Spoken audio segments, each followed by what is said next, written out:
All right, we are live. Watching Monday Night Raw. Just setting some things up. All right, we are live. Oh, echo. So we got Damian Priest and Sheamus in the United States #1 contenders match. They rooting for Damian Priest because he really deserves to be United States champ. Yeah. Brand for Wrestling, that would definitely be a good match. Damian Priest and Keith Lee, that would be a great match. Just setting up. Hope everybody had a good day. Hey, I'm doing good. Hey, Christina. Just setting up.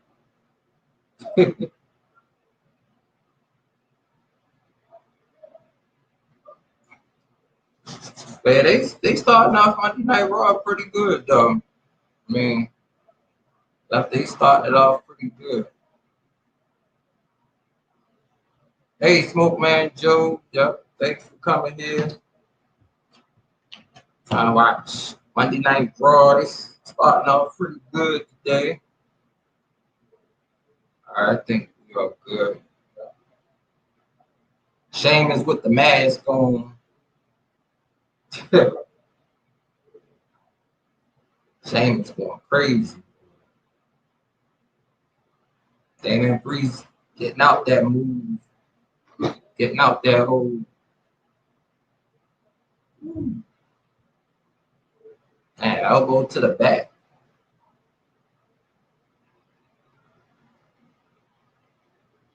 Wow. Damian Priest took him out. Took them out.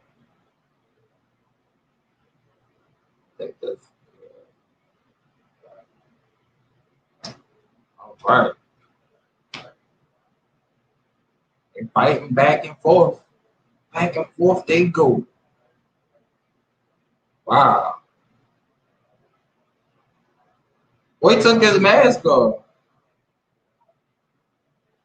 Uh-oh. Sheamus' mask came off. Mask off. Sheamus need his mask.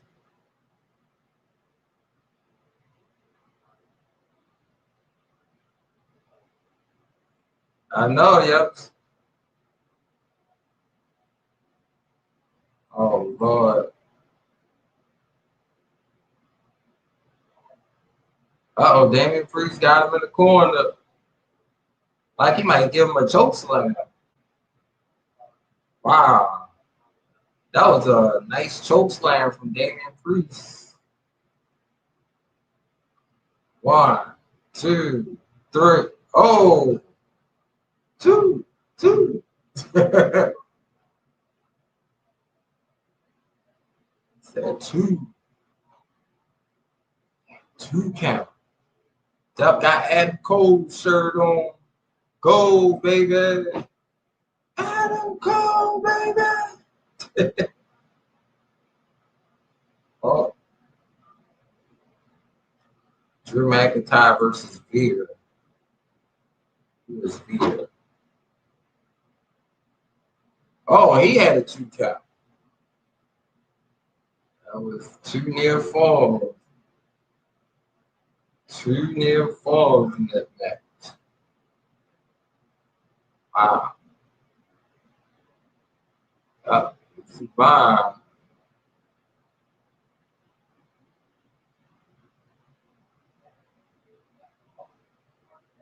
Yes, indeed.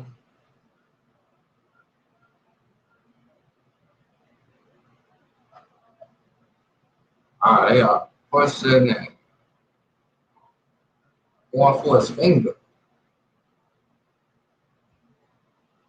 Damian Priest is fighting back.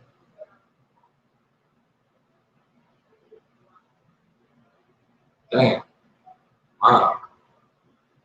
Doing good against Sheamus. Oh my God. 2. Oh, he kicked out again. Wow. Some near falls on this match.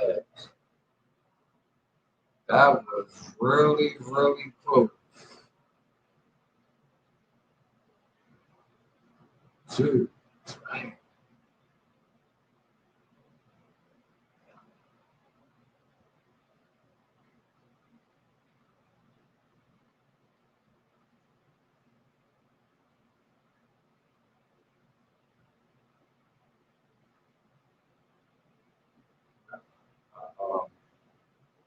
Damian Priest with an elbow. Whoa, shot to the head.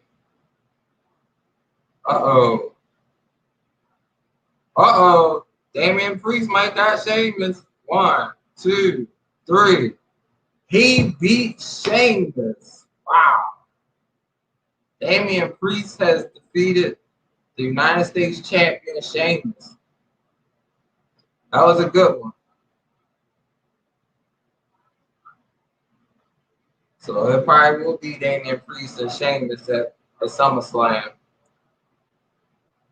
Oh, Lord, his nose.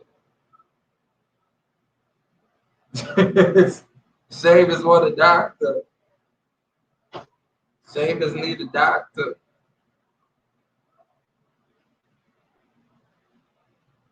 So that's fun. Hey, Raymond. Man, Damian Priest just beat Sheamus. I think he broke his nose again. Think he broke his nose again.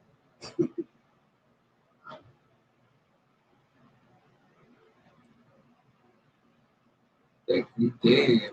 Break that nose. Hey, Omega girls. Y'all, thanks for coming here. Y'all, thumbs up. Yep, whatever you don't have on here, you can check out. Check out Smoke Man Joe. Got a good channel. Rank for Wrestling. Yep, got good channels up on here. Yep, check them out. Check them out. Got NXT tomorrow. Yeah, I hope so too. I think that could be a good match for SummerSlam. Yep. That could definitely be a good match for SummerSlam. That's indeed. But yeah, Raw starting off pretty cool. We're gonna have Nikki Ash versus Charlotte. Charlotte's. Humberto should stay backstage until at SummerSlam, so we can get. Yeah, I think so too. Yeah, I think he should too. I think Damian Priest should win. Yeah, he should win. You know, and then I guess if something is wrong with Sheamus, then he can go to the doctor. But I think 100% Sheamus versus Damian Priest would probably be like a blockbuster match right there. So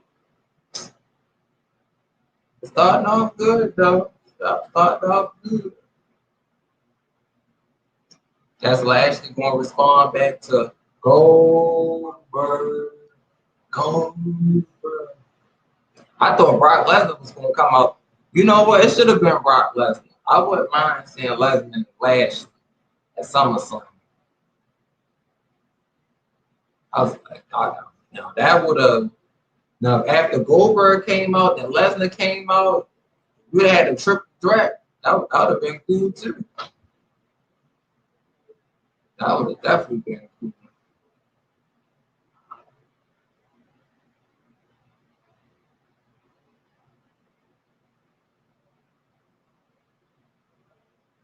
Yeah.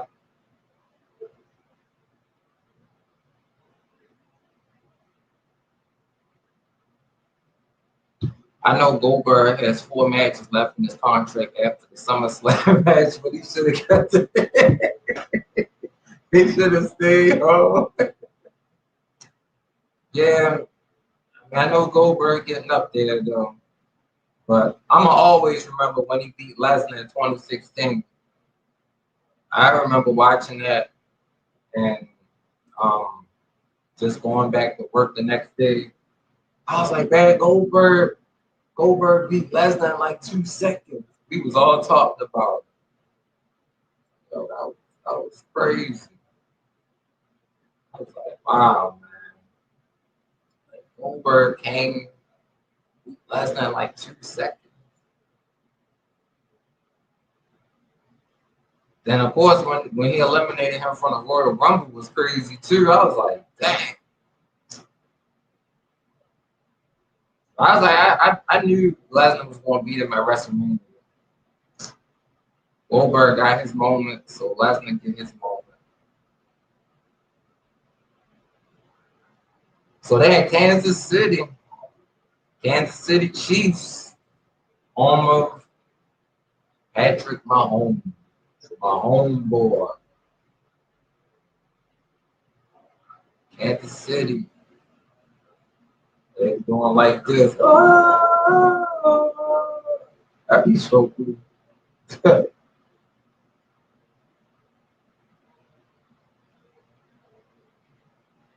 So we got AJ Omos versus the Viking Raiders. Thank you, Omega girls. Yeah, thanks for coming here. Yeah, you can definitely check out channels within the live stream. Smoke Man Joe, Rank for Wrestling. Sweet Christina yesterday, her first live stream. That was fun. I hope Becky comes either before or during SummerSlam so we can get a fatal four-way match and she can win the title that way. Oh yeah, that could be a good. Yeah, I wouldn't mind Becky winning the title back. That would be cool. Here come Viking Raiders.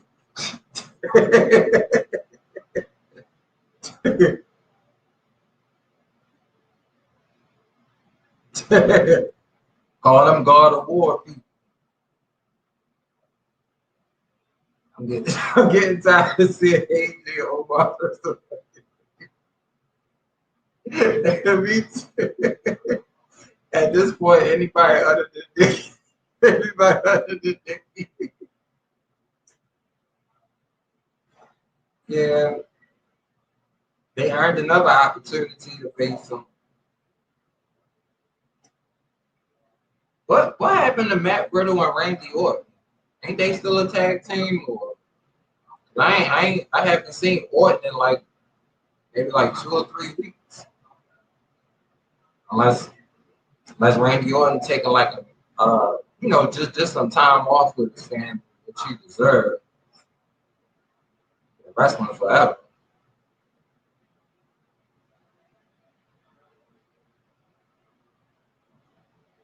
I never saw Nikki being a champion. Yeah, me either. That caught me by surprise. Uh-oh. Damn, they trying to take out Omar. Wow. Omar still hasn't gone down. Rumors are that Randy is coming back next month. Oh, that's cool. Uh-oh, they might win it. Damn, Omar's dragged them out the ring. Oh my goodness. Omar's too strong. Golly.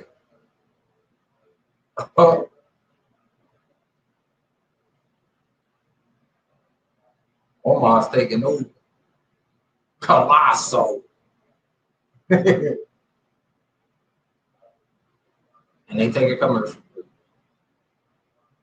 Twisted Tea commercial. Just he said, just like Otis, I never seen him being. Yeah, well, I'm glad he didn't win that briefcase. Y'all know that would have been fun. Yeah, Otis being the champion, I can't see that.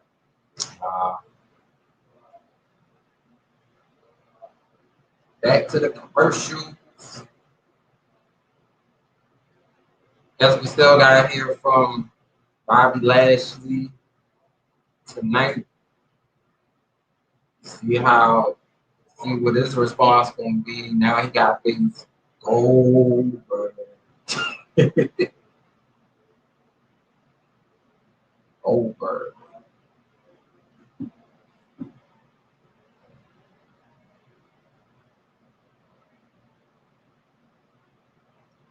Yeah. Big Goldberg.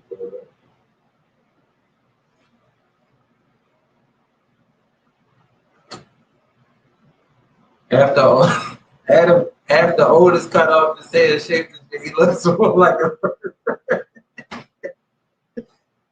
Yeah, I never really liked his character, though. Yeah. I mean, I know he came in with the other guys, a tag team, but I ain't really like him as a wrestler though, because I don't know. But yeah, sometimes when they change, they can be a little different, but not for me.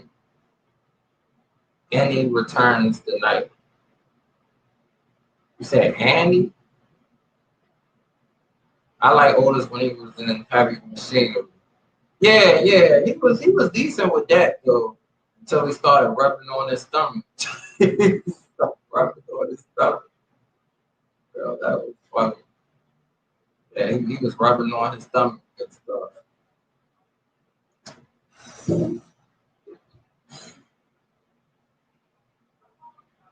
Still on commercial.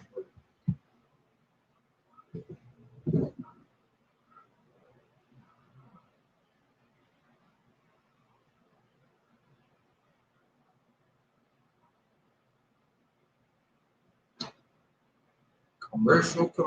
But congratulations, Damian Priest though. Like he's gonna get a United States Championship match. Should be good. That should be good. I mean, it looked like SummerSlam, the way they starting off, you know, it's gotta be like a WrestleMania show. But except for this time, they're gonna have more at attendance. So should be a really good show. Hey, Light Bright, thanks for coming here. Watching Monday Night Raw. They still on commercial. Well, now they came back.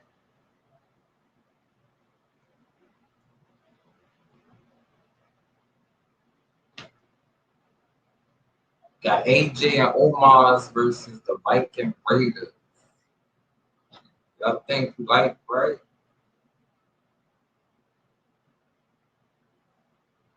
Omos is just dominant.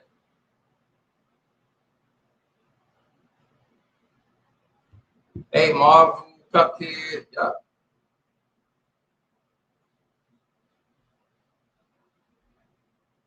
Watching wrestling. Y'all, thanks everybody for watching the premieres earlier.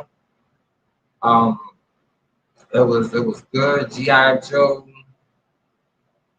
and Alien Isolation premiere. It was fun to watch.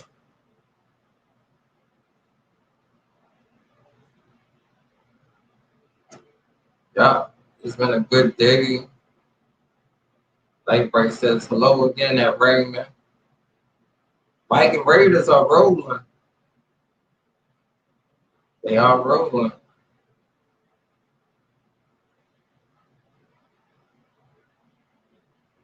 Dang.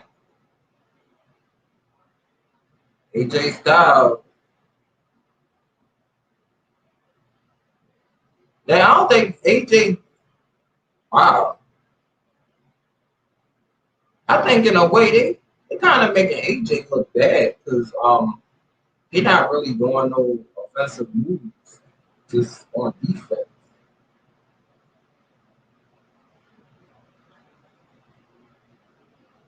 But like they said, AJ is phenomenal.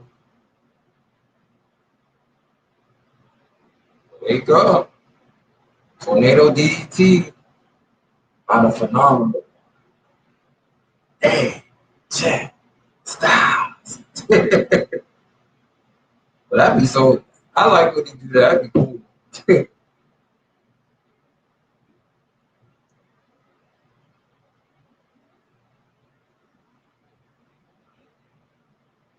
Oh, I didn't hear about that. I'm gonna have to probably look that up.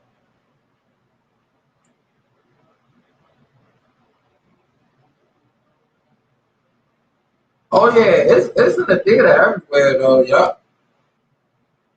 So I might it might not be as crowded as it probably was when it first came out. So, but it was a good movie though. Uh-oh. Yeah, they almost won the titles.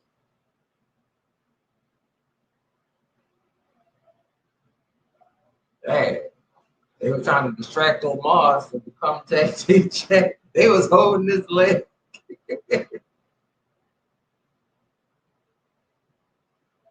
And it's gonna take a lot for them to win the titles. Melee kick from AJ. If he tagging Omar's, that's it. That's it. He tagged him in. That's it. Man, he felt like he picking him up like this. He might throw him outside the ring. Wow. He said, "This is my." He said, "This is my house."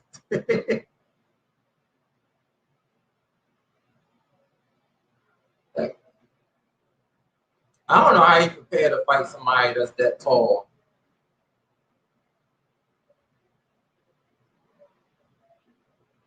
That's the only factor they need. Omar's power just taking over the Viking Raiders. Too strong for him. Uh-oh. Oh my goodness. He picked him up like this.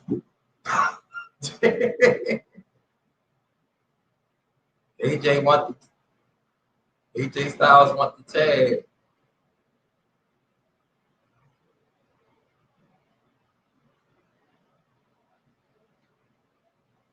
Wow, that was nice.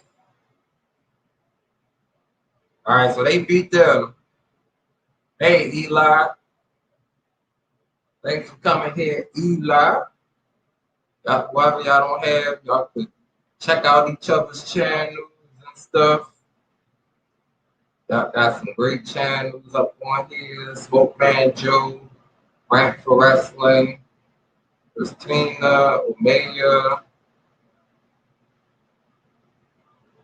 If Ron returned, that would be cool. I mean, because the rumors are they said CM Punk and Daniel Bryan, yes, they're supposed to be going to AEW, so they gonna need something. Maybe that's why they had Goldberg come back because I mean AEW is bringing people like almost every week, so that is something. That's something that they need to do though. Yep. Hope everybody having a good day. Yep. Check out each other's channels and stuff. Watching Monday Night Raw. All right, thanks, like, right?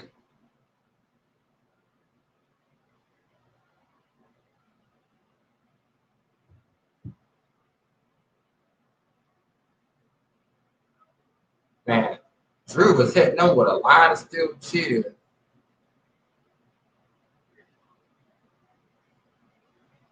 Wow, that's a lot of steel cheers he was hitting them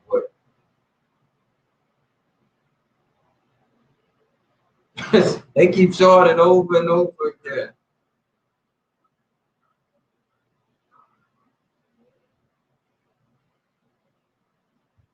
Yeah, Roddy Piper, he's not alive.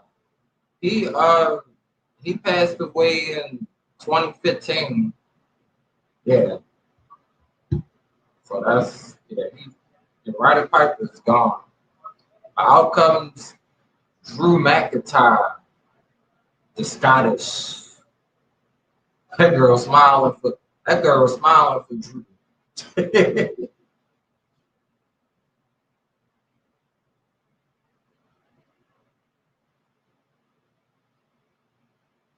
Say, yep, it was. Yep. It was, of course, he's a legend, Hall of Famer. Same like for Eddie Guerrero. Yep. Eddie Guerrero was, always going to be a legend. He had his problems and stuff, but he was still a legend. Eddie Guerrero was like one of the reasons why I always liked SmackDown back in 2003, 2004. Yep, 2003 to probably like 2005.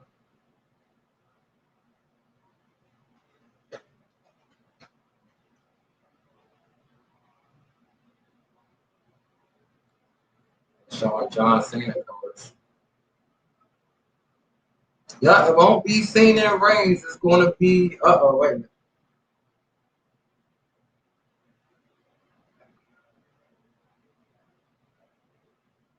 Yeah, it's going to be Roman Reigns and Finn Balor at SummerSlam. Thank goodness. Thank you, Roman, for accepting Finn's challenge.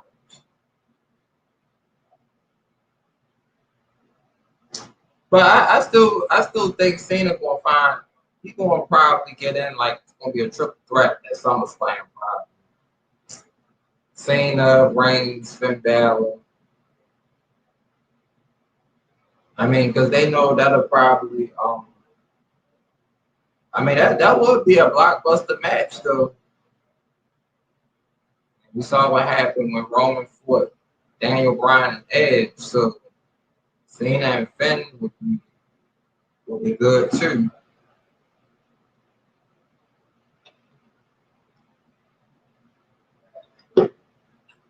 Kofi Kingston, another commercial.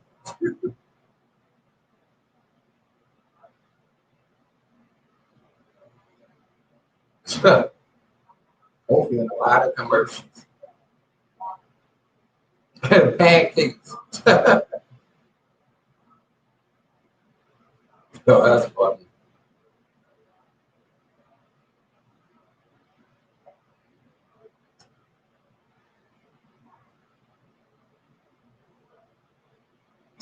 Yeah. Roddy Piper created triple threat. I didn't know he did that.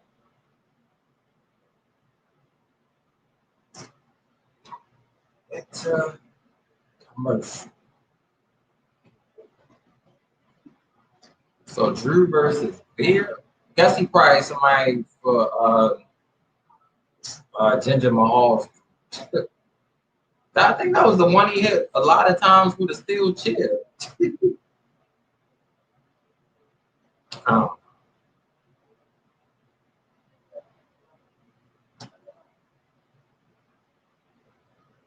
don't want a commercial. Commercial. Yeah, it's been a good day. It's been a good day. As long as Finn, yeah, I really don't like that acknowledge thing. That's really.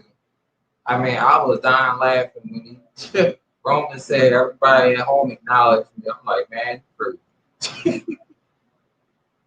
bring me the Roman Reigns that didn't act like this. That was like if this was the Roman from like maybe like 2015, 2016 versus Finn, Big Dog, then that's fine. But this one, that's different.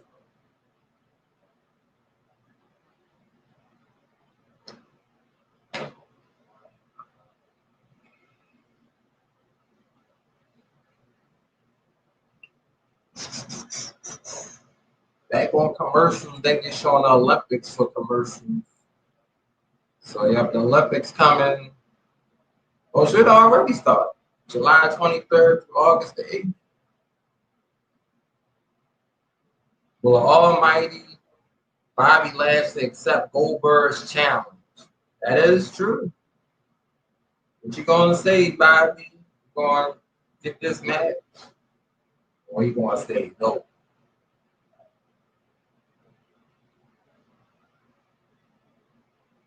But I guess I'm glad it's not gonna be Lashley and Drew at SummerSlam. So it'll be something different. Yeah, but thanks to the 11 people that's up in here. Yeah. Whatever you don't have up on here, you can check out their channels and stuff. Hey, Titan J. Yeah, thanks for coming here. I'm doing good. Ginger Mahal. Ginger Mahal. Ginger. It's an Avatar versus Superman. Who would win? Oh, probably Superman. I mean, Superman is really powerful. So I would have to go with Superman on that. So thanks for dropping the light. Light bright in the house.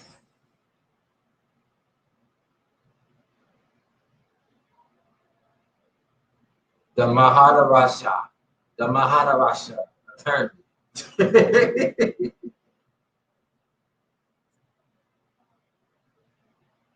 I still can't believe Ginger Mahal.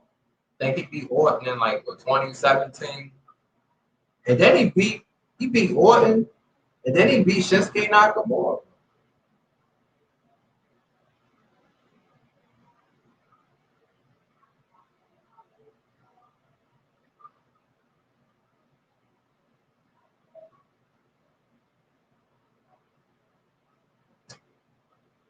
So Drew out here telling Ginger to shut up, like Vince McMahon was the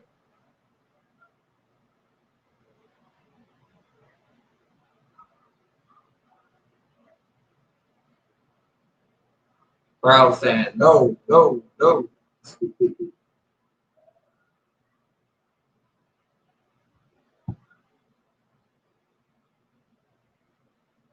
That's right. Got the universe back. About to get some Reese cup in a little bit.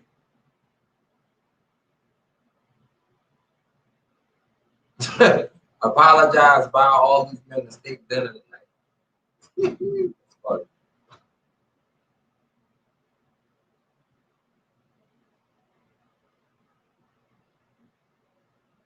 Yeah, beat them all up.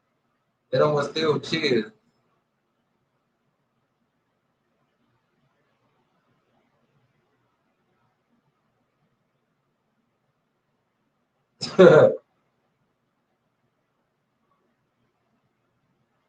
Jennifer, they are a joke.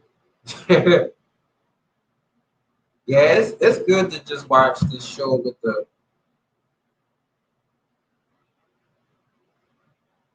They got them chanting, Drew is going to kill you.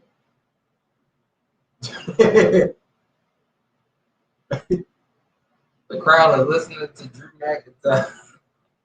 The crowd said, Drew is going to kill you.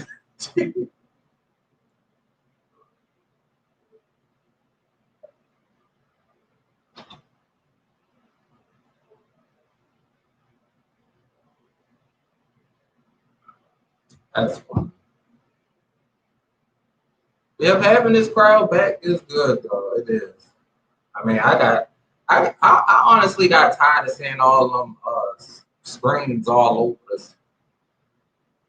Just didn't feel like Monday Night Raw.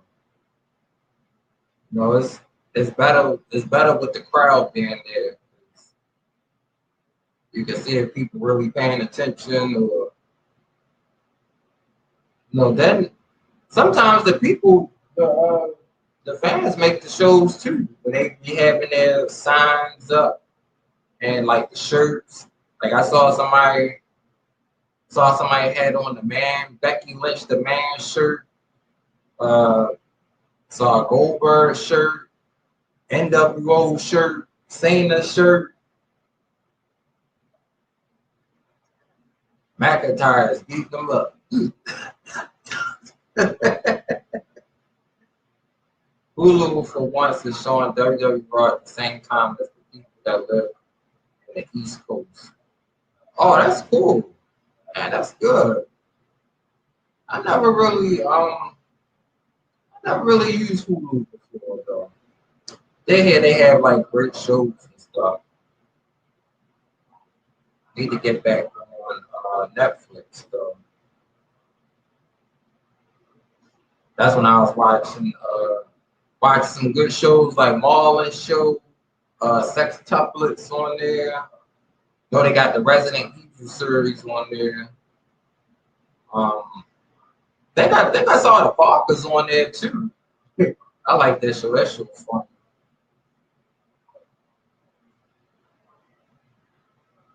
There's a lot of shows up on there.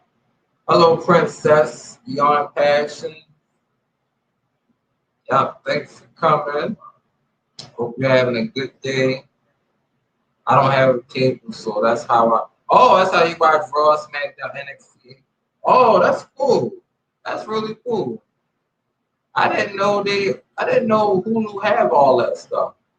I thought it was just like certain TV shows. That's cool though. That's really cool. I think one day maybe AEW could come on local TV though. Oh yeah, she doing good. Yeah, yep, everybody doing good. Yeah, thanks for asking, Mike. Right? Hey, Queen. The Queen is in the building. Queen C. Watching Monday Night Raw. It is a good show tonight. Thanks for the thumbs up. Drew McIntyre is beating up this person. Oh, I'm doing good. Oh no, it's nothing wrong. Nope. Nope. Everything's good. It's watching Monday Night Raw. This crowd is, yeah, I would say the crowd is electric. The crowd is electric. Oh, disqualification. Somebody brought in a weapon.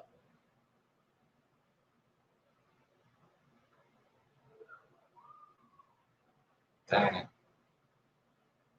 That's good. Hulu got all that stuff though. That's really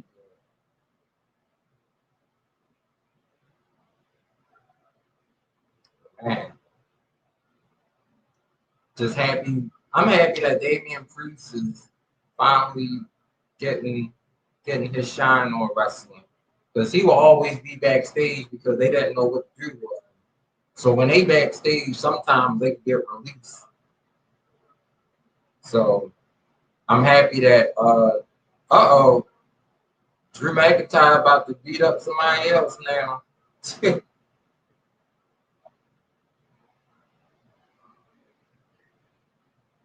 I don't know. I kind of feel like Raymond, like the way Drew is looking, he could go back to being heel. Just the stuff that he's doing now, it's kind of like what a heel would do.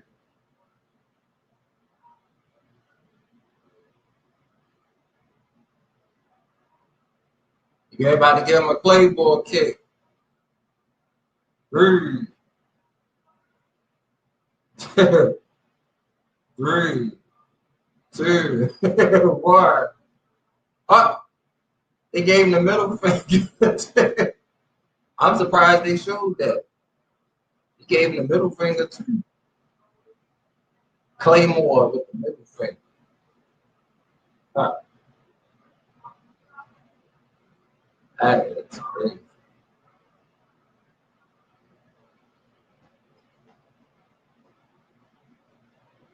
I don't see how Ginger Mahal can wear that thing on his head right now. I would have took that off. Like it's too hot to be wearing all that.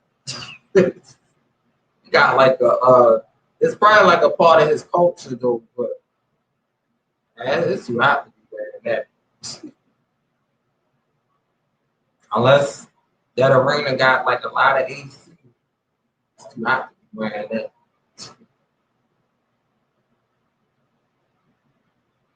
Oh Lord, they showing Alexa Bliss. What in the world Eva Marie got on? I think Eva Marie she should just go to like a fashion show or something. She not really She's not really a wrestler. She should just, just go somewhere for like fashion or modeling or something.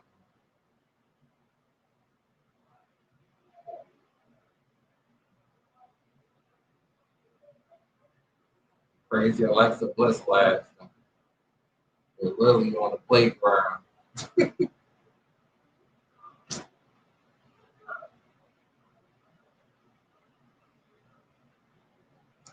Eva Marie should be a model, not a wrestler.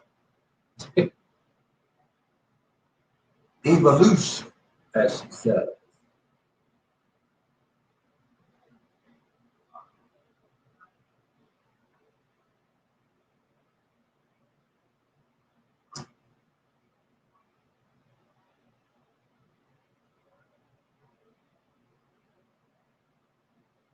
Eva Marie gets no reaction from the crowd.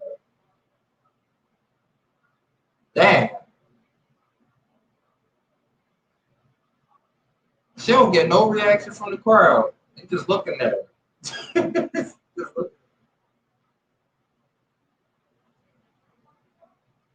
Yeah, thanks, like bright. Michelle, thanks for the thumbs up. I mean, she gets no reaction from the crowd. So they gonna face Natalia and Tamina.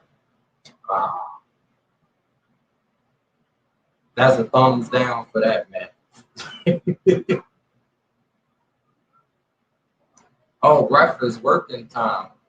Oh, that's cool. Oh, they showing Karrion Kross on NXT. Is he gonna take on Joe?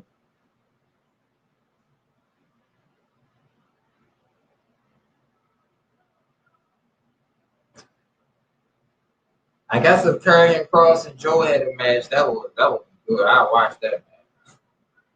Karrion Kross been destroying everybody. But I know he took out William Regal. I think it was last week, I believe. But yeah, he been taking everybody out. But I think last week Karrion Kross fought Jeff Hardy, and Jeff Hardy won. I thought Karrion Kross was going to win, but I guess not, though.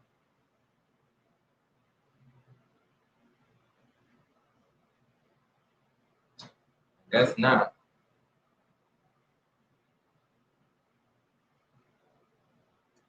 Shauna State Farm commercial. But yeah, hope everybody had a good Monday. This month is just about over. Just about 5 more days left in July. Yup. It's gonna be August, which means 1 month away from football. I can't wait for football to come back. Yeah, football is it's fun to watch, can be frustrating, and it's 3 hours of either excitement or 3 hours of nerve wracking.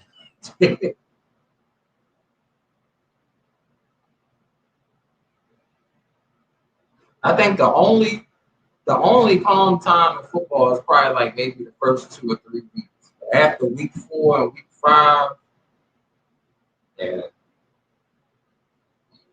into it. Still here finishing up on a last minute paperwork. Oh, that's cool.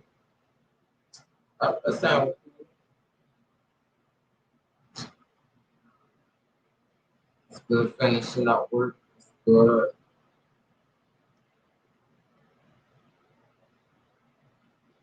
See all these crazy commercials on. They showed that commercial last time, Social Security disability. Showing everything.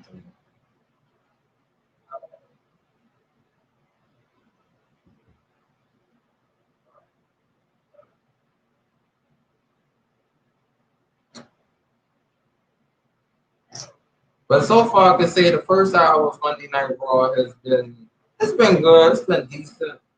Damian Priest won won his match. I was happy about that.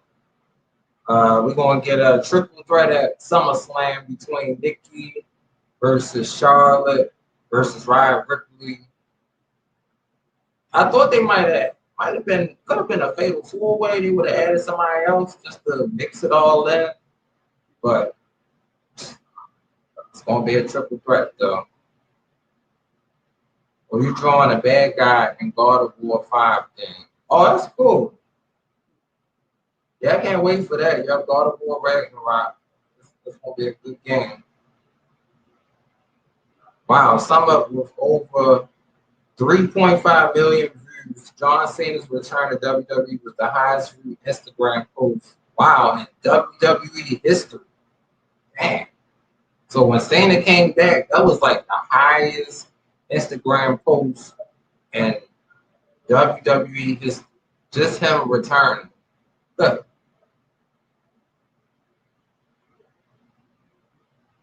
Now back to this crazy match. I mean, even Marie not gonna be in the match. All she gonna do is be on the apron. She let the other person do all the heavy lifting, and she just come in and take this. She just come in when she wants to.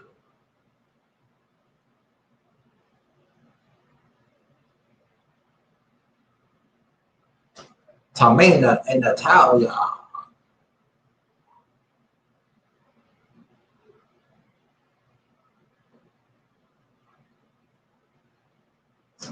Right.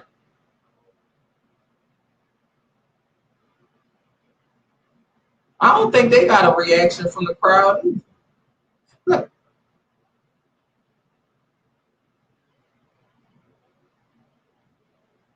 So, yep, they are the women's tag team champion. But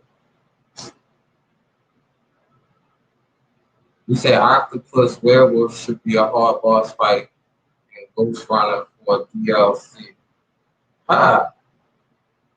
If they do a DLC for Ghost Runner, that would be cool. I think what they doing, they bringing there's some type of mode they bringing up next month though. I'm gonna try to do that too. But I do like the Ghost Runner game though, of course.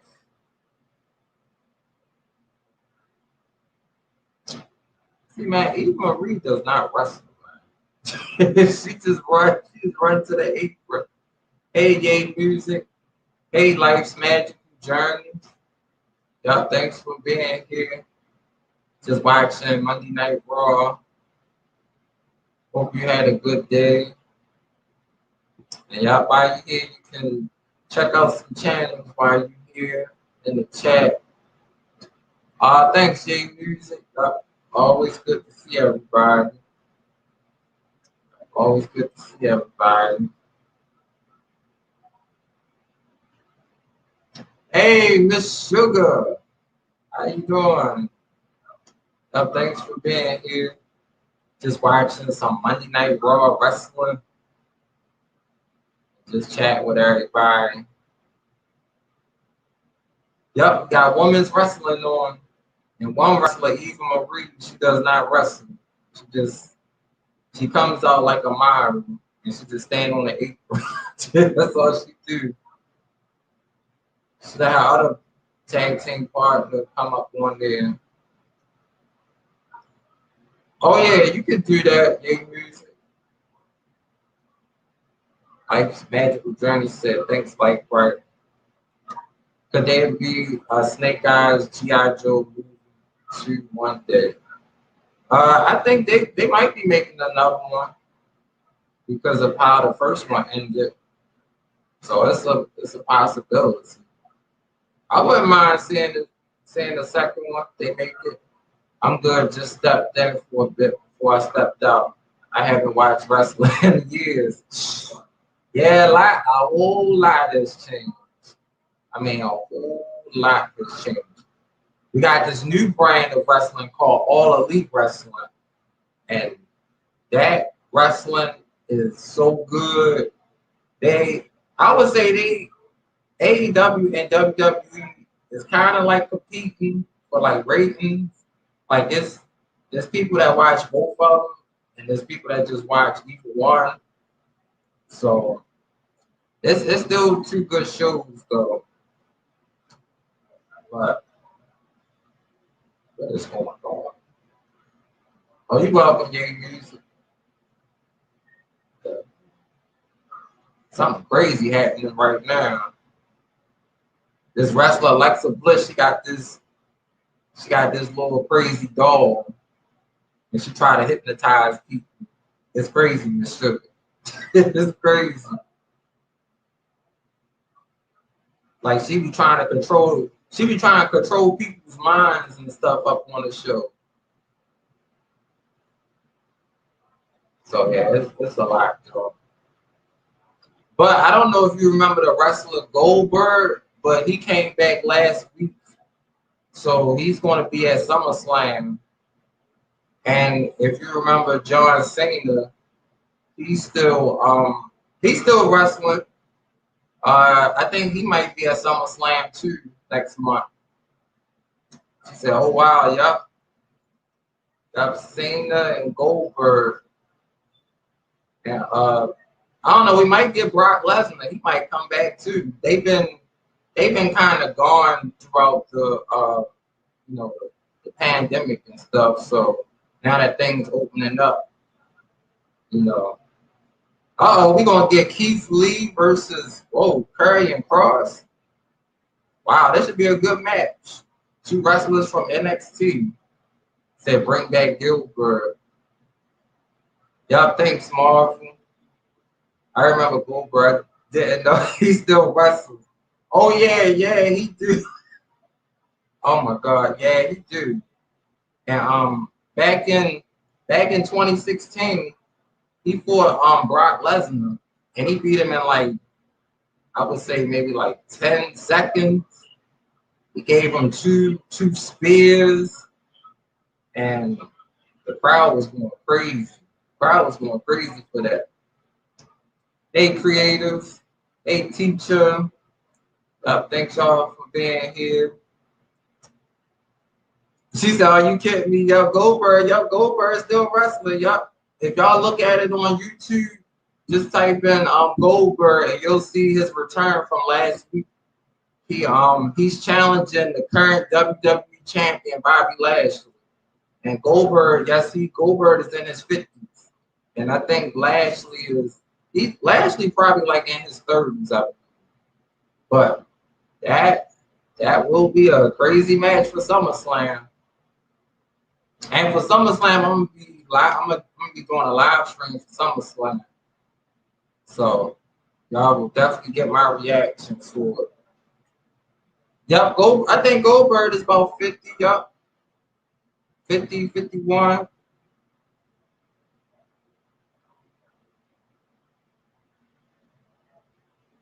Oh no, 54, yup. Dang. But the way that he looked last week, he don't look like he in his 50s. He look like he gonna be going for a minute.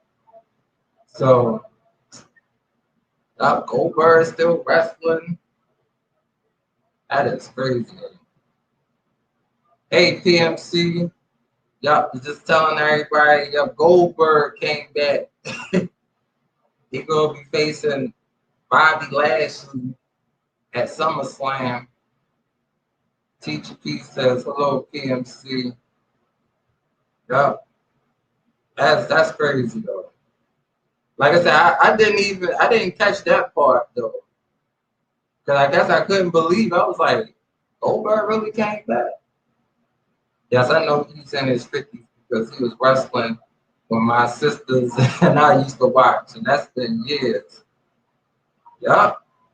Goldberg from WCW I know he was undefeated in WCW for a long time, and he was beating everybody.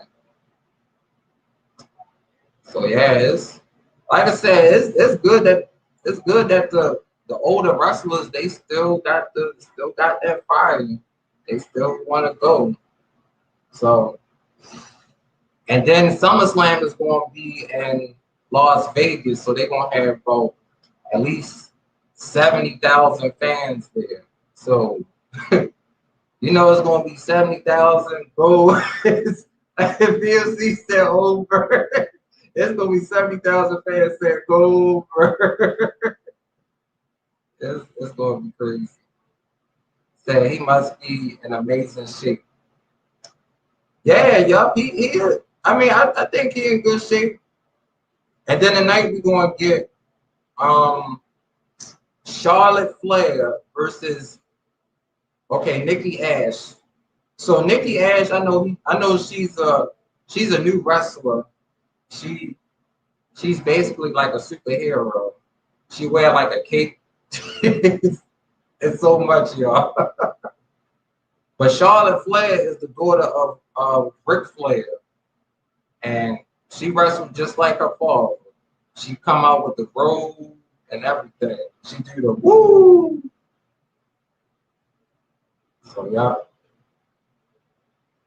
wow, Karrion Kross on Monday Night Raw. Oh yeah, yeah. If you want to come up, I dropped the link for you. So we got Karrion Kross versus Keith Lee. Wow. Brian should go to AEW. He would be perfect there. Yeah, that would be nice. But AEW, I think AEW got like so much. They about to have CM Punk, Daniel Bryan, Malachi Black. Now I think Chavo Guerrero there. They got everybody. Christian Cage, Matt Hardy, Cody, Darby, Sting. I mean, they got everybody. Now, if anybody else likes Sting, he is on AEW wrestling, but he don't really wrestle that much. But when he do, it's just like a lot of people watch. And they changed Keith Lee. Yup, stack roster, yup. And they changed Keith Lee moves. Why did you do that? It's cool to see Keith Lee though, man. Got NXT match on Monday Night Raw. That's pretty cool. That's pretty cool. And CM Punk debuts in AEW. WWE days are over. Yeah, man. All right, Miss Sugar. It was so good to see you here. Yeah, I hope you have a good night as well. Got Miss Sugar in the house. I said Miss Sugar was up in the house. At PMC, are you interested? Are you into wrestling heavy? Oh yeah, PMC, yeah, he watched wrestling too. I think he said he mainly watched AEW and NXT. So not like I used to much, right? Too much politics involved. Yeah, you got that right. Y'all both have a good night, Miss Sugar. Sugar in the house. This is a dream match right here. Keith Lee and Karrion Kross on Monday Night Raw. But Karrion Kross without Scarlett is different though. It's like they always take something away from them when they come here. Wow, Keith Lee. Wow.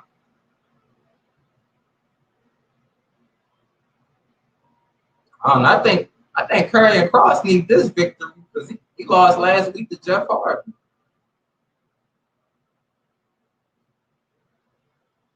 Said thank you, WWE, for bringing back Keith Lee. Yup. Keith Lee, woo woo. Keith Lee, woo woo. So that's how they be. Now, the first time I heard that at NXT, that was so cool. I was like, why are they doing that? Like, Keith Lee, woo, woo, Keith Lee, woo, woo. Like, oh my goodness. That is something else. Hey, Activate LA. Yep, hope you're having a good weekend and stuff. Just watching Monday Night Raw. And it's definitely been a good show tonight. Been a good show tonight. Yep, I'm doing well. Yep, watching this good show. Oh yeah, I can drop the link. Yep.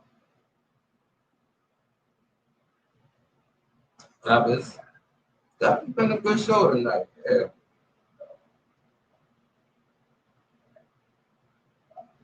All right, y'all. Thanks for stopping by. Yep. Hope everything is good over there too. Man, I hope next week can be like this too. Cause see, then I'm gonna want to do a live next week. Like I'm keep my hopes down low. I know how I be from week to week. Be really good one week. The next week it just be like, what?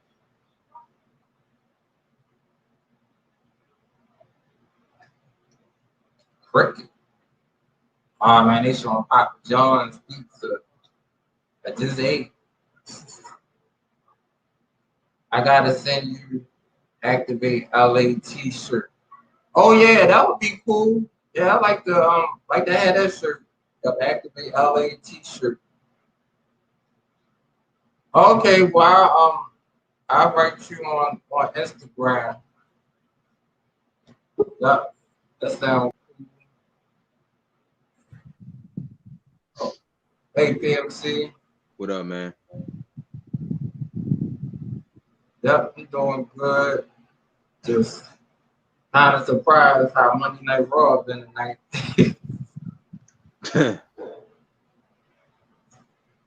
But you know the funny thing when Eva Marie came out there, she ain't get no reaction.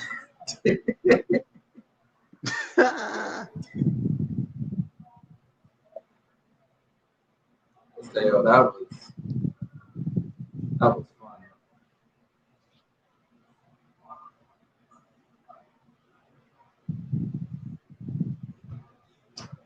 But yeah, I think they trying to push Damian Priest though. 'Cause he beat Sheamus tonight. Yeah, because Sheamus needs to lose that title. He's not doing nothing with it. He's not elevating it. And you know what? Though I'm not really a fan of Matt Riddle. Matt Riddle could have, definitely did something with it rather than Sheamus. Because I think Sheamus is just a one-trick pony at this point. Yeah, that's true too. I'm like, man, Damian Priest was in the back for Lord knows like 2, 3 months. It seemed like Yeah. uh, so I'm hoping next month we get we finally get a little preview of God of War Ragnarok. Yeah, it'll be dope. J Music says hi to all. Hey, yeah, music. Hey, J Music. Hey, hanging with Mr. J.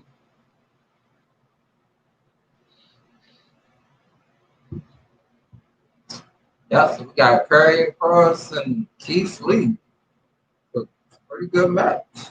It's weird to see Keith Lee back. I mean, to be honest, I'm I never done nothing of them. There's just some people you feel indifferent about, and then everybody gonna call you a hater. It's like when Prodigy called all them rappers the trash, and everybody said he was hating when he said, well, because he mentioned a lot of rappers. Joe Budden. Who else did he mention in there? Cameron. Oh He yeah. mentioned a lot of dudes that a lot of us listen to, and then he's like, I ain't no hater. If you gonna call me a hater, if that's what you think is hot, this is what you think is hot. Dog. I don't know, man. Right. That's tough. Yeah, it is. I don't know. That's why I was like, this. It's so weird seeing Curry Cross without Scarlett. I'm like, every time I see Cross, I see her and then she do her little pose or whatever, and then it's like she really make his entrance good. Yeah, it's crazy. I feel like with Cross, I could be wrong, but I feel like he's gonna be in a Rusev position. You know how they make these guys look super strong for like half a year, and then Yeah, they lose one. And now that Cena gone, nobody can blame him for that. But you know what? It's gonna be somebody that kills this streak, and then everybody gonna be mad about it. yeah, that's true. But I mean, I just think like Keith Lee that like he can feud with anybody. He can him and he can have a match with I mean definitely Bobby Lashley. I know they only had one match. He can face Sheamus, so it Yeah, wasn't surprising if they add Keith Lee to that United States Championship match. but they brought back Oldberg to either beat Bobby Lashley. And you know what? I don't know about you. I don't know, but I'm not a fan of the Bobby Lashley title run. Hell, I think Roman Reigns is doing better than Bobby Lashley. But I don't want to see Bobby Lashley lose to Goldberg because it's kind of like if Goldberg wins, then who's he gonna lose it to? I know that is true. Yeah, I mean, I like how this Roman Reigns is like just he more calmer. I guess he probably like maybe one of the most calmest heels they had in so long. But just just like last week when he told everybody, he was like, everybody at home, y'all better acknowledge me. I started bust out laughing. I was like, what? You all will acknowledge me. I was like, what, man? But Hey, what he John. said about Cena though in that promo, that was kind of like ouch. Yeah. Uh-oh. Like Karrion Cross, I think he suplexed Keith Lee. I, that take a lot of strength to pick up Keith Lee, man. Like, Yeah, that's a big dude. oh, so I think Karrion Cross about to win this match.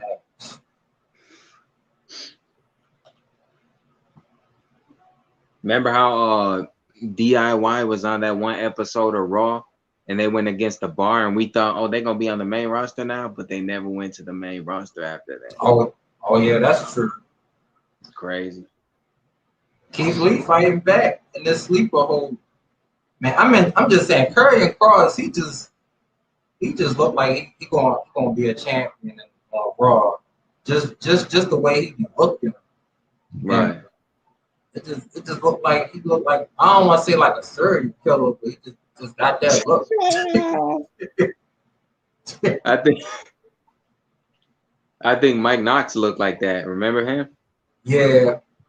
Oh my God. I remember the first time I saw Strowman, I was like, I don't know, when he had that first encounter with Roman, I said, man, I never saw nobody do that to Roman. He he, Yeah. he got Roman like this with his shirt and he threw it to the apron.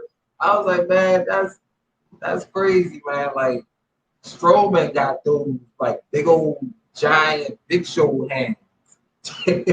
But see, I liked Braun as the black sheep in the Wyatt family. Oh yeah. Yeah, I like that too. They giving Charlotte Flair all these title shots because they want her to break. Yeah, that's true. Yup, and he said Charlotte sucks. He right though. What up, Mr. J? Shout out, Hey, brother. Mr. J, yup, you right about that, Mr. J. I mean, it would just be nice if somebody else can be in the title picture. They Okay, like Nikki the superhero. I'm like, okay, her cash in was successful. Now who does she lose it to? Back to Charlotte? I know because I'm like now it's supposed to be Nikki versus Charlotte versus Rob Ripley. So I'm like, Oh man, no. that's crazy. Anything but that, please, no. Thanks for that, Light Bright. Like right in the house. No, I we mean, don't want that. You want that? You want that match? nah, I would have rather I Nikki. don't. I would have rather Nikki fight somebody new, like Right. instead of them two, because I mean, Charlotte and Rhea Ripley, they've been in the title picture for what, like 2, 3 months now. Yeah, it's been too long. Salute, Mr. J. What's up, man? Just been busy working. But I was telling somebody else earlier, like I think Nikki is champion because of the I think she champion because of the kids, because superhero and Right. it's a lot of it's probably a lot of kids that probably look up to her, so they probably like we're gonna give her the title for a little bit. I mean, that's cool. Hey, good morning to you as well. I hope Bobby beats Old Bird. I agree. I agree. And you know what? I'm not a fan of Bobby Lashley because I don't mean to be honest, could you really think that MVP is a better valet than Leo Rush? Yeah, I mean, I would say just the way that Lashley is now, I would kind of take him more seriously than when he was with Leo Rush, because I think Leo Rush he would just be like the little hype man, but MVP kind of lets Right. Lashley like be him and stuff. But I'm with him, with David, because Yeah, Oldberg. yeah, like I don't want to see Lashley lose to Goldberg, because it's just like when Goldberg beat the Fiend, like that was insane. Remember on the night of Money in the Bank, how I told you when you was recapping it, I didn't want to see Bobby Ashley versus Kofi Kingston because that's what the people call them. That's what they call them, man. That was so fun. I was That's like, what they I never knew Kobe but had that last name. that's what they Kobe. call them though, man. They've had signs in the audience saying that. I said that's crazy. Oh, wait a minute, John said I bet if Brock Lesnar returns. Yeah, that's what I was thinking. Yep, Lesnar and Lashley, because they like the two most powerful people, and it's going to be at SummerSlam. I thought about that, but then I kind of don't want that to be the case because then that means now we're gonna have to hear Paul Heyman more. And I'm tired of Paul. Like low key, don't get me wrong, Tyrone. I do like Paul Heyman. I love his old stuff in ECW. But do you really think you can listen to him with Brock like you listen to him with Roman on SmackDown? I can't deal, man. Yeah, yeah, I agree. It would be too much though, because I'm like at some point he would have to break from Roman. Like Yeah, Roman would just man. have to be on his own, or Yep. have Usos talk for him or something. Do you think the Big Gold will return to WWE with a updated logo? Oh, the $1 million title came back, so why not the Big Gold? That would be cool. I mean, I miss having when they had the World Heavyweight Championship when Triple H would come Yeah. up. I like that. Now, if you put that, I guess if you put that on Roman, hey, that's going to draw more ratings and stuff. From the you talking about the WCW title? No, 'Cause that was the World Heavyweight Championship oh, before it that, became that. oh, okay, yeah, yeah. I mean, shit, I think change can be good for the title. So What's your favorite title? Right now. right now, I would say probably the Universal Championship. I like that championship. Mine is the Intercontinental title. I like it. Or the Intercom. The funny thing is Lashley claims he's so bad, but he got. I know y'all. He got beat by Xavier Woods. Yeah, that's true, man. Okay, Marv. I had you up on here. Hold on, Hey, wait a minute. What was weird is that Xavier could beat Bobby Lashley, but Kofi couldn't get no offense. Like that's weird, man. Yeah. So how did you feel about that, Marvel? That Xavier actually beat Bobby Lashley. Oh, it was pretty cool. It was cool, right? Yeah, it was. I was kind of shocked. I'm like, man, Kofi. I'm like, man, Kofi done went up against so many other good wrestlers, and for him to just get buried like that, like it just Yeah, felt like Kofi was like a light heavyweight person, or it felt like it was Brock Lesnar versus Zach Gowen from 2003. Like bruh, man. Brock destroyed that guy. The Like, one-legged dude, yeah. I'm like, man, I felt sorry for him, man. Like his mother was right there, and Brock hit him with that chair. I was like, oh, that's it, man. And That's it. going down the staircase too, remember? I was like, man, that was one of the most craziest things. I don't know why they had that script. I like, man, that was just a brutal assault. You seen Brock lately though? He got like a ponytail slightly, beard grew out. He looked like Thor kinda now. Right? I'm He need to like, come man, back like that though. yeah, he should. He come back, he probably just going, Yeah, playing F5 and everybody, man. he gonna beat everybody. When will Jay or Jimmy win some single gold? Is, Like, do you think David Batista's coming back to WWE? David Batista? Nah. I think he happy in Hollywood though. And even if Oh, he did, where do you think he fit at with this crowd of guys that like you got Keith Lee back. You got all these big type of guys, Vince likes. Where would Batista fit in? yeah, it would be, I don't know. It would be too much. Then But remember how he fell in the ring at WrestleMania and they edited it out? oh yeah, yeah, I remember that he was trying to walk it off and stuff. You facts. That's embarrassing. But David, I really hope that one of the Usos can win some gold though, because I mean that would be cool. I know they the tag team champions, but you know I think Jay Uso the way they've been building him up lately would definitely be good. John said who would win between Roman and Finn Balor? Roman. I would say Roman, but I would hope Finn could have one of those type of hero type of maybe one of those like Daniel Bryan performances to like make you believe that Finn has a chance because I mean I'm like man I want Finn to win the Universal title so bad But you just know for what?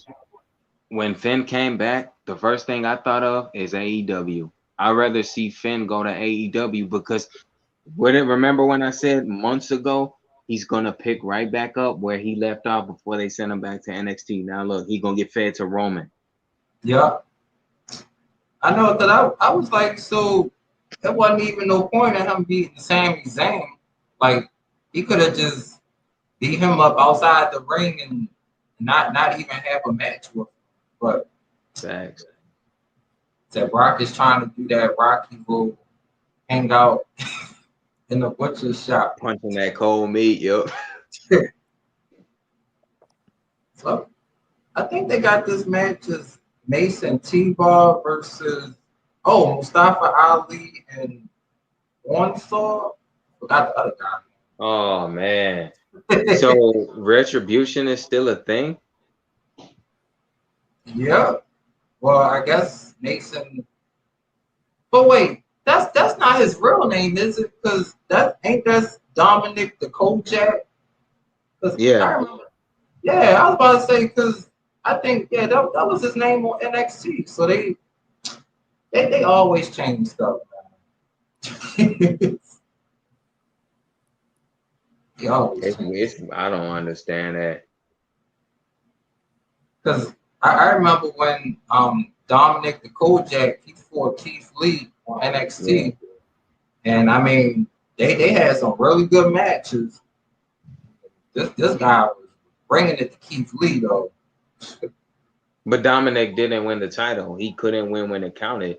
And Keith Lee was always successful. So it's like he's been relegated to being a jobber. And you mentioned the Usos, or whoever in here just mentioned the Usos. You know, I watched JD from NY206's podcast the night of Money in the Bank, and he was really pissed off that the Usos won because he's like, nepotism. WWE rewards a guy who got a DUI, and that's setting a good example for kids. Like, and he had a point because, you know, this is PG based. Are you setting a good example for kids drinking and driving, and then you get rewarded? That makes no sense. Right, that's true. Because I'm like, I think what they should have just suspended Jey Uso and really teach him a lesson, and then it could have just been Jimmy out there with Roman, but he's back, so he don't really get no type of fine or nothing.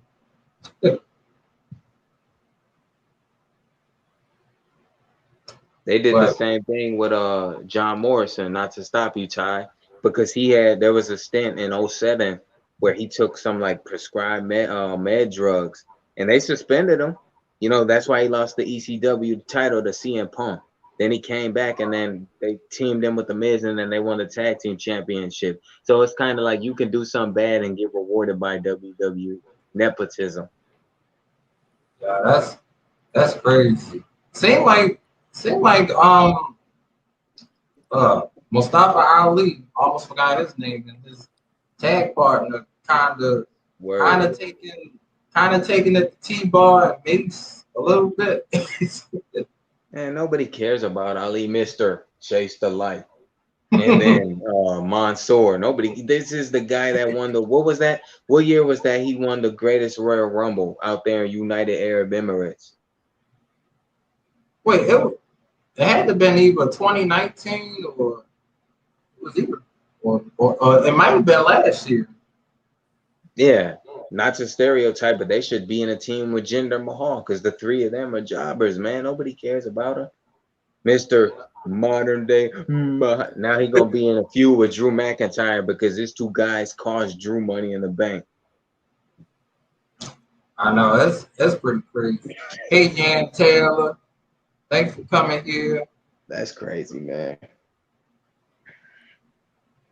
I guess we're going to see what Bobby Lashley going to say. Is he going to accept Goldberg challenge? He said, I'll be if Rollins wanted to be at SummerSlam. Oh, man, he cashed in a briefcase for the Universal title by pinning Roman. Oh, wow, that would have been perfect. What if they do that, though, since he just said that? What if Seth Rollins challenges Big E for that briefcase and then Big E loses? Oh my God, that would be. It just changed everything. That would be crazy, man. Like I'd be like, come on, Rollins. I'm like, look, Big E, man. Look, I like you, Big E, but if Rollins get that briefcase, it's gonna be money. He gonna cash in. He gonna be running down that damn ramp again with that briefcase. Yeah, and he's swinging the title like a cowboy, whatever he's doing, man. I was like, come on, Rollins, do it, man. But you know what? Instead of one curve storm, it's probably going to take like 3 of them because they're going to make Roman more strong. I'll be like, look, just keep doing it. Just keep doing it. What happens, though? Like, remember how I said about the Xavier Woods thing? What if Xavier, like, prevents Big E from cashing in?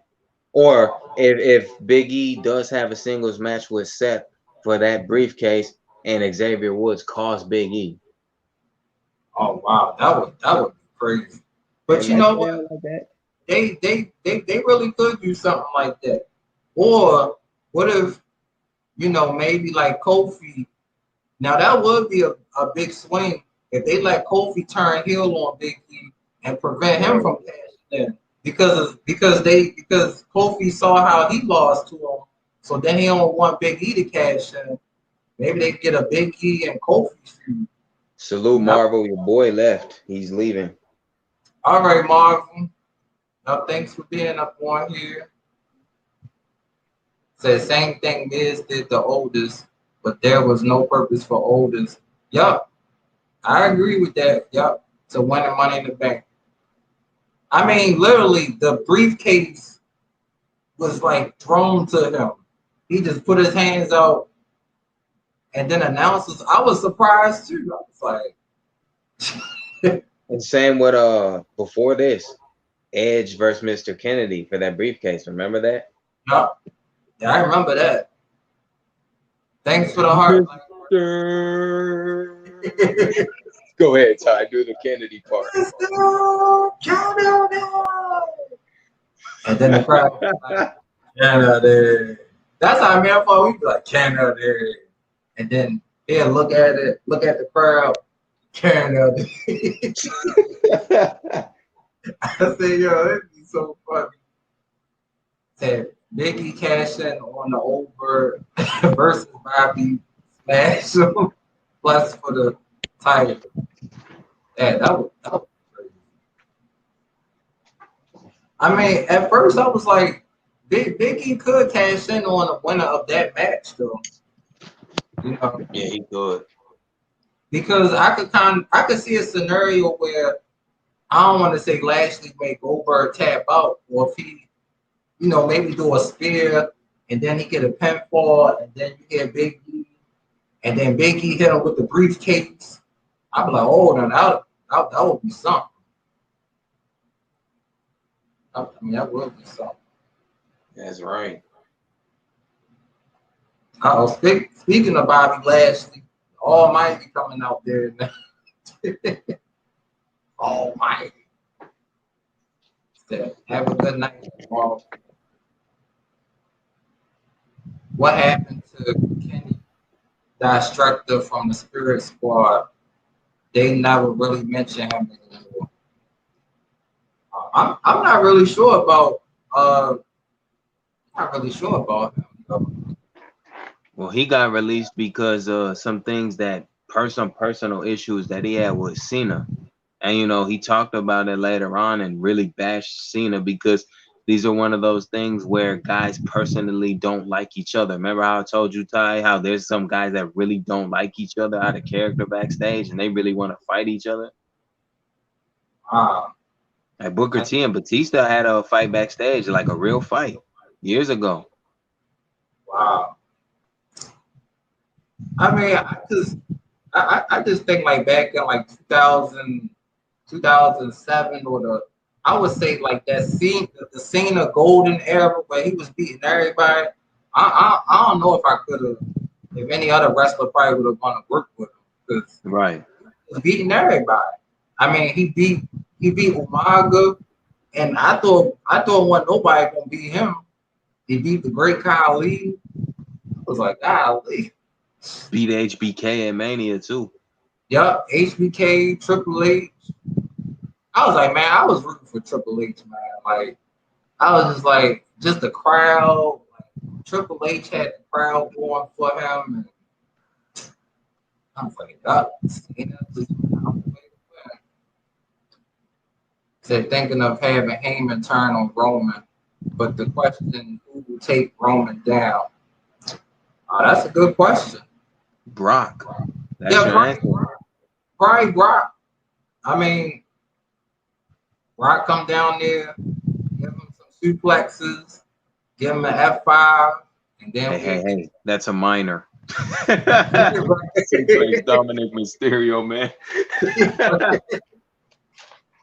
Man, now they showing Goldberg, and Goldberg said, MVP funny though, man. He trying to hold Lashley back. His glasses almost fell down. Yo, what if they had Bobby Lashley lose to Goldberg in 5 minutes though?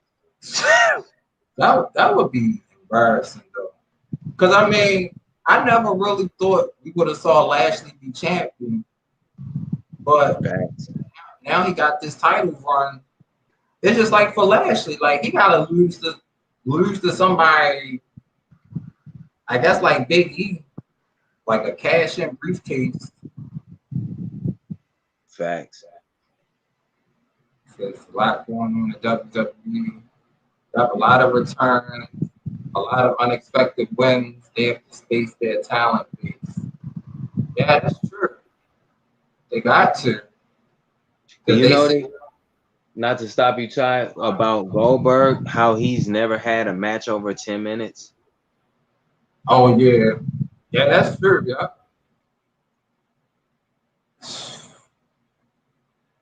But I got a feeling Goldberg, he gonna come down there and maybe the start of the match, he gonna give Lashley like 2 spears, get 2 near falls, and then when the third one come, maybe Lashley might try to count.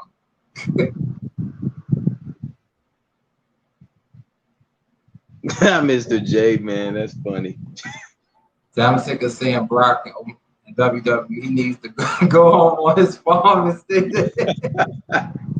Cena is the golden shovel, and he loves it. But like Roman said a few years ago, yeah, I like that line. He was like, "Yep, you can't bury me, John Cena.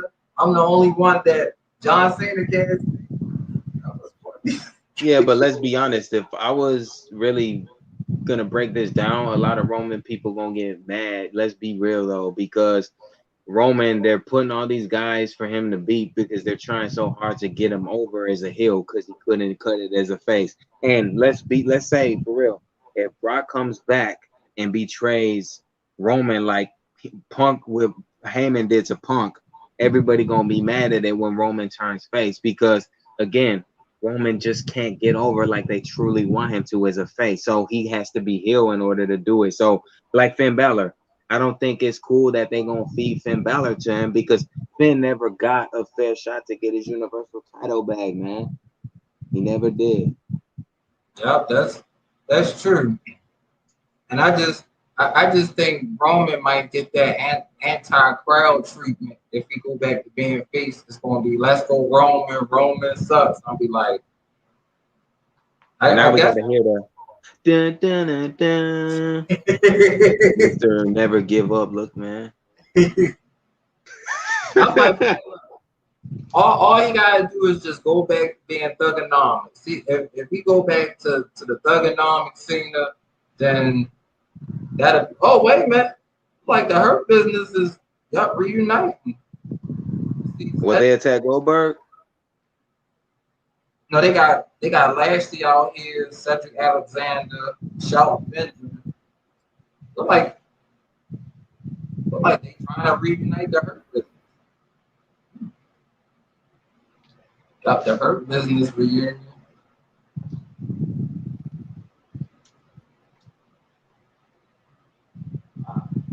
Hey, Brian.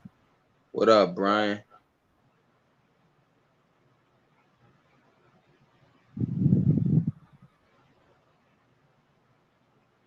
Uh-oh. Oh, like Shelton Benjamin is challenging Bobby Lashley. This is a swerve. You know something got to be wrong there. This could be them trying to play Goldberg. Yeah. Tyrone Letters. I can't show Monday Night Raw on here. I want to Get copyrighted, yo. So I'm giving y'all my reaction to it. He said the New Day shouldn't reunite. I agree with that. Oh, Cleveland.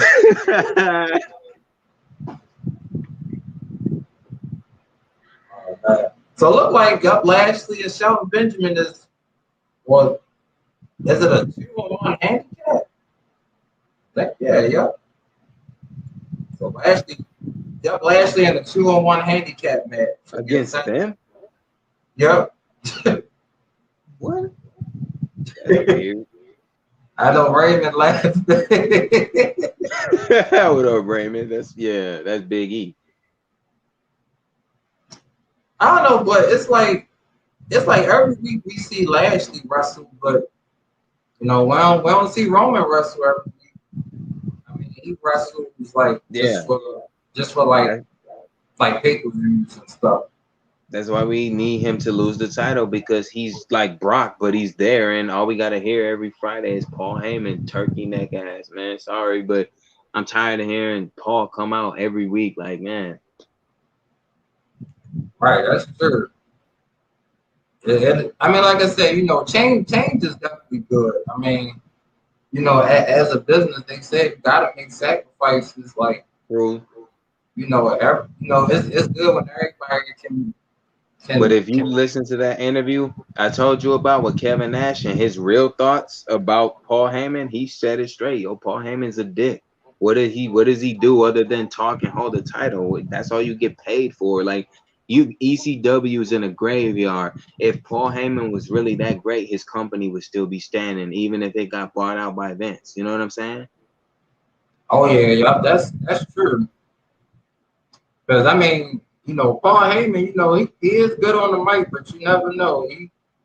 It was some moments he was a little sleazy and stuff. For all the people in the chat watching, you will acknowledge me. Yeah, man, the Roman be so when he told everybody at home, y'all will acknowledge me. I mean, he looked right in the camera and said it. I was like, come on, man. That's funny though, to be honest. It is so funny. I was like, looks like Lashley is dominating these two. On top of each other. I don't know, is they doing what he? It seemed like he doing that because Roman stacked Edge and Daniel Bryan. I don't know, that could have been something like that.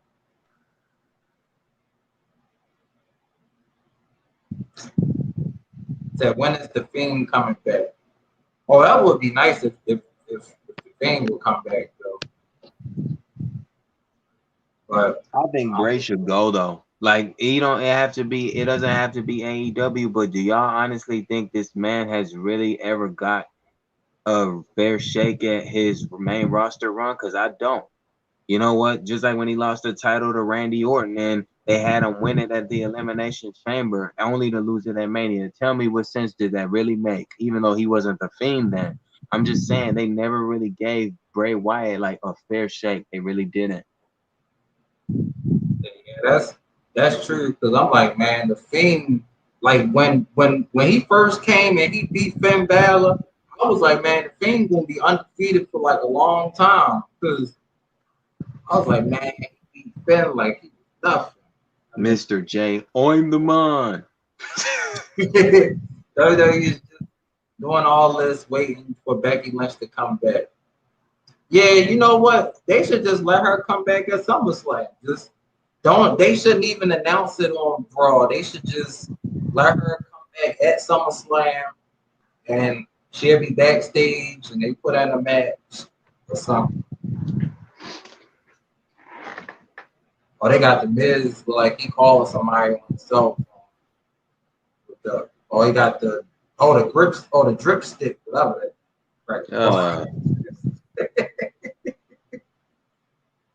Fun fact, I had looked up the word acknowledge on Google. I think, and it said to take an appearance of a god. So that's what Roman is trying to be. Oh yeah. Roman Empire, yep. Yep, Roman Empire. But I'm just like, I just would have never thought Roman would say acknowledge me. Like it's just different. Every promo he say though is gonna be how his promos start. San Diego, you will acknowledge. They come Matt Riddle with that scooter. He gonna come in this chat and tell all of us to acknowledge him. Right.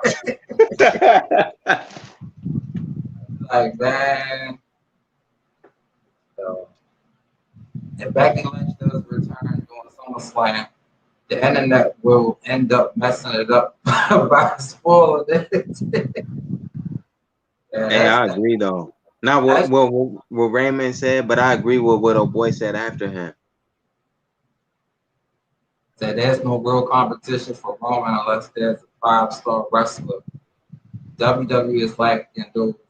Edge is yeah, I don't know what they was doing with Edge, like, man. Like Edge, the Edge I know, he done beat you know, he done been in the ring with Undertaker, Cena, Batista. And I mean, I know he had his runs with Vicky, but I like Edge when he was by himself, just winning championship. But Edge looked like somebody grandpa now. I know. I was like, man, I was so happy when he came back at the Royal Rumble. Man, that gave me goosebumps. I was like, "Show, Edge is back." The fame was never the same. Yup, when he found out about his boy Luke Harper passing away. Yeah. That's true. Rest in peace, Brody Lee. Yeah, Brody Lee, you know, Damn. he was definitely a good wrestler. And then Eric Rowan, I'm like, I mean, I thought he was all right as the white sheep in Wyatt Family, the first Carnation. But then later on, I realized, oh, they got this man wrestling looking like a repo or a garbage man. Right. I remember when they had Eric Rowan with that cage coming out every week. And then I was like, what's in that cage? Like, and I think the announcer was like, somebody got to go in there and see what's in that cage. I was like, ain't nothing in that cage. Hey, ES Lifelines. Yep, thanks for watching here. But you remember, Ty, remember the wrestler Black Rain from TNA Impact years ago? Yeah, I remember him. Yeah, he used to come out with a bag and he had some in it. That's where they took the idea with Rowan, where he had that cage. They had to be stealing stuff. Oh, wow. And that's crazy.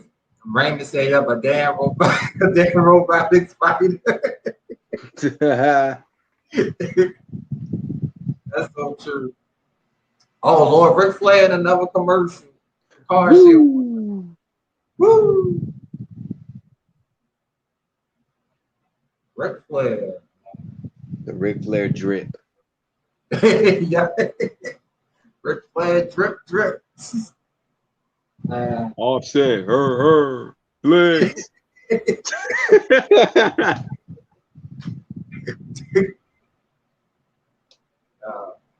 ES Lifeline says, hello, everyone. Thanks for coming here. I don't know. It's just we trying to build up for SummerSlam. Yep. Trying to build for SummerSlam. Yo, what the hell, Ty? You got trolls? Yeah, I just saw I'm about to just block that person. Oh man, come on, man. Please don't come in here with that. Did this just start or did you have this earlier in the chat? No, this is the first time I seen that. Once I saw the first one and it kept coming up. I was like, yep. So I got it right on my phone too. So I'm monitoring the chat and trying to do a little everything. Well, where is Chels at? I remember how she was in here last time that happened. She was like, these people trying to pretend like they really want to talk, and then she started booting their ass. Right, yup. You gotta do that. Right, Raymond said, yup, they ain't got nothing better to do, yup. Just coming in and just saying one thing. Like I said, if you come in like that, you're going to get blocked. Hey, just tell the trolls, you will acknowledge me.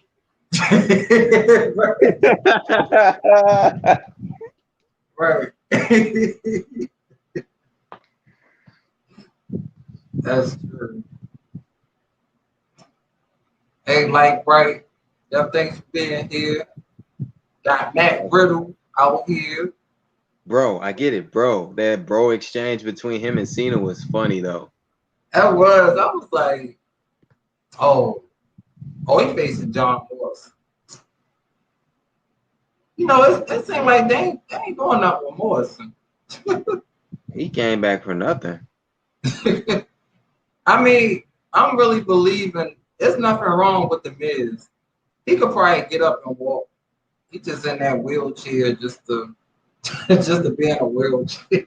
I like Miz, but the problem with him, even before the wheelchair and even before the Morrison thing, all he ever really did, besides when he did wrestle, is come out there and say, "Oh, I want you all to catch Miz and Mrs. every Tuesday on USA." I don't watch that show, man. Like no, hey, I just don't, man. I know he would do that. I'd be like, man, and he would always have the Miz TV, and then he'd be like, make sure y'all catch my shoulder, Aaron. I'm like, yep, every Tuesday at 9. We know. So now the Miz did the Lord. He did the dripstick to Byron Saxton suit. Yeah, but see, Morrison, the thing with Morrison, Raymond, is that I miss him playing his character like it's meant to be played, like the 60s, 70s Jim Morrison Doors gimmick. Now all of a sudden he's a Jersey Shore wannabe, America's Most Wanted, and Johnny Drip Drip. Like, what is that? I'm sorry. It was just funny. The Miz, he had that dripstick and he was shooting it at Byron Saxton suit. And Byron was like, oh, word, John, that's cool. Jake the Snake, that's the man, one of the greatest. Oh yeah, he manages Lance Archer on AEW. Nice. Have Chris Benoit's son started wrestling for AEW or Ring of Honor? I'm not sure. And Drew McIntyre, you know what? His promo gonna be like Roman, only he's not gonna say to acknowledge him. He gonna tell you another one of his story times about Scotland or whatever. And I like Drew, but I don't like what they're doing with him. So yeah, I agree with that too. He needs to turn heel. Yeah, because I was like earlier, it looked like he was about to turn heel.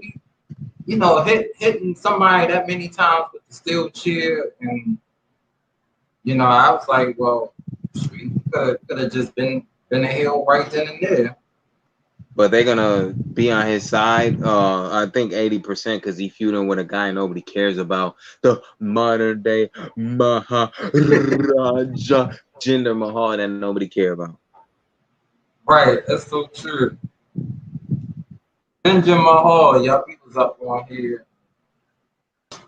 I was like, man, yeah, he done really fell off. Drew is better. Drew was vicious as the chosen one. That's why when he first debuted, I was like, yo, I like this dude. The way he was just attacking people like viciously. Oh yeah, he did though. I mean, he would be attacking people like crazy. I always remember when he did the Dean Ambrose, like I think he gave him the Claymore kick on the steel chair and stuff.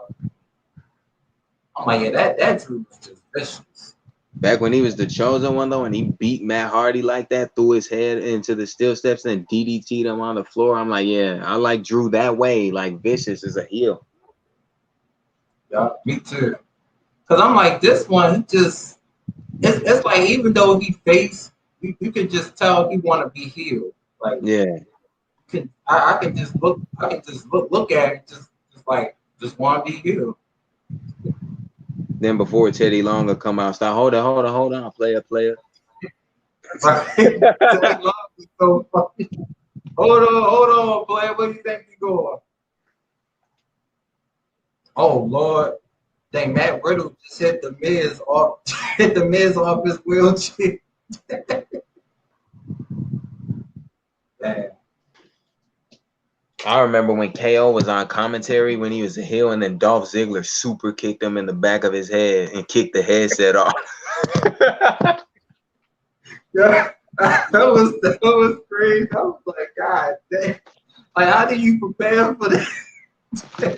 Like, you just sit there and talk, and he just.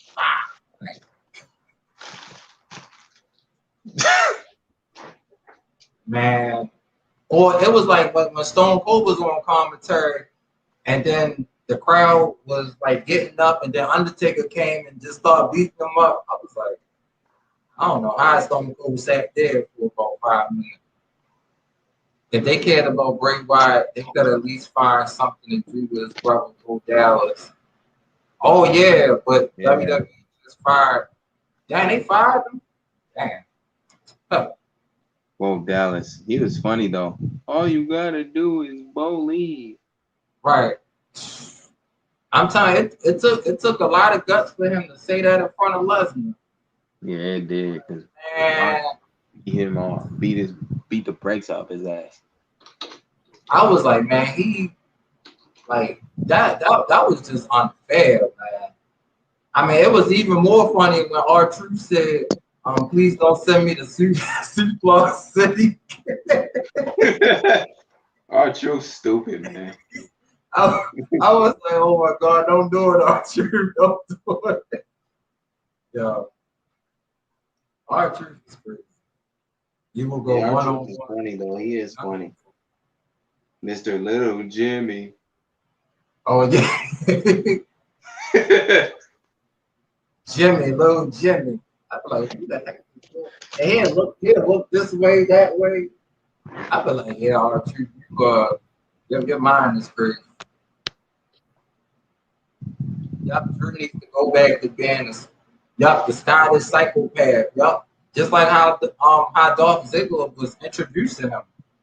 Like that's how it should go. Well, when he beat up Dolph though, that was funny. Come on, Dolph, fight for me, damn it. Get up, damn it. then he Claymore kicked his head into the LED board. See, that's the Drew that we like as a heel. Right. Yeah, I was dying like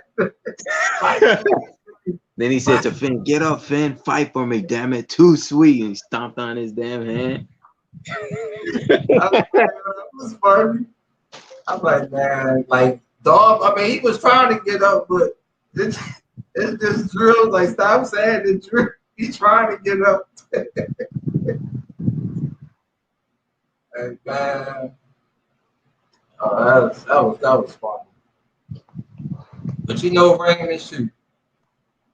I think if I don't know how these wrestlers like, if your first match is with the Undertaker, I'd be like, nope, I'm gone. That's it. I ain't fighting Undertaker on my first match.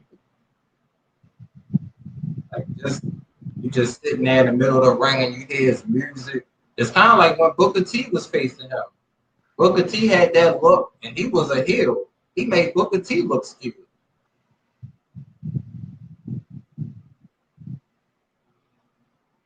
Same with Drew. Remember, as the chosen one, like the first time he fought Undertaker on SmackDown, he did walk to the ring slow, but he kind of was like, he played it safe instead of show fear. And I thought that was cool because he still lost the match, but yeah. And then Undertaker walked up the ramp and got super kicked by Shawn Michaels after that. I was like, man, Shawn, them super kicks, man. Super kicks vicious, though. Especially when they come out of nowhere. So vicious. And Chris Jericho, that CM Punk promo, when he talked about his father being an alcoholic, I was like, yo, that's kind of messed up. But oh yeah, because I was like, man, like CM Punk, he just had to take it, and of course, he was the face, and Jericho was the heel, and I was like. But you saw how Punk's face changed. Like you could see kind of was hurt, because that's why he even asked after the promo, like, what was that about? Like, you coming with some personal stuff, man. Right. So I read about Mickie James' appearance on Impact. Oh yeah, I did see that too, y'all. Mickie James came back to Impact, and y'all, she got a big reception when I love Mickie, man, but I hate the way WWE did her, especially with that Lay Cool thing, calling her Piggy James because of her weight. Like, I'm like, yo, you don't do that stuff, man. Right, I'm like, man, Mickie James is like one of the best female wrestlers WWE has ever had. Like her and Trish had a good rival, and I mean, Lord, I think she was probably one of the first people, probably besides Lita, to really push Trish, because Trish was beating everybody too. Then we got Bayley now, Mrs. I need the ref's help with some tape. Can you help me with this? I'm sweating. No, I can't help you. What the hell is she doing? That was so. I was like Michael Cole. No. That was so funny.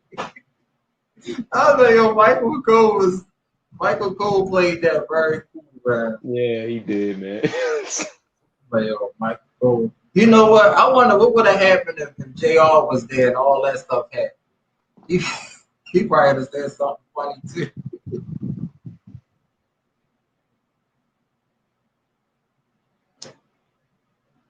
So it's like AJ Styles and Omar's came out there. Like Omar's about to break Matt Riddle's scooter with his bare hand. You know what? I was against the idea of Randy and Matt being together, but I'd rather see those two take the titles from AJ and Omos because AJ Styles needs to turn face and kind of go after the US title or the Intercontinental title, whatever happens. Oh yeah, I agree. Yeah, because I mean Matt Riddle and Orton. It seemed like the crowd is really going for them anyway. So Yeah. if they win the belts, then we know how Randy's gonna turn. Facts. I'm like, that would be something. Like Omar's about to get the Miz. Omos and Great Khali needs to have a match. Loser leaves WWE because they both suck. That's what I think. Oh yeah, now that would be a good match though. Cause I mean, Lord, it takes a lot to move Omos and Great Khali. He got them. I mean, both of them got big hands, so I don't know. It would be a crazy match. You would get a bunch of "You Can Wrestle" chants and change the channel and boring. Just like with the Viking or I don't know what they are. 1 minute they was the Viking Raiders, then they was the Viking Experience. They look like Kratos, God of War. Like that's dope. Yeah. But if you're gonna have them win, let them. If Randy Orton and Matt Riddle aren't gonna take those titles, let the Viking Raiders do it. Yeah, I think the Viking Raiders would be a better team to take out AJ or Omos because of just how they are. Yeah. Say, what would WCW be in today's time? Wow, that's We talked about this. Remember the Alliance storyline? Yeah. I mean, I think if they still had like everybody today, I mean, man, I know Booker T is up there, RVD. They didn't really do nothing with Tommy Dreamer when he came to the main roster. Like, I think they had Sabu for like a few weeks. It's like they just treated. I think they treated RVD more better and like Booker T more better. ACJ Ruthless Sports. Y'all, thanks for coming here. Just talking about Monday Night Raw and wrestling. But yeah, man. Thinking back to the Alliance storyline, what would have happened had Team WWF lost? We'll never know because it is just like, okay, WCW will still be a thing and then ECW will still be a thing. But of course, WWF had to win. Now, both of those companies, the competition, are dead. Right. Because I was thinking like it would have been something if the Alliance would have won. And then things probably would have been different, And I'm not saying like Triple H wouldn't be a multiple time champion, but I think other people would have been champion along with him and Cena. Facts. Oh, I think R-Truth is wrestling tonight. Notice he came out. Oh, Mr. I don't know how many damn times he done been 24/7 champion. I don't know. He won that title about like 250 times. But I ain't gonna lie, him and Tozawa, they was funny though. I ain't gonna lie. Like when they was doing them whole little skits things and R-Truth be at a restaurant, I'm like, man, this man eat dinner. And next thing you know, you see a referee and he just being rolled up. It's never gonna be like the Hardcore 27 days though, man. Crash Holly, man, rest in peace. But Crash Holly and the Mean Street Posse and Steve Blackman and all them guys always made me laugh, man. Oh yeah. I mean, because Crash, when he came up with that 24/7, 300, I was like, what? Like, you got to defend this belt every day. I was like, that's insane. Like, I'm gonna And then, send you a video, not to stop you, Ty. I'm gonna send you a video of Steve Blackman versus the Big Boss Man, rest in peace. After this, and there's a hardcore match, and then Crash Holly and Dean Malenko threw some hot coffee on Boss Man, and then he took a super kick and got pinned for the 3 count, and then Steve Blackman hit Dean and Crash Holly over the head with a steel trash can. That's that, funny as hell, man. And JR was like, "Oh my god." I mean, back then, like, you know, the hardcore title was really good. Shoot. I just saw the little clip when JBL gave I think it was Bob Buchanan a clothesline from hell. He was talking to Eric Bischoff. I was like, yo, how do you plan for that? Like, you talking to somebody and you just get clothesline from, like, Yeah. a lot of impact, man. Like, and I'm like, I'm surprised Eric Bischoff ain't get hit, because JBL, he came with a lot of force with that clothesline. It's just crazy. I wonder when WWE retired the 24/7 championship. They should. I like the WWE to adopt, but a TV title belt for both Raw. That's a good idea, John. That's a good idea. Because, I mean, you know, AEW got their, you know, TV championship, and WCW had one. I think ECW had one too. That would be cool. Hey, he said Roman Reigns versus Bobby Lashley. Yeah, what happens though? What happens, like, if we are wrong here today talking about this, and by the time Survivor Series comes around this year, Roman Reigns and Bobby Lashley are still champions. Now we're gonna have to see them fight each other. I know that. You know what? That would be a good match though, because both of them is built. You know, both of them got submissions, so they should make it a submission match, because both of them got submissions. So it will be a strong type of match, and I know either one would want to submit. I mean, that's what they want to do. I can't wait till they go to Chicago again, so he can tell them, Chicago, you will acknowledge me. And they start booing him. Oh yeah, they want to be booing him, man.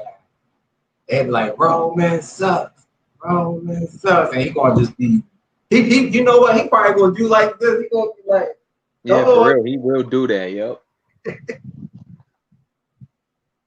Wait, who was that? Oh, wait a minute. Reginald is the 24/7 champion. Oh, Who, Reginald? Yeah, he just flew over the ring. Yo, Reginald need to be in the Olympics. He just flew over the top rope. Damn. He should be in what is it, 205 Live? Yeah, like, this man flying all over the ring. I mean, now I don't know if he was like a wrestler or he just acrobatic, but man, he can do that. He should just be a regular wrestler.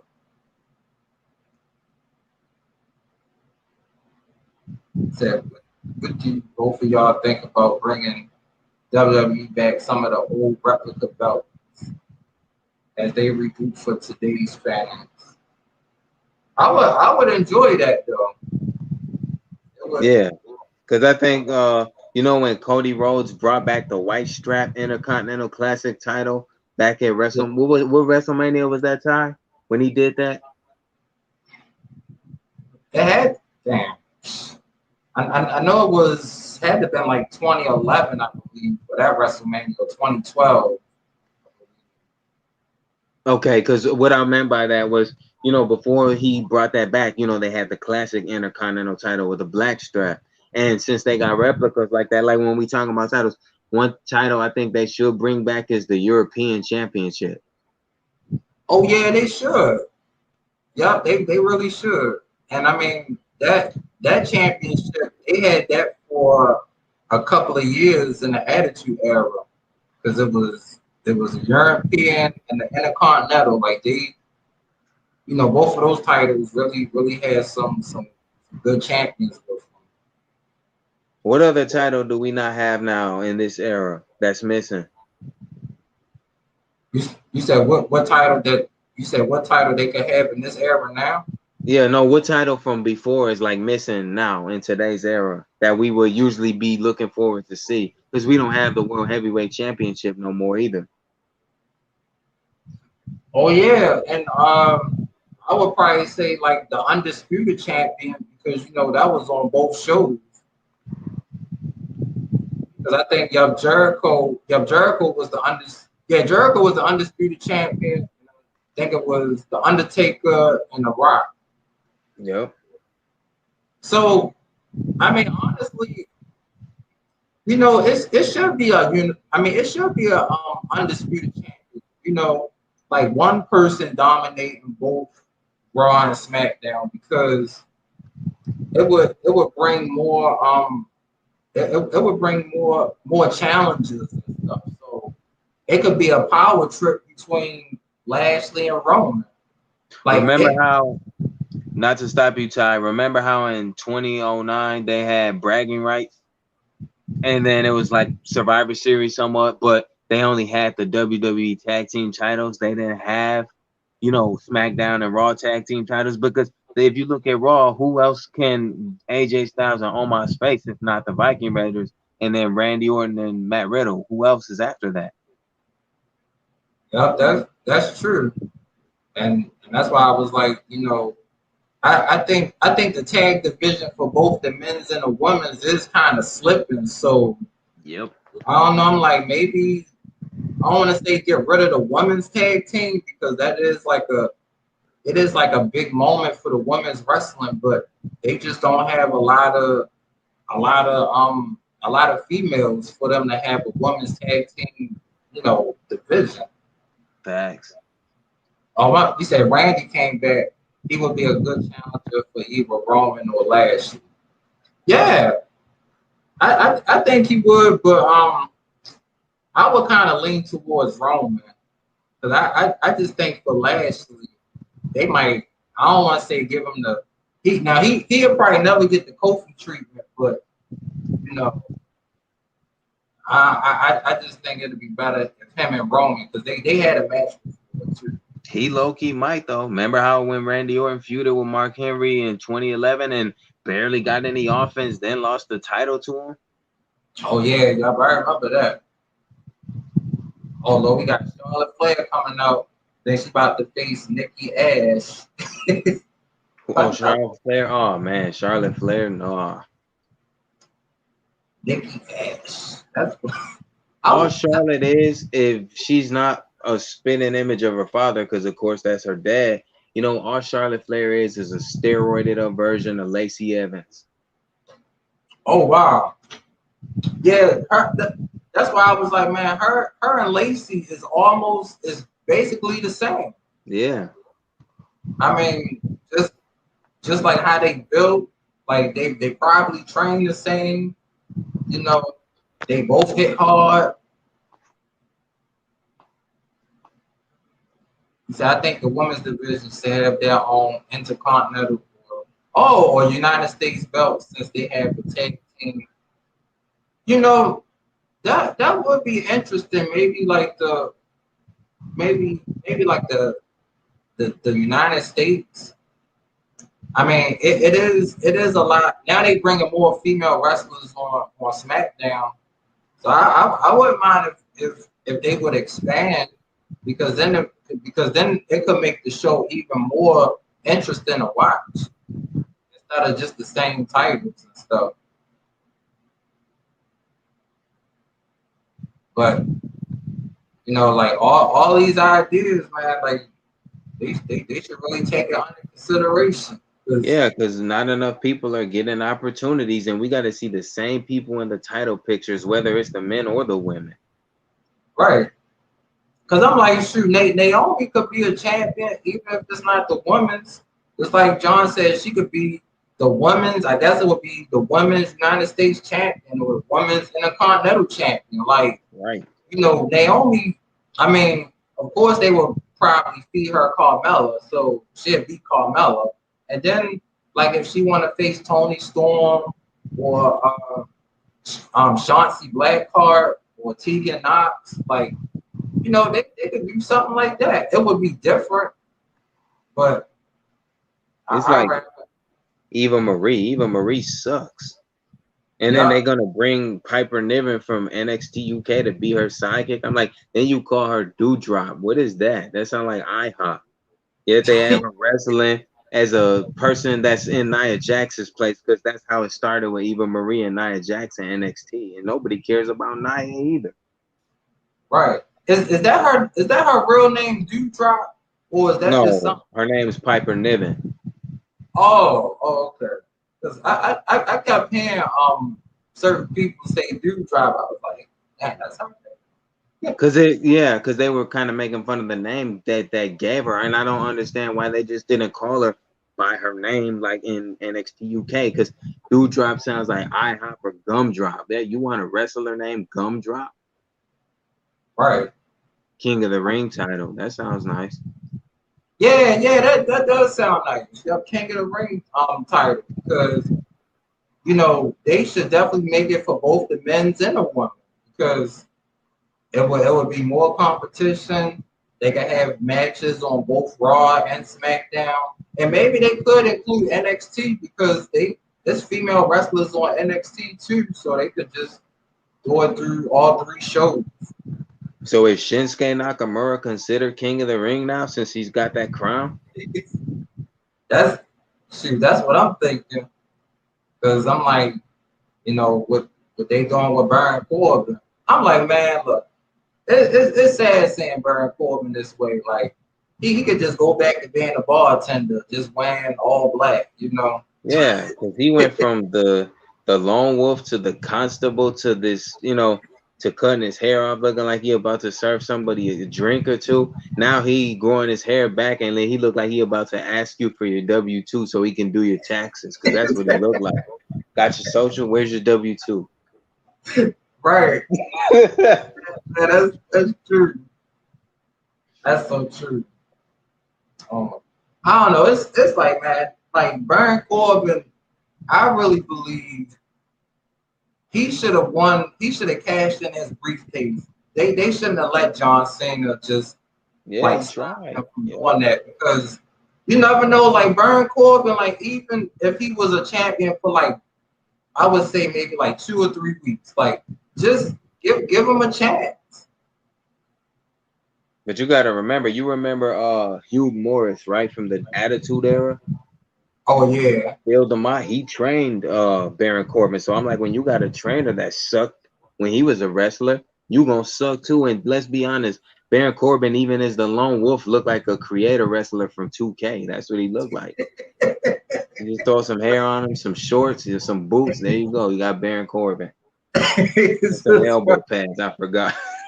Here come Nikki Ash running down here, superhero. Stand back. There's a hurricane. That's Nikki Ash. That's all she is, man. Right. So it's official. Yep. Rhea Ripley, Charlotte Flair, Nikki Ash at SummerSlam. They just put it up on the screen. Why though? Like, why? Hope to God the fans boo that match out the building. You know what? I would not be surprised if they start off SummerSlam like that, because they always pick like the odd matches to start off. Like they know they're not going to want that match to be in the middle of the show. So WWE has a lot of good talent that deserves to have. Yeah, championship. Yeah, they really do. All right, Ty. If you could pick your champions right now, if it was up to you, out of everybody that's champion right now, if all those belts were vacant, who would you pick to be your champion? Okay, I think, let's see, for the Universal, I would definitely pick Finn Balor.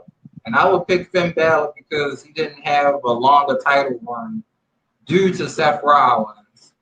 I think the Intercontinental Championship should be Cesaro because they not seem like they ain't doing nothing else with them. And let's see, the United States champion, I would give it to Damian Priest because he definitely deserves a title run. Now, as far as the tag teams, I would just combine both of them together and just I guess I would still let the Usos be the champions because they've been kind of just beating everybody up for years. So the division runs through them. If we get the old Usos that came out rapping and doing all that, and I guess the Raw Championship. I don't know the Raw Championship. I think I would probably pick Strowman because he never really got a good championship run. And the women? The women's okay. So for SmackDown, I would still let Bianca be the champion on SmackDown. And for Monday Night Raw, Monday Night Raw would be kind of hard, but I would say if Alexa Bliss goes back to the old Alexa Bliss, I would let her be champion, not the psychotic make you pause for 10 minutes Alexa. And then the women's tag titles. Oh, the women's tag titles. I think I would let Chauncey Blackheart and Tegan Knox be the SmackDown. Well, be the women's tag team champion. That's what's up. Because my bad. So who would you want for your champion? That for me, the WWE champion would have to it would have to be man, that's hard because Bobby Lashley, though I'm not doing a fan of him, his title run is solid. So, but I would say Big E. Big E will be my WWE champion for Raw. For the Universal champion, it would definitely have to be Shinsuke Nakamura. Now for the women, the Raw Championship would definitely have to be Ember Moon if she was on Raw. Yeah, and then the SmackDown Women's Championship will have to be on Liv Morgan because I really like Liv Morgan and I want her to be champion at some point. Now I'm with you about the tag titles. They need to unify them because if it's not the Usos or if it's not Miz and Morrison and they're not playing around or anything like that, give it to them or the Viking Raiders, one of the three teams, because they are the true tag teams that's left. And then for the Intercontinental Champion, I would have to say Seth Rollins. And then for the United States Championship, Keith Lee. Oh yeah, I like that pick too. So and then who else did I miss? Women's Tag Team Championships would have to be I would have said Ember Moon and Naomi if I didn't say Ember Moon for the Raw Women's Championship. But I would have to definitely say Io Shirai and Asuka. Oh yeah, that's definitely a good team. That's definitely a good team. I don't know if Chris Masters is coming back though. Oh, Brian said Fable Lily Championship. Bro, you stupid, man. Fable Lily Championship. That Charlotte just threw Nikki Ash across the announcer table. Oh, I forgot to ask you. What about your Cruiserweight champion? Oh, the Cruiserweight. That one would be tough, but that would be tough for me. Because I know they got some people on 205 Live. I haven't really watched it, but I'm kind of up in the air with that. I wonder who would get a huge pop at NXT. Oh, you said, so you said if Chris Masters would get a huge pop at NXT. I mean, he might. That would be nice. Or John would pick Sasha Banks. I Yeah, love Sasha, but I don't know about you, Ty. But what do you feel? Do you feel like the four horsewomen have had all their chances? Like it's time for somebody that isn't one of the four of them to get a title run. Like and them, none of them be involved. It's like Ronda Rousey. Ronda Rousey had a strong debut at WrestleMania 30. What was it, 34? yeah. Yeah, and what happened to her after that? They had her start to bury people. Now, when she buried Nikki Bella, I was okay with that because I can't stand the Bella twins. They're like the Kardashians of wrestling. I don't like them either. But that was okay.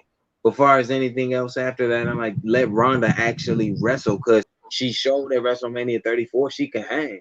But then they just had her doing squash matches, and then that triple threat match at WrestleMania 35 between her, I'm the man, and Charlotte. It was a botch fest, and then it was a sloppy roll up, and Ronda got pinned when she had both hands on the mat. I know, yeah, that match was pretty crazy. But I can say like leading up to that match, I mean they did everything good. Like, I think it was Charlotte and Ronda was in the back, they was fighting each other, handcuffed, and I mean they had some good little scenes like little moments, leading up to the match. Said Brian Lennon smile. Good. Said Rex Championship. I, I'm Rex, pretty I'm pretty sure Rex would probably have some good picks as well too. But I mean, now for me, it's good when it's different people as women's champion. yeah, So man. I mean, like I said, I know Sasha had her runs. You know, Bailey had her run. Becky. We already know Charlotte is just always gonna be in that title picture because Yep. Until it's she just like retired. right, yup, unless she retired, and it's like her 11th title run was only one day, and I'm like, Dad, that's crazy. Like, she's just going to just keep winning them, but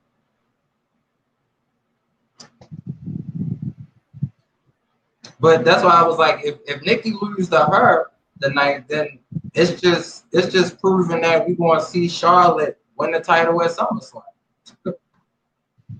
And yeah, and even if she doesn't, now who is Nikki gonna face? And then nobody cares about Charlotte and Rhea no more. Who is Nikki Cross gonna face going forward? Because if they put her against Alexa Bliss and then Alexa Bliss kills that character, let's say that happens where Alexa Bliss won't be that character no more. I can deal with that. But if they gonna have her win the title and be hypnotizing people, man, I will not turn my TV on for a WWE for a month. Yeah, I really agree with that because it's just better just to see Alexa Bliss in her regular form just beat people instead of her hypnotizing people and stuff like that. So, and like this match, they making Nikki look so weak. She hasn't done nothing to Charlotte. She just been it just felt like it's like a Charlotte Berry match. Yeah, WWE has this logic to make their champions lose, and I don't understand why that is. Like, okay, Charlotte is bigger than Nikki Cross, but this is if you remember when Liv Morgan was on SmackDown and she faced Charlotte for the first time, Charlotte beat her in 4 minutes, man. I know, yeah, and that's why I didn't like when they I think it was like when Becky was the champ and she wanted to take on Oscar again because I was like, I ain't like that idea because it just felt like Becky was kind of burying Oscar.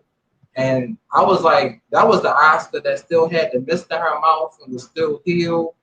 Yeah, And I was like, they was doing Oscar dirty then. And I mean, at this moment, Oscar should be added in the championship match. If Oscar were to be added to this championship match, it would make the match, I would say, more better because everybody just be root for Oscar.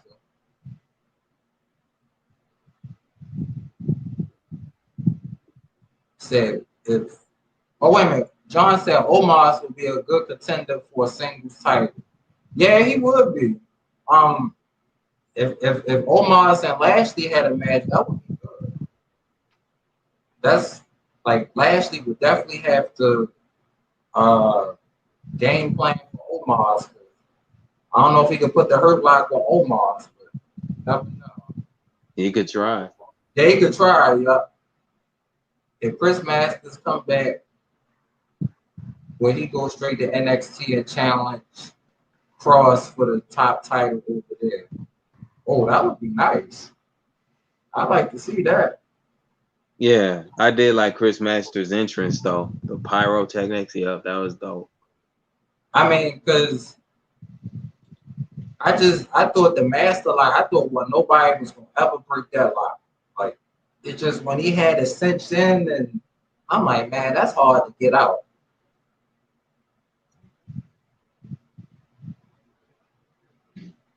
But it was only Bobby Lashley that broke out of that move.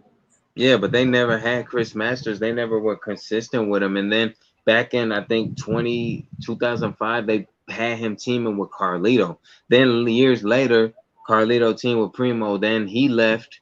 And then you got him come back as No Way Jose in that low-budget Carlito Ricky Ortiz on ECW. Part of Teddy Long's Superstar Initiative with Matt Sydal. And you know another guy they could have possibly did something with? Yoshitatsu. He was another dude. Yeah, he was good. He was really good. It's like he was only there for maybe like a month and a half. I remember seeing them. And Sheamus got the whole look back, but you know what? Yeah. He needs to have that flair he did when he was on ECW before he came to Raw and ended the career of Jamie Noble, because all he's good for these days is Bella. Oh, that bro kick. Like, man, he wasn't saying that in 2009. That's so true. And just like I said, yep, Charlotte just beat Nikki. So that just man. Just made Nikki look so bad.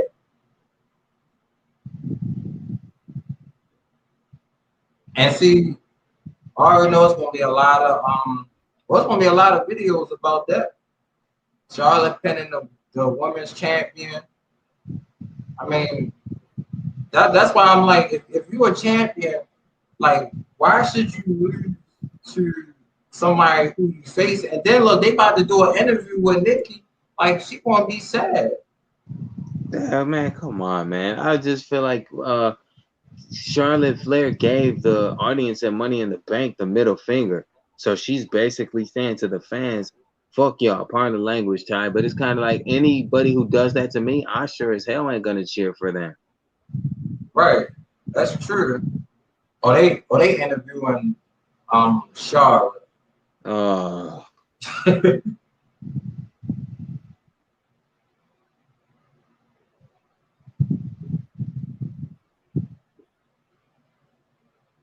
Let's go.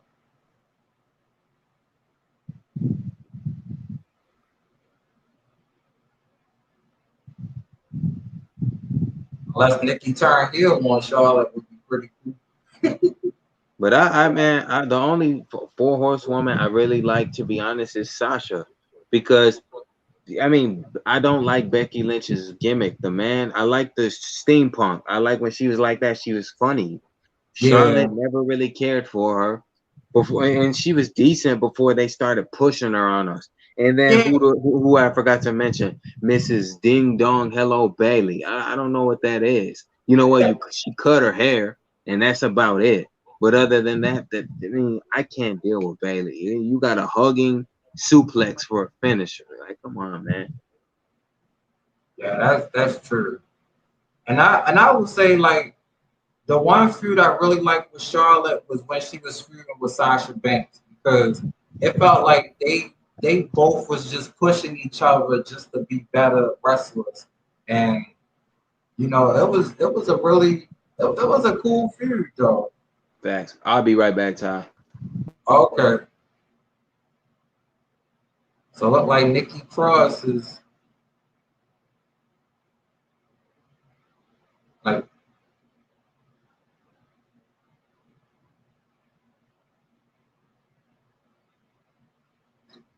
So it look like Nikki is challenging Charlotte again.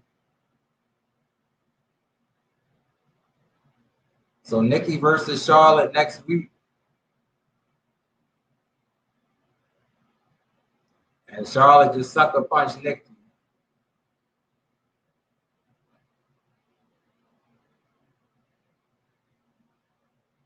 Looks like Charlotte about to beat the mess out of Nikki again.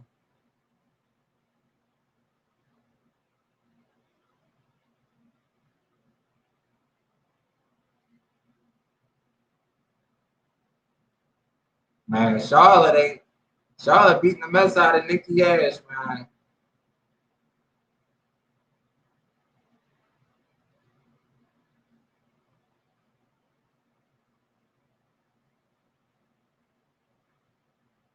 Brian laughed.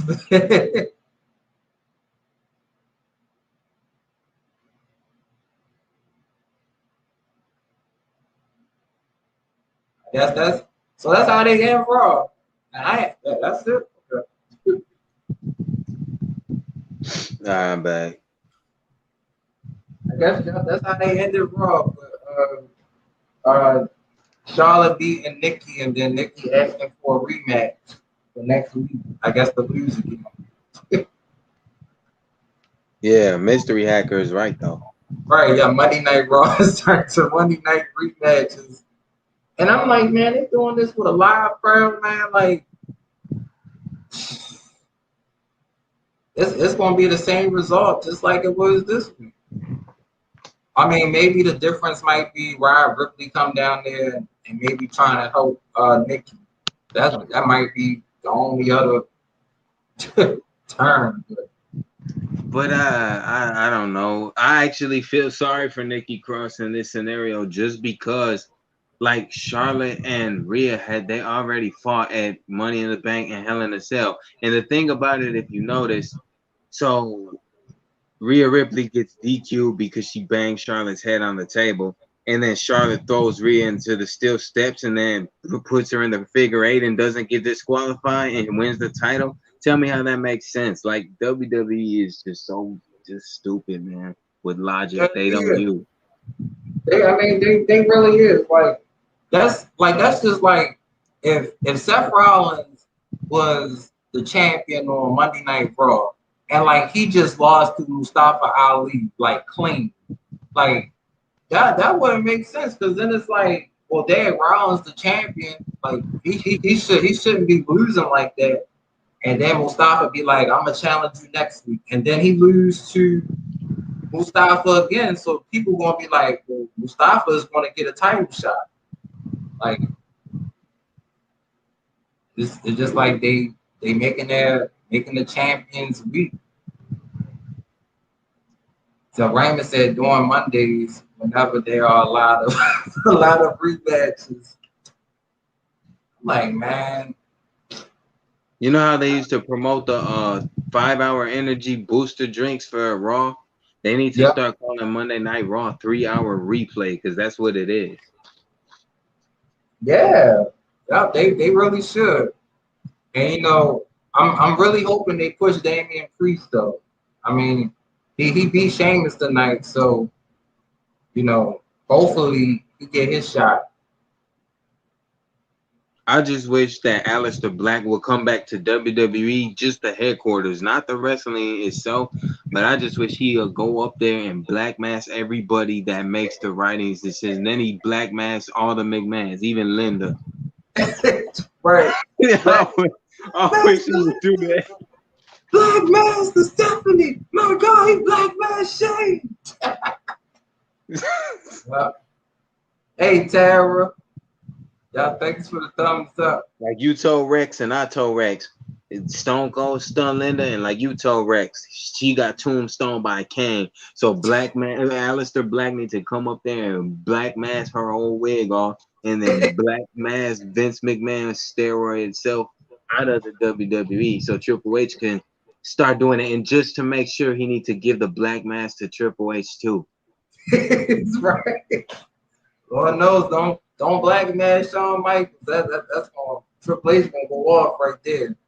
just black man Shawn Michaels, and then you go on Triple H gonna be like, what you want? What you want? Like, you got your match.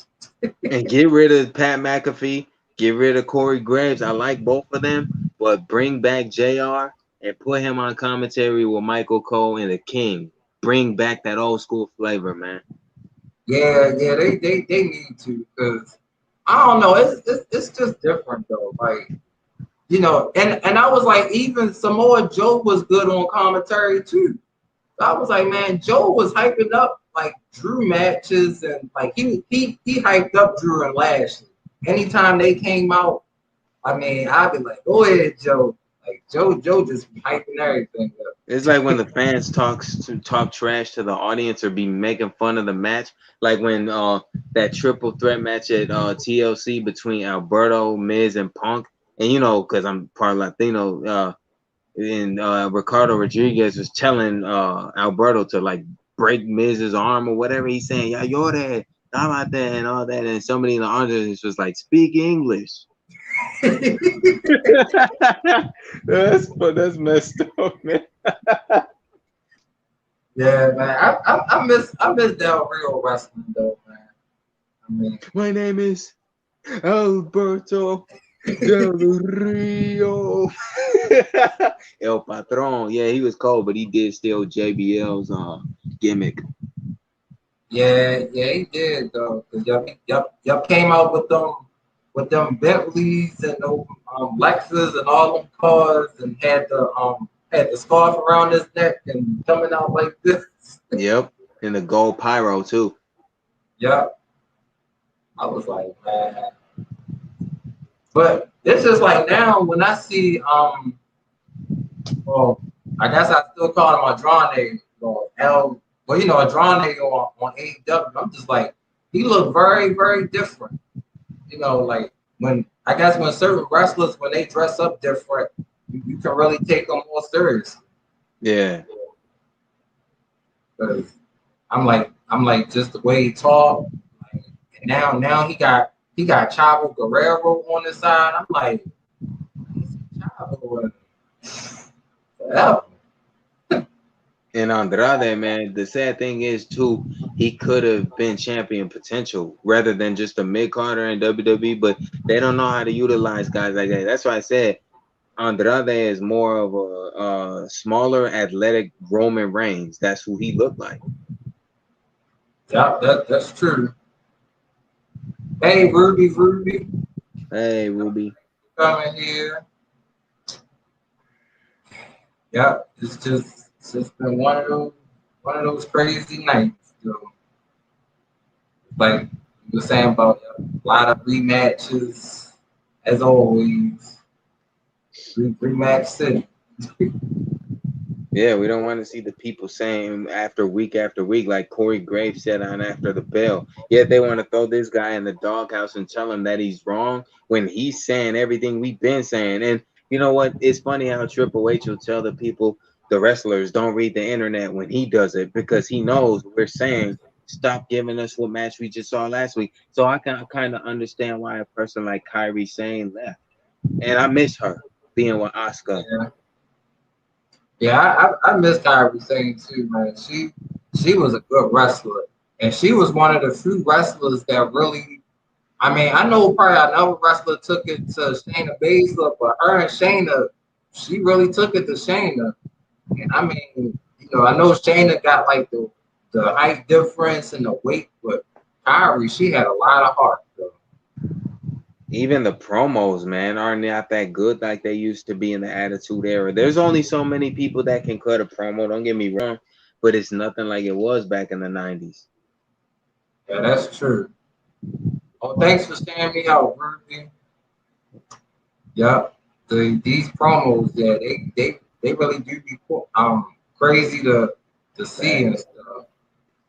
Like The Rock, he said to Booker T, "You're going to SummerSlam? Yeah, punk ass sucker." Okay, so you're going to SummerSlam to what? You need somebody to park the car in front of the building? That's funny, man. You can go. What he said, you can have a match or one-on-one with The Rock, because you can even roll up to Hollywood and get your hair done like Whoopi Goldberg. I said, yo, The Rock. I said, man, I'm like, see, that's how you know The Rock for his own stuff. Said was just golden. Everything that Stone Cold said was golden. I was like, shoot, even sometimes, like, Kurt Angle would say some off the wall stuff too. And of course, Undertaker. I'd be like, wow. Yeah, just like Big Show back before he was called Big Show and he went by his name, Paul White, and he lost to Stone Cold. The King is like, oh my God, Stone Cold just beat Paul White. I don't believe it. And The Rock is like, Paul White is a 500-pound bag of monkey crap. And they were both heels too, but The Rock was gold as a heel, especially as a heel on a mic. Yeah, yep, was. It's like both of them was just crazy. I need to charge this phone real quick. Wait, what? Is this another troll tie? I hope not. I'm sorry, man. I'm gonna have to block you for saying Yeah, stuff. we don't joke like that up in here, homie. Not about a dead man. Rest in peace.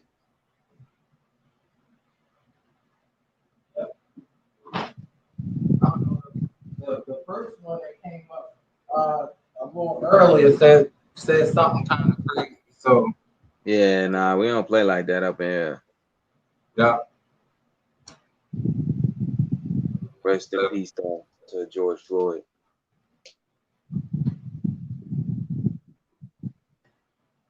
Yeah.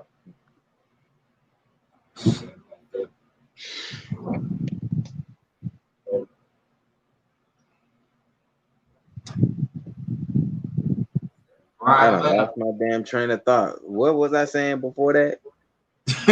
I know we was kind of all over the place for that happened. Did you block this cat or is he? I don't know. Yeah, I was just about to. I just gotta I gotta do it through my tab. Oh yeah, no doubt. I understood. Well, whatever you think about the guy, man, it don't matter. He's gone.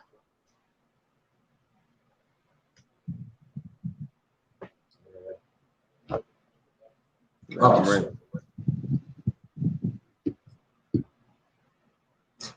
yeah, but it's just like I think WWE they need to just look at AEW like look at how they doing their shows every week. They showing different people every week. Fact. And I mean sometimes it's not gonna always be like the perfect show, but at least we get to see like different people, like that one girl, Chris Statlander, like she's a good wrestler.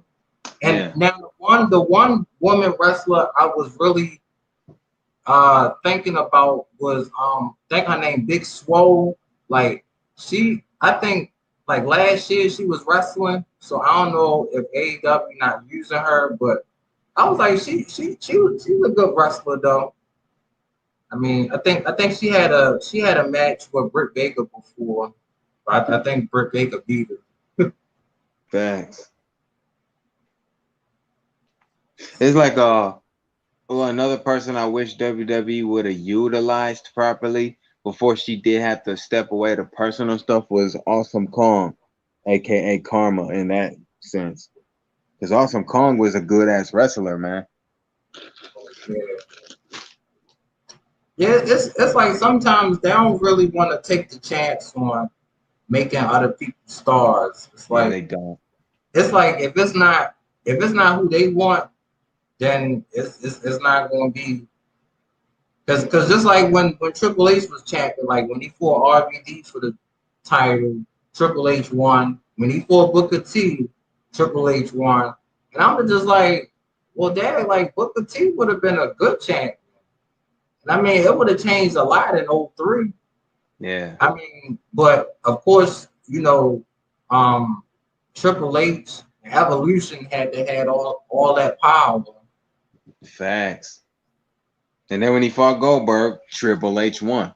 Yeah, because he had help from, mind you, he had help from Evolution. But the one thing that makes no sense about that to this day is, Triple H, beat Goldberg with help, but The Rock couldn't beat Goldberg is a heel. Like, come on, man. How what again? And that was at Mania.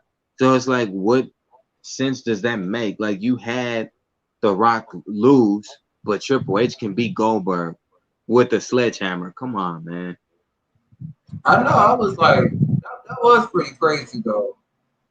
But it was like a little dream match with The Rock and Goldberg though. Like it was just like the Rock was just saying some funny, crazy stuff to Goldberg. And I was like, it was pretty cool. Then he brought out Gilbert. He said, I said your mama's a fat, now dance, damn it, or something like that. And then the real Goldberg came out and speared the hell out of Rock, man. I was like, yo, I wonder how much did they pay Gilbert to keep coming out? Because it was just so funny. Man, yo, them people just like the Bellas. I'm so happy the Bella twins are gone. It ain't no hate. I just never really got into them because before they did and they did improve. Well, Nikki more so than Brie did improve on her wrestling and work, but they were just like until they brand really took off, they were just really ballets and not wrestling purists at first. Oh yeah, but I was thinking like I guess Nikki had her long title run because every time Nikki would wrestle, everybody would be talking about. They say, "Let's go, Cena, Cena." Yep, that's like, right. I was like that's gotta be. But then remember, I think when AJ was wrestling, they would be saying CM Punk, but she was smiling though. Yeah, because they married. They actually married. And that's cool because I mean AJ Lee was likable. I like AJ Lee. She's dope. But I Yeah. mean she did her thing as the champ. I do feel like it was because of Cena and Daniel Bryan that the Bella Twins brand took off. Because before they got involved with either of those men, where were they? They were struggling. And then they even got released. Yeah. I was like, man, it like I think today if Nikki Bella was on SmackDown, like and she was around like when Bailey had their run, I think Nikki probably would have took her though, because Nikki was fighting just about everybody too. Yeah, what their song say? You can look, but you can't touch. You Yeah. keep reaching for the stars above or something like that. I'd be like, yo, that thing would be funny. And then of course, Primo. Yeah, Bree mode is about being drunk and acting stupid, which she did Bree mode on Total Divas and she was drunk. Okay, well, Ruby said I'm inviting you guys later at my stream. Okay, Ruby, that sounds good. Thanks Yeah, for that. I think sometimes Ruby be singing on her stream sometimes. Yeah, it'd be fun one there. Man, I swear, WWE Creative is just like the Meek Mill song. Bricks, bricks, bricks. Shooting bricks, damn it. Right. Cause I'm like, man, like it can't be every week. It's just like we gotta make Charlotte like everything. Like they could just be like, look, Charlotte gonna lose to this person. We put her in the back. We want to promote these females. Cause like honestly, if the way that this is going, Charlotte gonna be a 20-time champion by the time next 2 years. It's a shame. Because, I mean, I don't understand. Like, out of the 4 horsewomen, I think that Sasha Banks is the second best wrestler to Charlotte. And then Becky Lynch and Bayley. But for some reason, they love Charlotte. Because even if she wasn't Ric Flair's daughter, we'll never know how she'd be handled. Because I remember before she got called up to NXT, from NXT to the main roster with the rest of them, there were people talking about, oh, she's not really attractive enough. And Vince likes to look at a pretty face. Charlotte looks like her father. And I'm just like, I don't know, Andrade, you could be potentially dating a man. I don't know.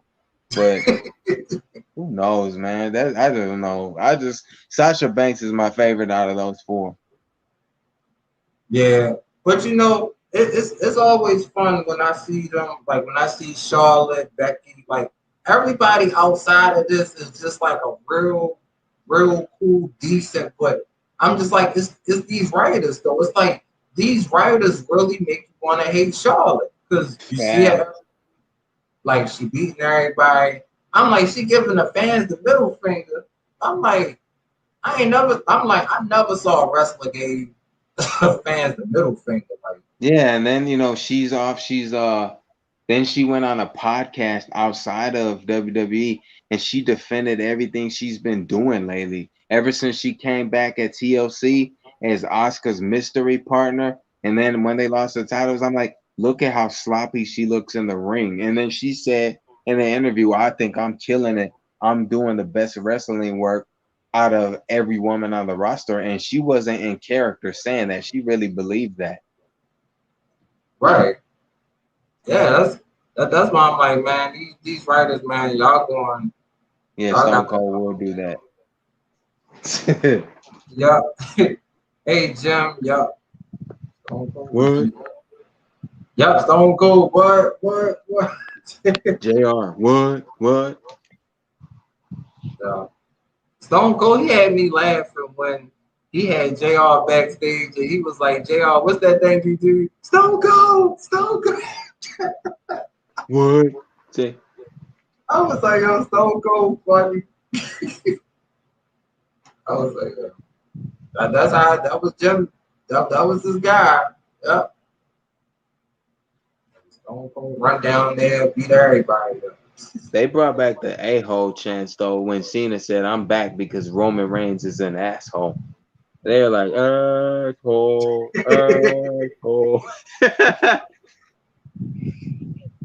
That's funny. But I mean, like I said, I'm always remember when Roman said that stuff to Cena, like, I'm the only person that John Cena can't see. And I was like, man, they were saying some crazy stuff to each other.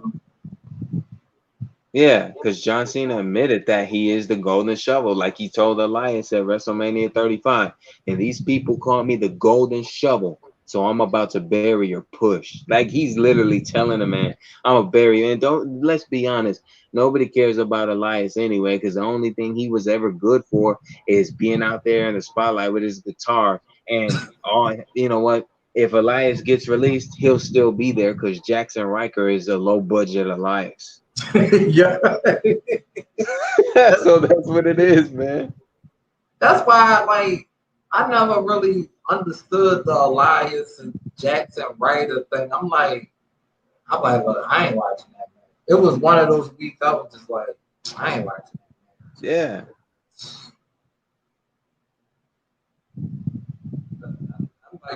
I'm like, cause really, like to me, the match don't really make sense. Like they was a tag team, but I'm like, of course, for every tag team they break up and they let them feud against each other. So Yeah. The only team from NXT that actually lived up to their name is the Forgotten Sons because they literally are forgotten. You know what? Yeah.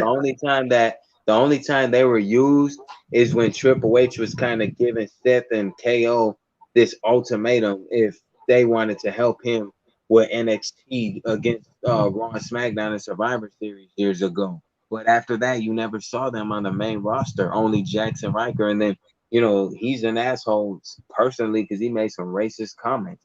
Yet this guy's still employed. Like, come on, man. Yeah, that's true. Oh, I ain't gonna Mr. J say Elias is a broken down Jeff Jarrett. Yeah, that's true. You're right, Mr. J. He come out there and hit people with that guitar. Only time I thought it was funny is when he hit Baron Corbin in the back with the guitar and it broke, and then Baron Corbin is like on the ground in pain. That's funny. Oh yeah. I was like, man, I know that had to hurt though. Like you get hit with a damn guitar, and that's why I was thinking like, did somebody else had this gimmick? Because and then just what Mr. J was saying, because I was like, oh yeah, Jeff Jarrett had the guitar and do that. So I'm like, sometimes they need to get original sometimes, like they don't, Yeah, they don't always have to bring the old stuff back. yeah, just look at Kurt Angle, how they did him. Oh, you had him lose his last match to Baron Corbin. So you had a local bartender bury an Olympic gold medalist. Like, I don't understand that. And you know what? I don't think Kurt Angle would have wanted that because they wanted him to face John Cena. Remember how the audience was chanting for Cena? Yep, they So it's was. like, man, you had a bartender like Baron Corbin. I don't understand. Vince likes him. That's why he's still there. But he really should be down the street from Ty or myself serving somebody beer or doing their taxes because that's what he looked like. Right, it's so true. and that's why, I mean, I knew Drew was a heel at the time, but if you remember, he made Kurt Angle tap out. Yeah, he did. I was like, wait a minute, like, y'all gonna let Kurt lose like this? And I was like, this was like Kurt Angle like last run. Like, came back just to tap out. Same with Swagger. Swagger was Kurt Angle 2.0 because what he used the ankle lock. And he's an actual collegiate wrestler too, not to take nothing away from him. But he ain't half the guy Kurt was because Kurt can cut a promo. Jack Swagger never could do that even when he had Dirty Dutch Mantel, aka Zeb Coulter. He's like Swagger with a lisp. Like John Morrison said, you have a lisp when you talk. And Jack Swagger said, no, I don't. So he's better in AEW, man. Well, Dynamite, Yeah, he is, because I'm like, the way he is there, I'm like, man, if he was like this in WWE, he would be champion. Because like most of those wrestlers don't really have the MMA background that he does, and he's just an overall good wrestler. It's like Rusev. Rusev was good until Cena buried him. Because at that point, it's just like they didn't know what to do with him. And then I think the last thing they really did with him before the whole Rusev day, which was entertaining, he was in League of Nations. Yeah, that's true. They let Baron Corbin be angry. But now Corbin is playing homeless. Man, I don't know what's going on with that, Mr. J, but to be honest, Baron Corbin looks like he's a mannequin model at Marshalls. They got him playing a wrestler on TV. And it's like what Road Dogg and the New Age Outlaws said back in the 1990s. Remember that promo? I'm calling you out, and I'm calling out real tough guys. And if you're a real tough guy and not one just because you're on TV, come out here. That was some real stuff. That wasn't a shoot. Yup. Yeah. That's why I was like, man, like times like this, I always just miss like CM Punk wrestling. And like he would always just speak his mind. Like when him and Cena was going at it, he would definitely speak his mind. And even when he fought Triple H, because I'm like, man, it takes a lot to just say all that stuff to Triple H, but like CM Punk was just letting them have it. It's like Miz when he was backstage with Ben Roethlisberger during the years that they had guest hosts, and he was asking if he could get a U.S. title shot. And then Ben was like, I will give you that. And this is the stipulation, though. If you lose, you grab the microphone, get right in the middle of the ring and say, I'm the Miz and I'm off. That's where that came from. And, then ever since then, Miz will be like, I'm awesome after that. So it's kind of like, I don't know. And then they had Kofi lose. But Kofi Kingston should just have never. Kofi Kingston, Cesaro, I don't think either one of those guys should have renewed their contracts. I'm sorry. They shouldn't have. Yeah. Yeah, because I mean, at this time, like, personally, I think Cesaro should at least be like a 3-time champion. Because, yeah, he should be. Like, it was, I mean, Cesaro been in like 2 Elimination Chamber matches. And I'm like, the one that just came, I think the one that was this year he was in, I was like, he could have won that one. Like, it could have came down to Roman. Well, no. It could have just came down to him and Daniel Bryan. And then if Cesaro would have won, Cesaro get a title shot like the next 10 minutes against Roman. And I mean, I think, you know what, it would have been a better match with Roman and Cesaro. instead of Roman and Daniel, because Daniel was beaten up. Right. Hey, OG Block, y'all thanks for coming here. Y'all been talk about some good wrestling and the ways we think it could be better. Also talking about some All these AEW. ideas that we got, we probably could be on the creative writing team. Yeah, because I mean, and I'm pretty sure the wrestlers would definitely like it too. Because I mean, I'm just saying, like Damian Priest, a United States champion, like even if Ricochet was just like in the title picture for the United States, I mean, that would have just been better. Said Miz was better when he was he was beating up Shane McMahon. Nah, Miz was better as a heel because he really, that's what he's meant to be. When they tried to do the face run with him, it was so forced. It was like, is this guy is he still a heel? Because Miz just cannot play the face role well. He can't. Yeah, I mean, I think Miz is better as a heel too, because when the Miz beat Randy Orton for the championship, and they had that one girl looking so sad. I mean, that was like that was money right there, because you picked the perfect fan, someone who really hate the Miz, and I was shocked too. Me and my grandmother, we were shocked that the Miz cashed in. Yeah. He came out next night, was like, "I'm the champion." He got a lot of boos. I mean, it was Boo City. It's like bragging rights 2010 when Team Raw and SmackDown was in the ring, and Teddy Long was like, "All right, Miz players, since y'all here, we gonna start with you first." He says, "Hold it, no, Teddy, why don't you start off by thanking me and thanking Team Raw for gracing us with your gracing you with our presence on the B show? But how is it that SmackDown always wins Survivor Series if NXT didn't the other year? Because Raw always loses at Survivor Series, man. I know, Except for not to stop you, Ty. Didn't Survivor Series, didn't Raw win in 2018 and 2017? The women? yeah. And then I remember, like, they will always have NXT on there, but NXT will always lose. Yep. I'm like, so what was the purpose of y'all bringing NXT on Survivor Series if they going to just lose?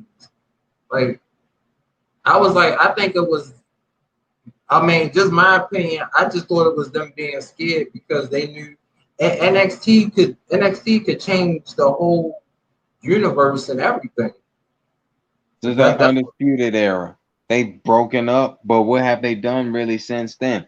Adam Cole, I don't know what they're gonna do with him if he's gonna get called up. Kyle O'Reilly, I know he had a match with I just saw the match the other night. I can't remember who it was against.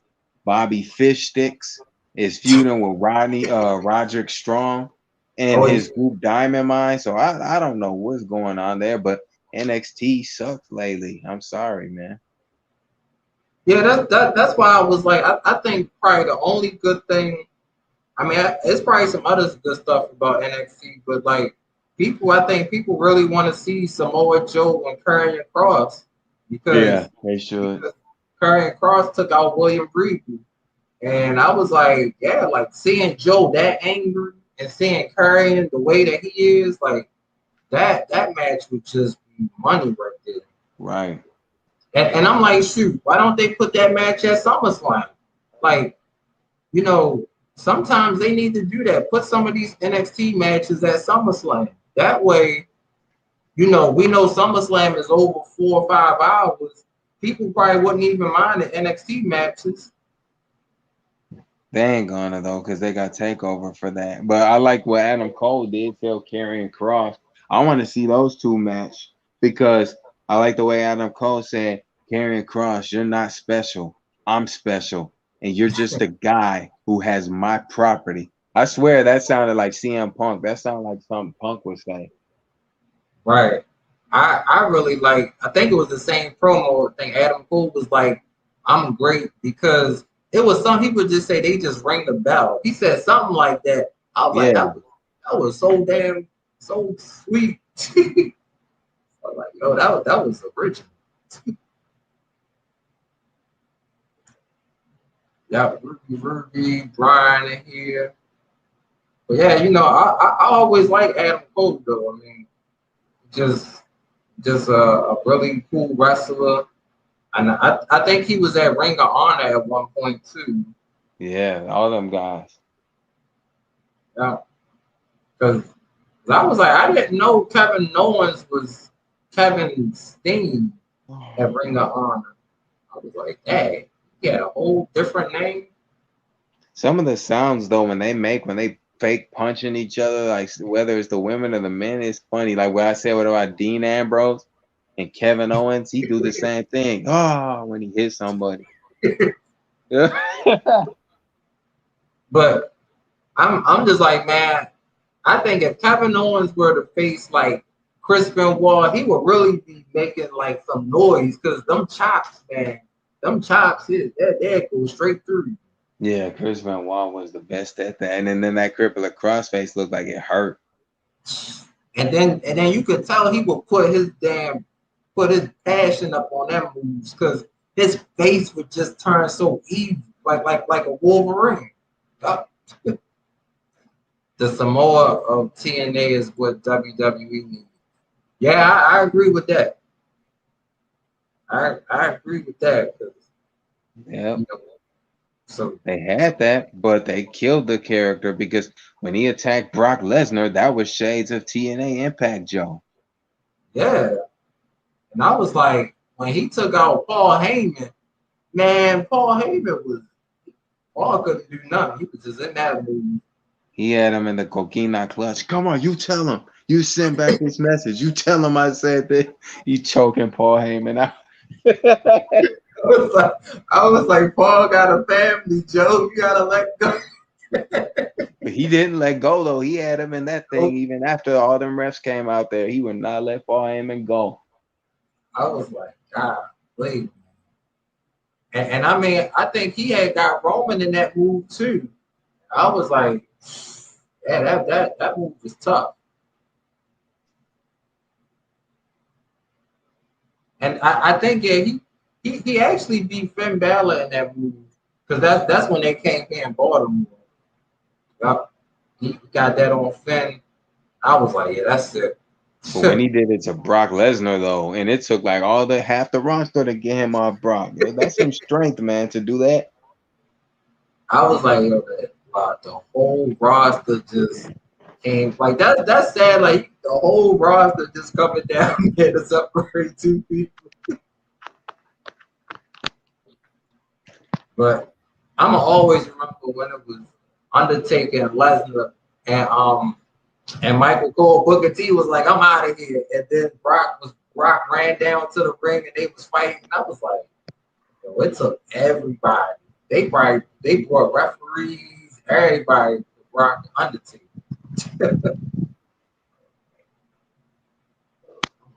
Man. Backstage fights be funny too. Yeah, yep, they do. I miss seeing those backstage fights though. Especially when they be interviewing, they just get hit out of nowhere. Yeah, like the Shield, when the Shield first debuted, man, they was like dogs, literally attacking everybody, beating them down. I was like, and of course, shoot, I ain't gonna lie, I give it up to Ryback, man. Ryback was taking on all of them. It was 3-on-1 every time, man. They ripped his shirt up and everything. They did that to Randy Orton too, and then when they power bomb Undertaker to that table, and JBL was like, "Come on, that's a legend. Don't do that." And JBL was mad too. I was like, "Better not say nothing, JBL. They gonna get you." They did it to Big Show too when they powerbomb Big Show, and then Dean Ambrose is like, "We didn't want to have to do that show," and then Seth Rollins is like, "Blame yourself, big man. Blame yourself." Yeah, man. I really do miss the Shield though, man. Like the Shield, man, they were just beating everybody up. I mean, they had some really cool moments in wrestling. you know, I was like, that's the Roman I miss right there. Yeah, Like, he was better than. yeah. And then it's like the spears will come out of nowhere though. Like the Shield could just be getting beat up, and then you turn around and boom, they go Roman with a spear. Like he doing all like this, getting hyped up. Like Then that. when they came out, when Christian beat he beat Drew McIntyre in 3 and B, and then the Shield came out through the entrance. They didn't come out from the crowd. And then Oh yeah. Michael Cole said, I can guarantee you one thing, that these three guys are not peeps. And they beat down Christian, and they said, welcome, Seth Rollins, like, welcome back, after they beat him down. I'm like, damn. That was crazy. But Mr. J said, I still have to say Brock messing with Undertaker streak, that was wrong. Yeah, I mean, I really thought the Undertaker was going to retire undefeated. I mean, at WrestleMania. Because, I mean, he beat some of the greatest at WrestleMania. Yeah, but let's say he didn't break the streak. Who do you think now would have possibly done that? Because there ain't nobody else and I could see Brock really didn't want to do that. He didn't want to do that. But it's just like they didn't have nobody else. Yeah, because I was like maybe the closest to might have been Edge and Batista, because, you know, Edge countered everything Undertaker did, and Batista was always powerful.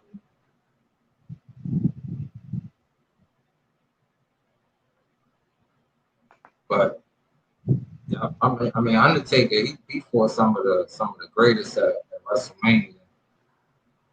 I mean, I was still surprised between him and AJ Styles though, like the whole setup of that match, and I'm like, this is like a damn movie.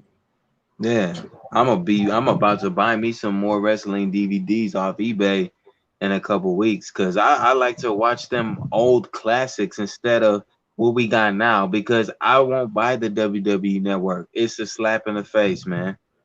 Like I got the best matches of 2012. Yep, Cena and The Rock, Ryan and Punk. I think on the back is Triple H and Lesnar from 2012. Yup, Sheamus and Big Show, Hell in a Cell. That's what's up. Yeah. Now I can honestly say Sheamus is the only person I believe that took out Big Show knockout punch and kicked out. I mean, Big Show hit him with everything. I was like, I'm like, that's how you know Sheamus is tough, man. Yeah, because I never seen nobody kick out of that KO punch. I don't think nobody ever had. And I mean, Sheamus had his eyes was closed as he was getting pinned, so I was like, that was just instinct, just kicking out. Wow. But definitely, yup, Triple H, the Undertaker, yup, end of an era. That was a great match, though. Yeah, Mr. J, I agree with you. Batista, give me what I want. Give me what I want, Hunter. He's spitting all over the mic. I'm like, damn, calm down, dude. Oh, that was so He's like, you know what I want? Get it, you want it right now? I'm like, what is y'all doing? Like, y'all know y'all live. What do you want? Do you want breakfast? Because you spitting all over that mic, man. And Triple H was like, you got me at WrestleMania. I was like, okay, so y'all fighting at WrestleMania. Then he was all calm about it. Thank you, Hunter. I'm like, dude, you just spit all over the mic. Now you calm, bipolar. Oh, I was like, that was crazy. I ain't like how Batista left though. Like when he was like, I quit. He was in a wheelchair. Oh, boy, that was funny.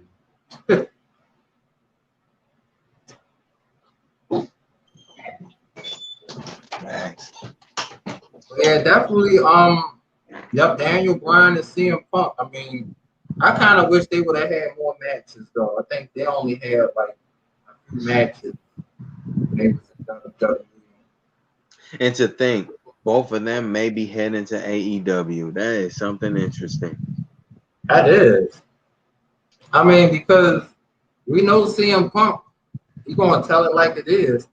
And Daniel Bryan, he's like the master of, submissions and I don't know if his I mean, of course their name's gonna be different, but I don't know what type of what type of wrestler we gonna get when Daniel Bryan comes to AEW. So he could come back as a heel wrestler, or we never know. Wait. I can't wait to see JR's reaction. Go, oh my God, we got Yep. Daniel Bryan in AEW. We got CM Punk. He probably like, I remember CM Punk and Cena, that classic match. Like, go ahead, JR, tell a story, JR. Right. Said Batista couldn't bear Cena, so he quit. Oh yeah, that is true. I ain't like that. That I quit match was kind of crazy. Like seeing a duct tape Batista leg. Oh, to Batista, yeah, that was funny. That was creative though that he did that. I was like, really? I mean, I was like, ain't no way he gonna get up unless they had a pair of scissors by the ring. Right. Said, what's your favorite movie of 2021? Well, I would say so far would have to be Black Widow. Yep, I like Black Widow so far. I know it's gonna be a lot of other movies coming out though. Yeah, man. But that G.I. Joe Snake Eyes, that was good. Yeah, I like that too. Yep. G.I. Joe was definitely good. I mean, they really told a good story on that one. They really did. A lot of action. Yep, a whole lot of action. And I was like, it was just so cool just seeing everybody acting. And I think the one girl, Scarlett, like I was saying in my video, I mean, she was in the bathroom on the phone. As soon as she hung up, she just whooped everybody in the bathroom. I was like, oh. But I think they're gonna continue that series though. Yeah, because that was the origin story. Yeah. I'm just like, wow, like I never realized, like, how this whole series was until we saw this one. And then of course the other G.I. Joe movies was good too though.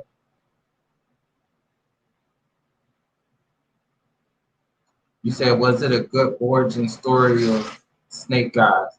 Yeah, I thought it was, in my opinion.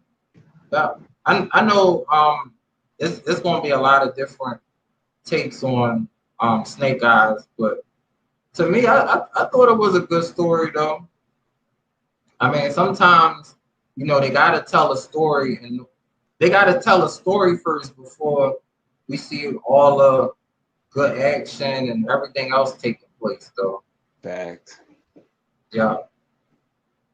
And I really believe it's just like he said, like everybody worked hard on that movie. I could tell because everybody was just doing their part and stuff. Okay. Oh, thanks, Mr. J. Yup. Congratulations again on your 1K. Oh, OG. Okay. Yup. Oh, thanks. Well, congratulations, OG. Congrats, man. The hustle continues. Yep. Congratulations to everybody else too. Yep. Got some great channels up in here. Word. So yep, just everybody keep grinding and stuff. And never be afraid to upload any type of video because you never know. Like nowadays, like these videos, like they just be blowing up. Yeah, that's right. Yeah. But I really believe like the for the Black Widow, like the next one is gonna be really good too, because Black Widow sister, she going after Hawkeye because I think Hawkeye was the one that killed her mother. Facts. So yeah, it's and I think the other movie I was going to go see, think of wait, a minute.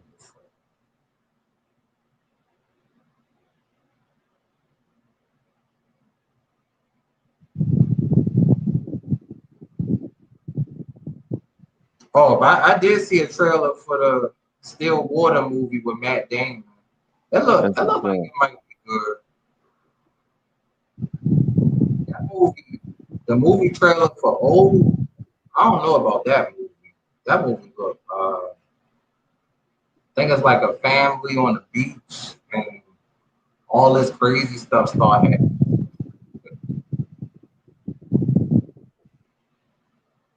Say your favorite part is Snake Eyes driving the. Yeah, yep, I like that part. Yep, Snake Eyes driving that motorcycle. They was having that motorcycle sport back.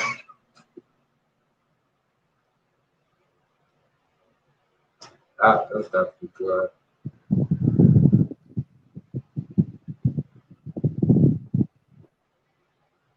But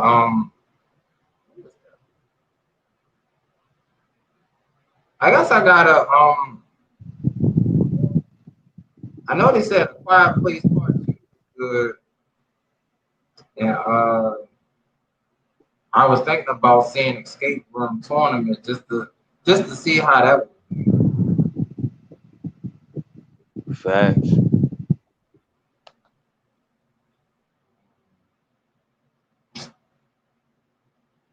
Damn, and I still didn't. I don't know if you saw the Hitman. I wanted to see that movie. It looked like it might be good.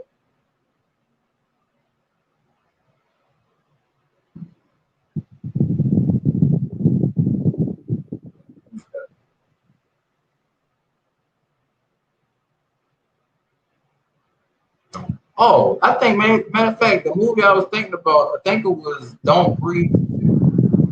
I think the first one was pretty cool.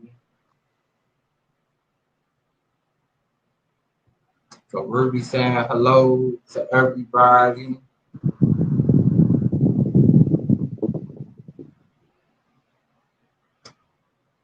But of course, ultimate movie is John Wick 4.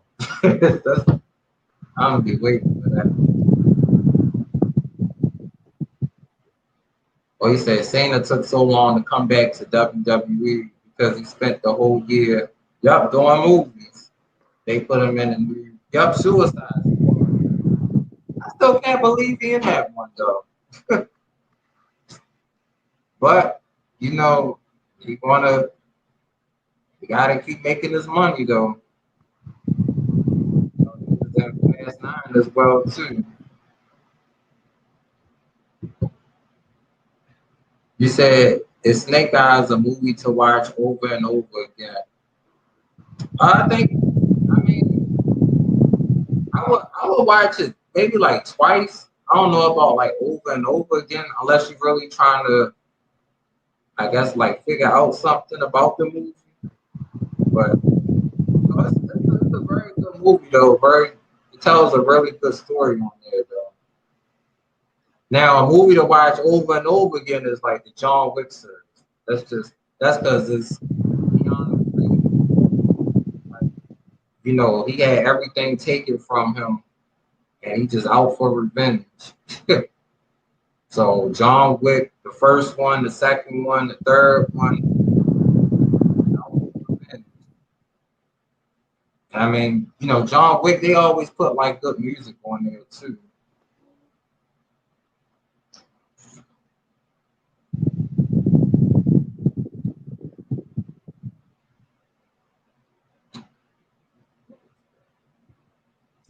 So yeah, it's definitely good though.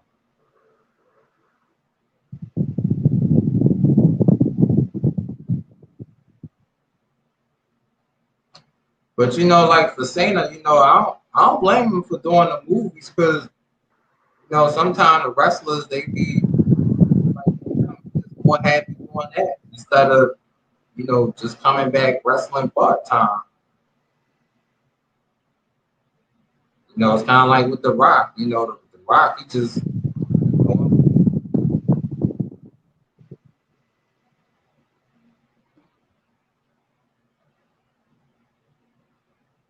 so I don't know if it's gonna be another wrestler that's gonna go to Hollywood, but like I think they said Randy Orton was talking to somebody.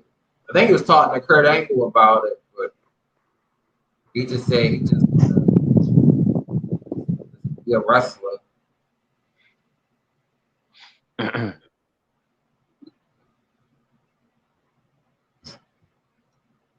So,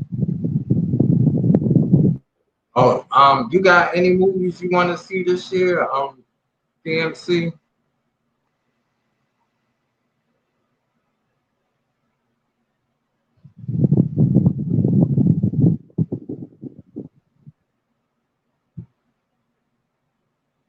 He said John Wick.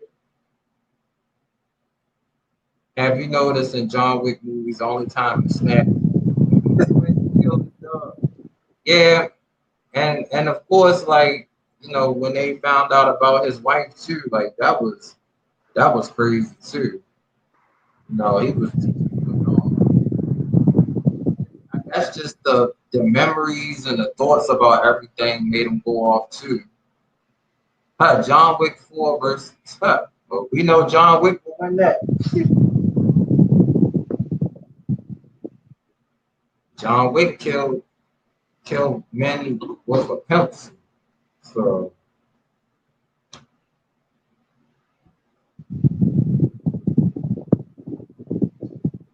that is.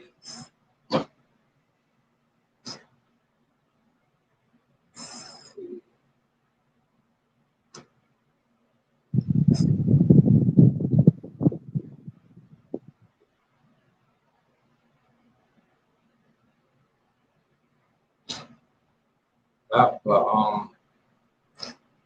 yeah, just seems like you know, yeah, this month is coming to an end, and this gonna be another good week. Well, I got NXT tomorrow. We got AEW on Wednesday, and definitely gonna be watching AEW this week just to see what else they gonna do. And who knows? I guess we might see Daniel Bryan. Well, they might not come this week, but I know they said Tony Khan got a special announcement, so we know what them announcements could be. Even if Tony Khan announces that they signed, type of response that crowd is going to make it. I mean, it's just going to be insane.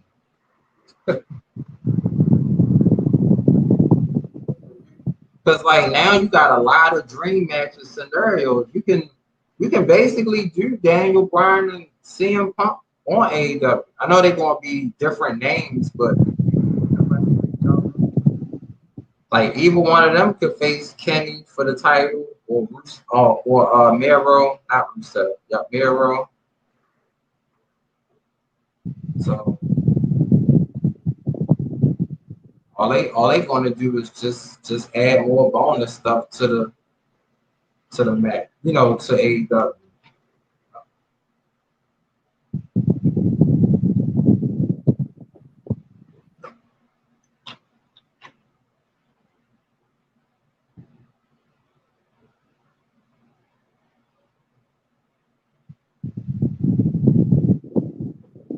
Okay, Marvin.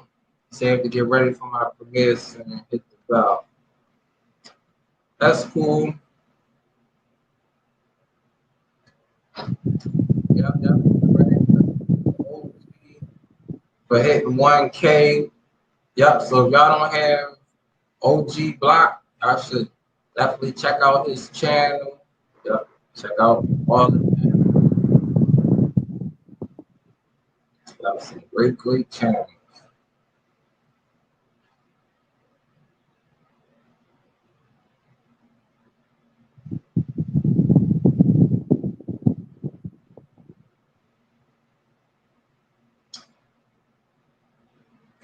Yep. So, let's see something real quick.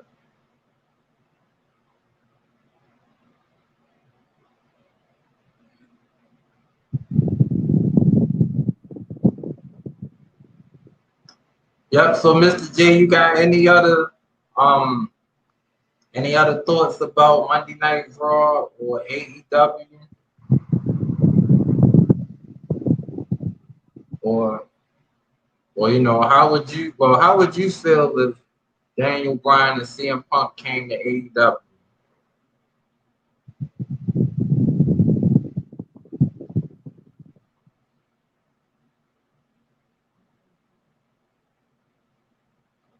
I know it's just gonna be like a mega move. I think this move is just gonna blow social media way up.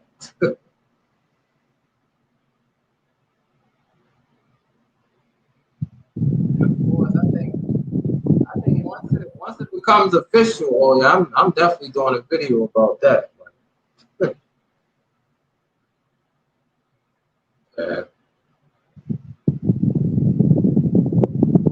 Those two coming is just gonna further AEW just more and more.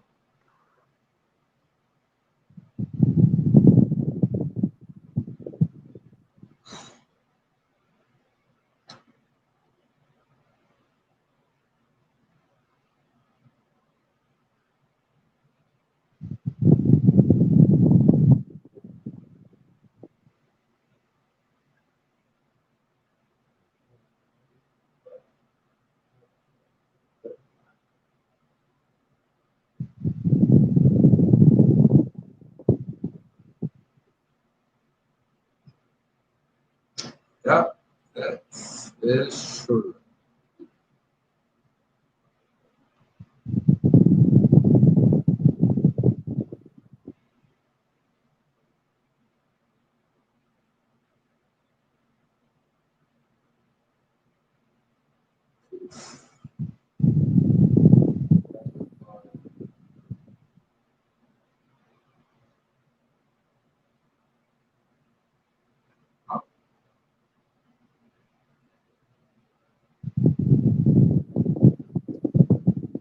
At this point, CM Punk has no choice but to go to AEW. WWE just buried him. Yep, I agree with that too. Yep, because he did a lot for WWE. He won the Money in the Bank twice. He been multiple time champion.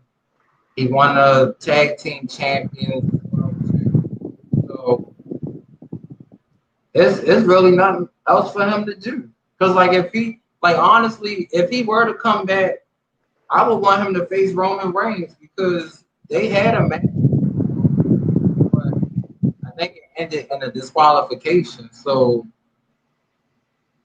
I mean that would probably be the only way. I would just let him face Roman and let him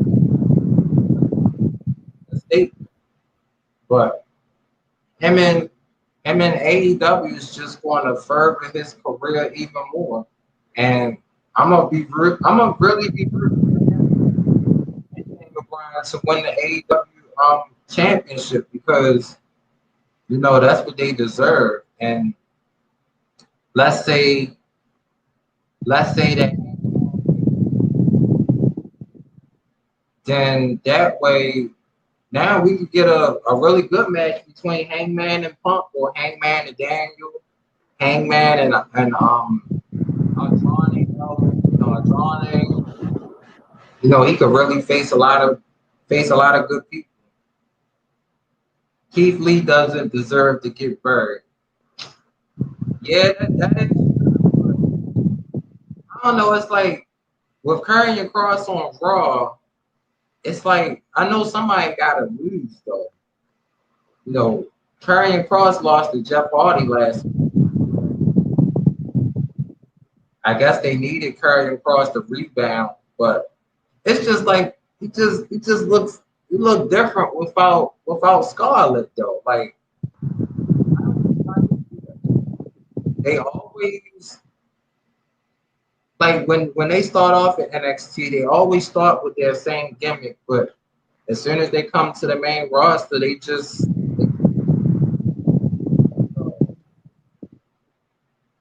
I don't know. At this point, I don't know where Keith Lee is gonna go, but maybe because then like Keith Lee and Roman would definitely be a good match though. I think that's somebody that Roman couldn't really just push over. I don't want to and like submit because Keith Lee is pretty strong, but Karrion Kross did make him, like tap out or kind of pass out. So.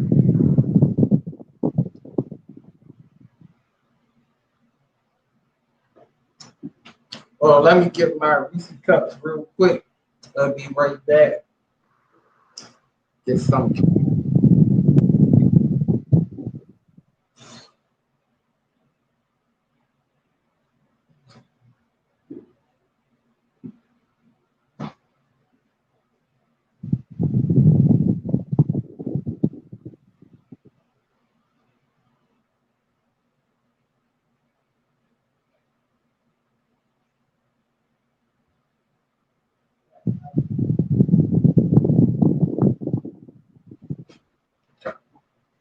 Oh, yep, got my Reese cup, y'all. Reese cup. And they never knew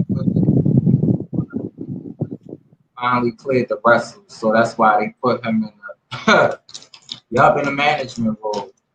Yeah, like man, that Daniel Bryan, I would say, I know many people might disagree with this, but I think he might be one of the closest things next to Chris Benoit because, like, both of them do. Benoit had the crippler crossface, but Daniel Bryan got the yes lock. It's almost kind of identical, but I would just say like Chris Benoit put more. You could tell Chris Benoit was just vicious. He was a Wolverine when he put that lock on. I think pressure to it and just make you tap out, pass out. But I agree, they didn't know what to do with Daniel. And even when him and Shane fought at WrestleMania, like even after that, they didn't really push him. So I mean, he's gonna win some championships.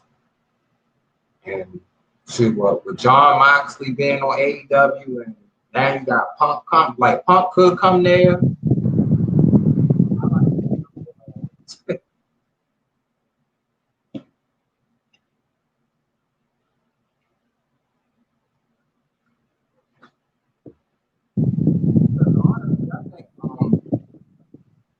Dean Ambrose and the way that John Moxley is, I know they are two different characters.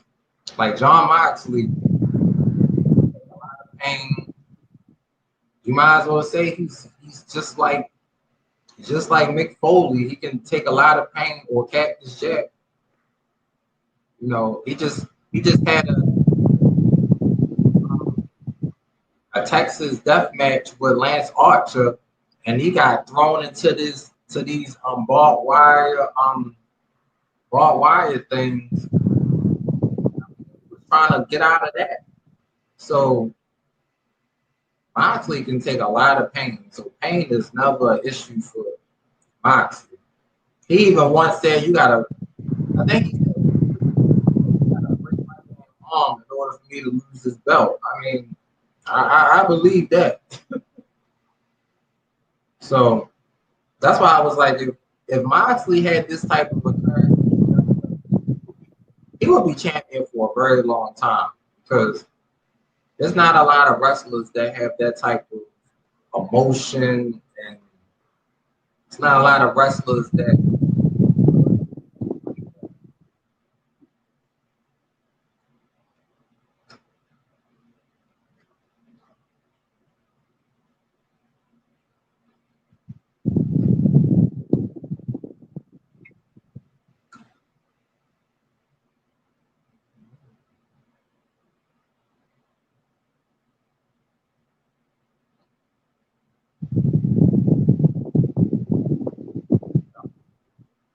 So, I really do like Keith Lee too, but there's only so much they're gonna do. And it's like if you're not the golden people, then I guess you're really not gonna get pushed. So it's like, with Charlotte, they already at SummerSlam. They just gonna let her keep beating Nikki. It's just gonna demoralize her. It's just gonna make her feel so like she gonna just be so down. Like, I don't know what Rhea Ripley. I don't know what they're gonna do with her, but I think seeing her I think Rhea Ripley that needs to come back now because when she left from NXT to WWE, her whole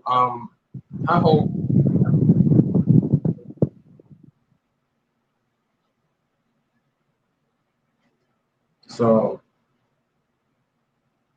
it's like Rhea Ripley just gonna be left in the dust, probably.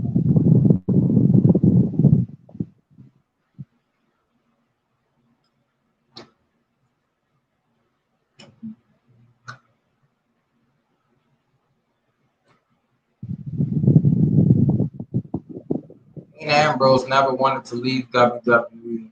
They forced them into a yacht. Now they want to bring Strowman back. Now, see, that's the thing. WWE always have good wrestlers, and they have wrestlers that wrestle all over the place, just like with AJ Styles. At one point, but now he's tag team champion, and just like with Strowman, when Strowman was with the Wyatt family, just like with the when his role was the black sheep and stuff, because he was really a monster one day. I mean, that's like you want to be ring with Strowman. You didn't want to look Strowman way. But the way they've been doing him now, I mean, lately, having him in Raw Underground was okay. He didn't really do nothing there. And he fought Bobby Lashley, but they made him lose. Well, yeah, they made him lose to him. So if he would have won, it would have been a little different. That's why I said they are really scared to just use different people. Meanwhile, in AEW, they using everybody. And it's like every week is such a different show. Every week is such a different show.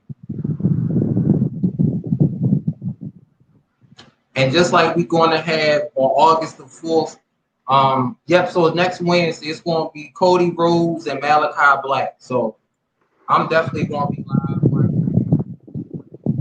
I'm rooting for Malachi to win because I think he deserves this big push. Because Cody already established at AEW. So he's been the TNT champion. He fought well, you know, he's been a TNT champion for Darby. So Malachi Black, he deserves this big push. Because of course his name was Aleister Black in WWE, but they just, you know, it's like he came back and did those few promos on SmackDown, but after that, that was it. And then he was feuding with Kevin Owens, but it was kind of weird because Seth Rollins was the one that tried to injure his eye. So that didn't make sense for him to turn. But you know,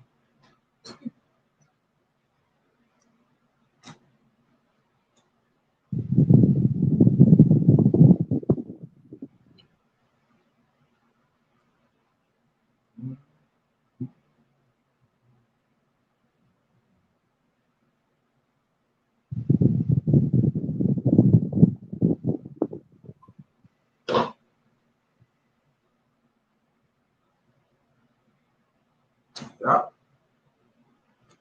So definitely expecting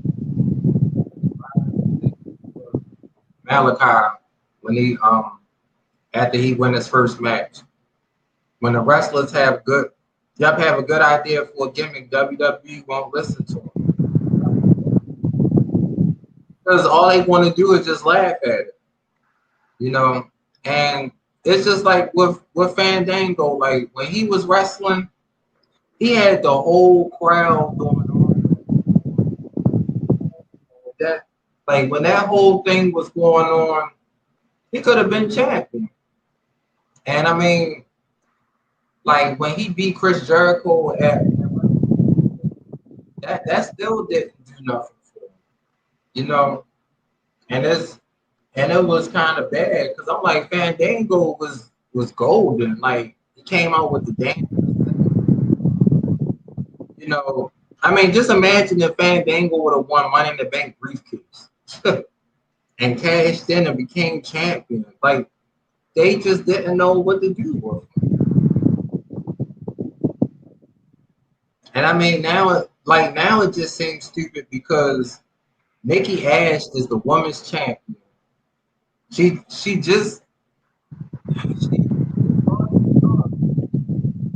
gonna lose to her next week. So like her gimmick is not gonna make sense if she gonna keep losing to Charlotte. She's supposed to be a superhero, supposed to be villains. I mean, that's what Charlotte is clearly the villain on this. WWE. No, you're right about that. I just think it was more like Triple H just wanted to get rid of WCW though, you know, and you know, I was really rooting for Sting to win. I was really rooting for Sting to win because I mean at that moment like Triple H really I think lost at WrestleMania. He done lost so many times to people at WrestleMania. So, you know, of course it is a business, so they just want to do, as they say, what's best for business. They always say, yep. Our gimmick should change back. Yeah, she should. She really should change to our old gimmick though, because I mean I know, and I'm like Charlotte not even a champion, and she's still gonna get buried by her. So I mean, if I was her, I'd be like, y'all better book me to beat her because I mean, unless if Rhea Ripley come down there and then Nikki Rose, like Nikki gotta win next week. Charlotte gonna win that SummerSlam. I mean, people can see through that triple threat match. Now, if you would have put Asuka in there, then it could have been more like oh, we don't know who's gonna win. But they not even putting Oscar in this match. That's bad. If I was Oscar, they ain't using me. Shoot, I would leave. Yeah, I would be sad though, but I mean, I wouldn't want Oscar to just be in the back because Oscar deserves a whole lot better than this. Oscar was undefeated. I hope Becky returns if she don't. Yeah, that's what I'm hoping. You know, even though I know this version of Rhea is different, but I mean, it's she gonna probably say a speech after her match. She gonna start Monday Night Raw after SummerSlam, unless they trying to let Charlotte win. Becky comes out the night after, and then Becky and Charlotte feud. But then I'm like, we already saw that, so.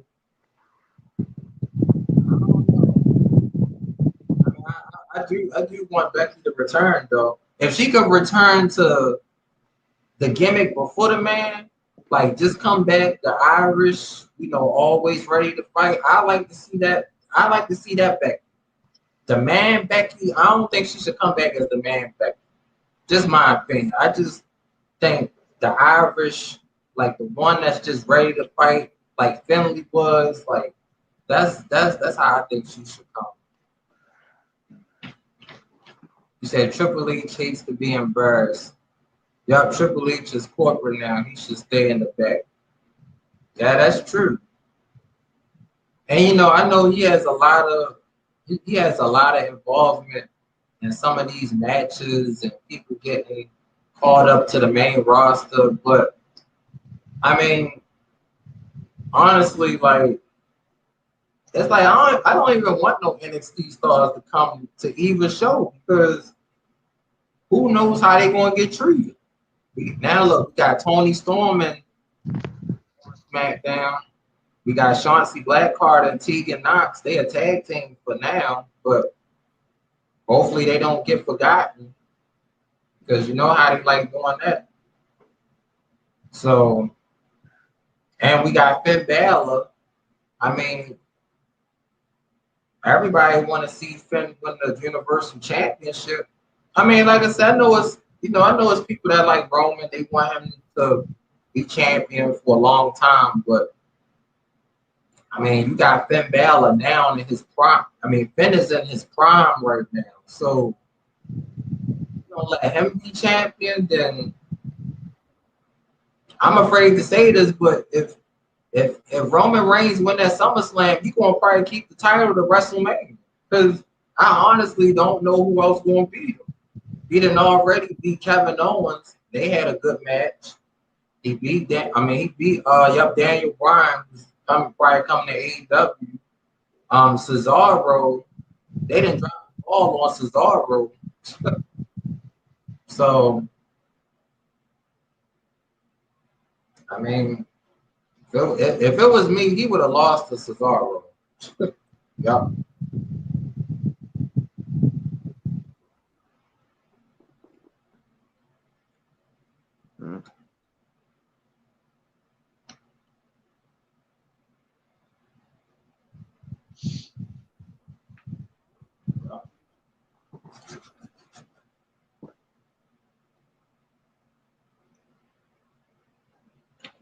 That is true. But I mean, they really dropped the ball on Cesaro so much though. Cause now look like No, but yeah, Ty, I'm about to give me some sleep, man, because I gotta get up. I got work tomorrow, so like I said, man, I will catch you next stream. So y'all take care, stay safe, and stay blessed, everybody. okay, you too, PMC. One love, man. All right. Peace. All righty. Thanks, PMC, for coming up on here. And you're right, Mr. J. Yup, Triple H, he just hates to be embarrassed. He do. That's why I was like, you know, Triple H, he didn't want to lose his thing at WrestleMania because just think of the headlines, just think of the social media and going on interviews and Sting winning at WrestleMania. Does this mean Sting is coming back? Like, then like Sting fought Rollins, but he didn't beat Rollins. Sting, I mean, and Sting had to lose to Rollins. I was like, I would have let Sting beat Rollins. I mean, they're saying Sting is an icon. He's a legend. I mean, now, me personally, I have not seen a lot of his matches, but I just know that, you know, he's a legend though. He's an icon. You know, he fought a lot of good wrestlers in WCW. And you know, he was all, you know, I think Sting was always a fan favorite too. And now he's at AEW. Like I was just as shocked when he came to AEW because I'm like, oh wow, they got Sting. Like, wow. And I mean, just seeing Sting in the ring, I think he was in the ring like a couple of months ago against I think it was him and Darby versus Ethan Page and Scorpion Sky. Like he was doing good in the ring. I mean, so they really dropped a lot on Sting too. Got these Reese cups. It's like 12 over here.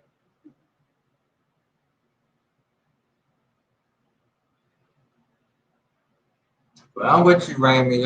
I do hope Becky returns because I mean it's just like I mean I know they gotta come back, you know, when they ready, but I know Becky probably tired of seeing Charlotte. She probably like, I'm ready to come back. She's like, Charlotte just beating everybody. It's just like, this is insane.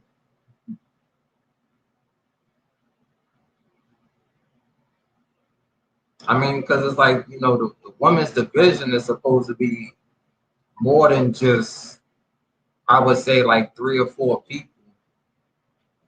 That's why I was like, now, if they would have had more female wrestlers on both shows, to the point where, say like they let Raquel Gonzalez come on Monday Night Raw, and her and Charlotte go at it. Like, that's somebody that Charlotte can't just run over. Because Raquel, she can pick up Charlotte. And, you know,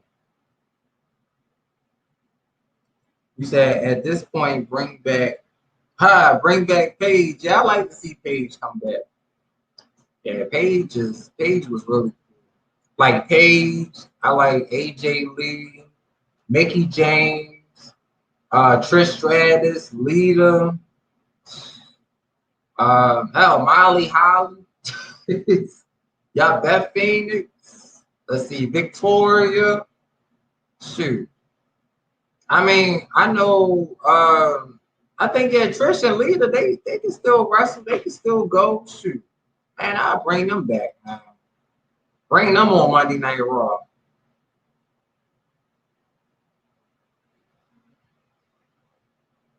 You know, like I really miss seeing them wrestle too.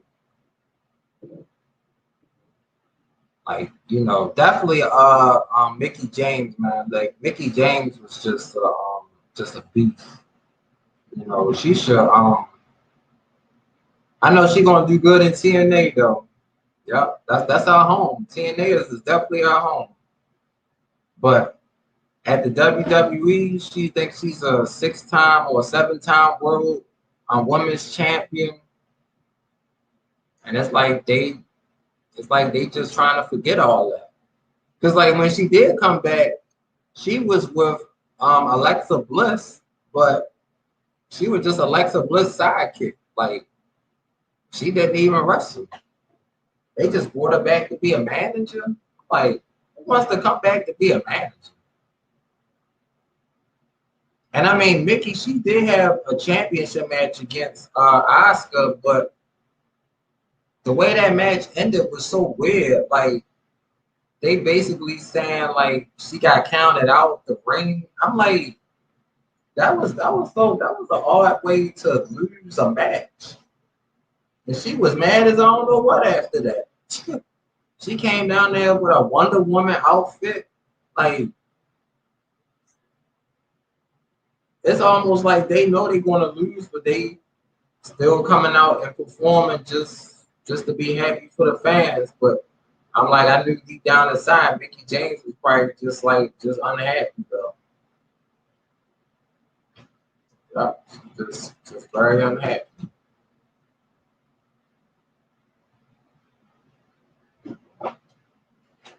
That's why I like with this shirt, like gold, baby, like Adam Cole, if he ever came to the main roster, I don't know how that would work because I don't know. It's like I would rather for him to go on SmackDown because you know maybe he could get the Intercontinental Championship because I know they probably not gonna let him go after the Universal unless like Finn Balor is champion. Then him and Finn could have that classic championship match again. I mean, that would be like a dream, like Adam Cole becoming Universal Champion. Like that would be dope. But you know, I don't know if he's gonna come to the main roster.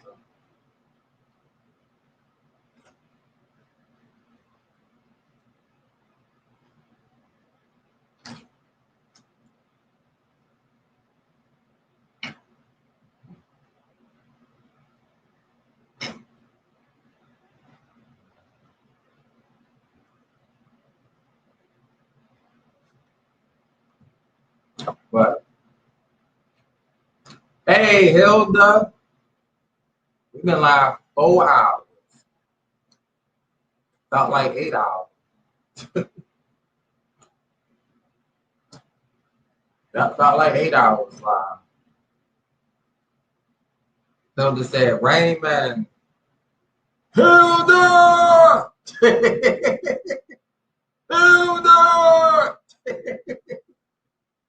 That was fun. I don't know where I thought of that. That was just fun.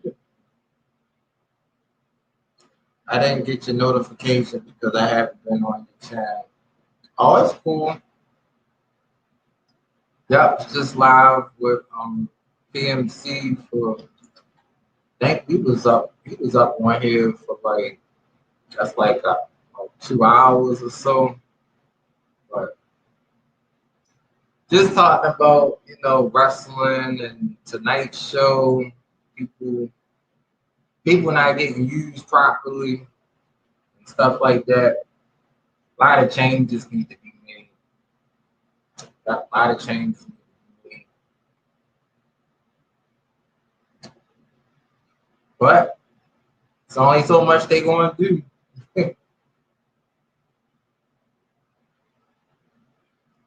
Because I was saying, like, the wrestler, like Charlotte Flair, like she just beat the Raw Women's Champion tonight. And her name is Nikki. Well, her original name was Nikki Cross, but now her super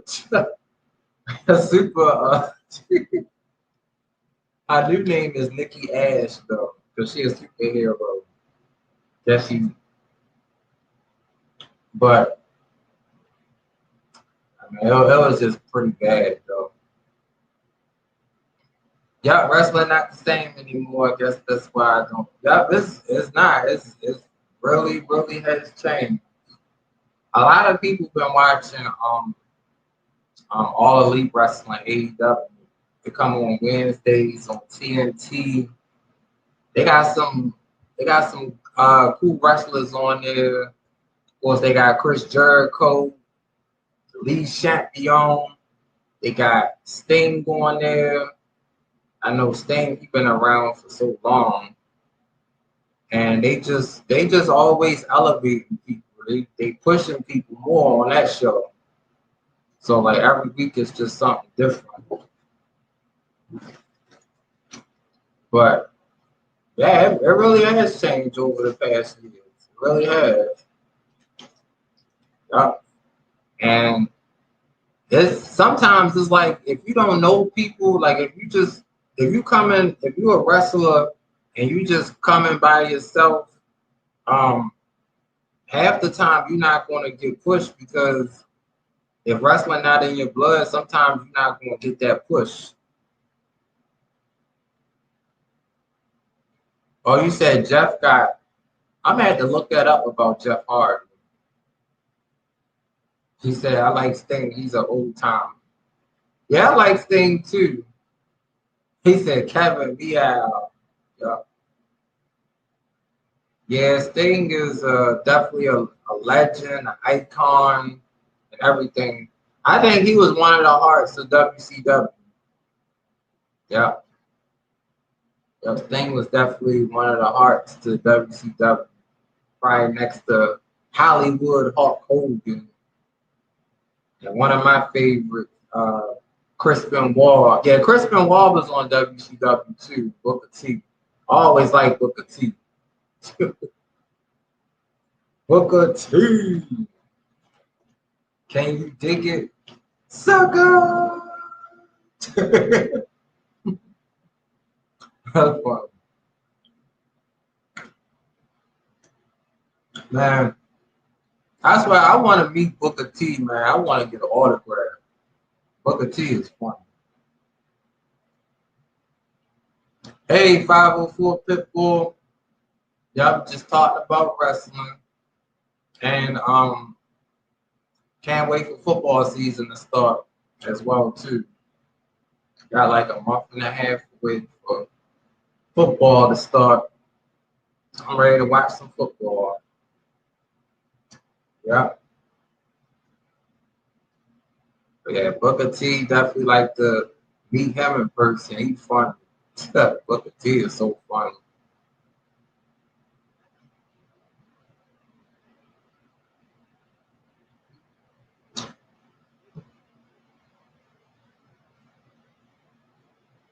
But yeah, hopefully everything is alright with Jeff Hardy though.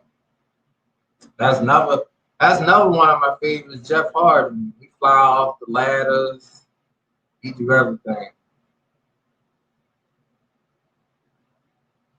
He's really the ultimate risk taker. I mean, I seen Jeff Hardy get on top of a steel cage and do a damn backflip. I was like, man, that's I don't know how you do that. I mean, he one time at WrestleMania he got on top of like a 20-story ladder, and he did a leg drop from the top all the way down and crashed into somebody and into a table. So Jeff Hardy is ultimate risk taker.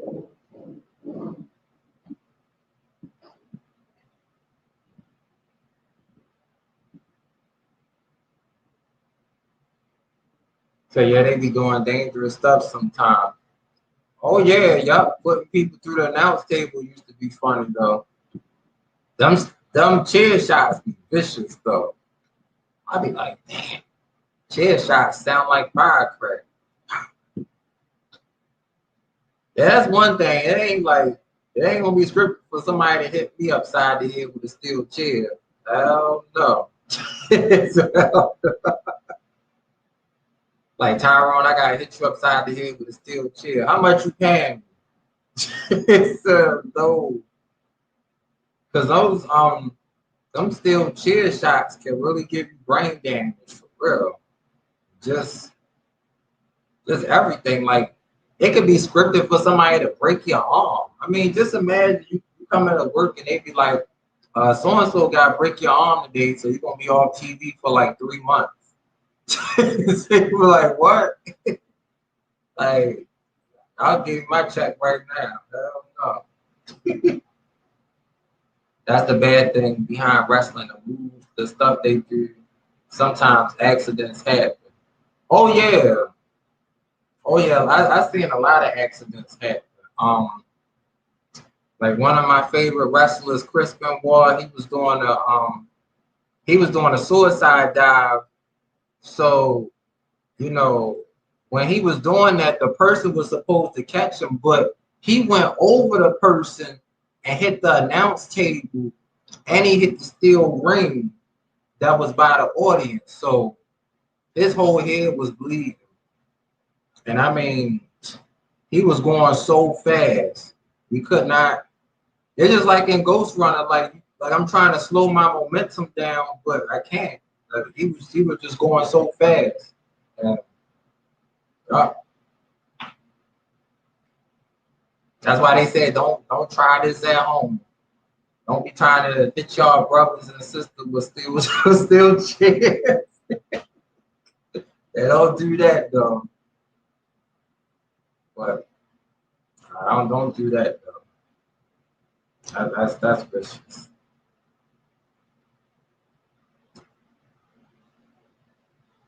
Well, like they said, don't be doing no power drivers on the floor, man. Like the moves they be doing, I be like, man, you do a power drive up on this wooden floor here, that's it. You're gonna have a serious concussion.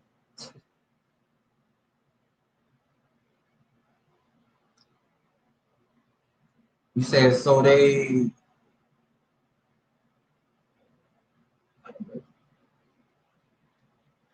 giving wrestling every day. So yeah, wrestling comes on. Yeah, Mondays is Monday Night Raw. Tuesdays is WWE NXT.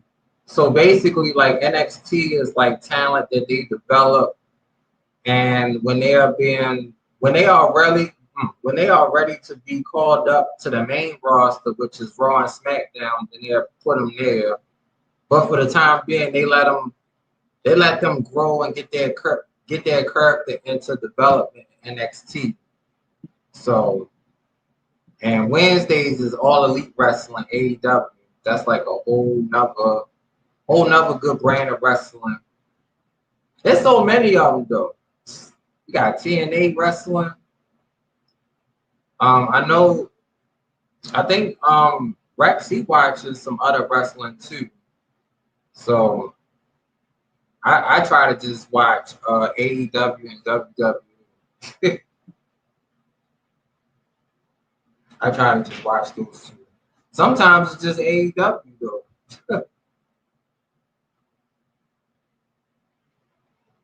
Cause I'm like I'd rather I know lately I just been doing lives about the wrestling because I mean sometimes it is a lot to do those videos and stuff. So I'm like just for the time being I'm gonna just do lives about it. I only watch Raw, SmackDown, NXT. Yup, same here. Yup, Raw, SmackDown, NXT, AEW. Yup. Cause I'm like, man, sometimes like I think I did watch like Monday, Tuesday, Wednesday, and Friday. I was like, man, it's a lot. It can be a lot. Like sometimes NXT could kind of slow it down because it's not a lot of rivalries in NXT. So it's a lot of new faces on NXT. The AEW is just like everybody coming in.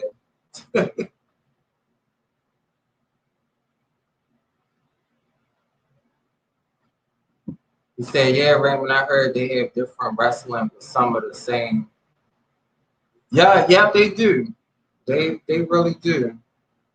And sometimes Sundays, for WWE pay-per-views, they sure do.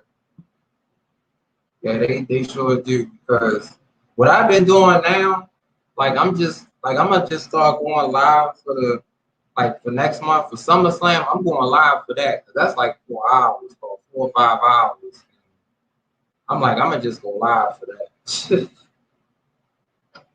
I mean, I think I had more fun just like sitting here talking about it and stuff.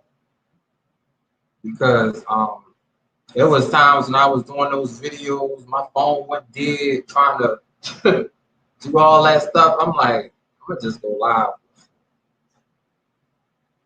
I'm gonna be watching the stream and watching SummerSlam at the same time, right? Yup. Yep, same here, yup. Cause it's just gonna be more better that way, you know. And then it's just another good way to just interact with everybody. Cause that's like 5 hours. Like I'm gonna be doing a pre-show too, so that's at least about 6 hours live. So that 6, maybe close to 7. That's cool. Hey, mom of twins too. What's going on? What's going on? So yeah, it's going to be a nice fun stream though. Yeah, it's going to be a nice fun stream. Yeah, definitely going to be cool to see everybody.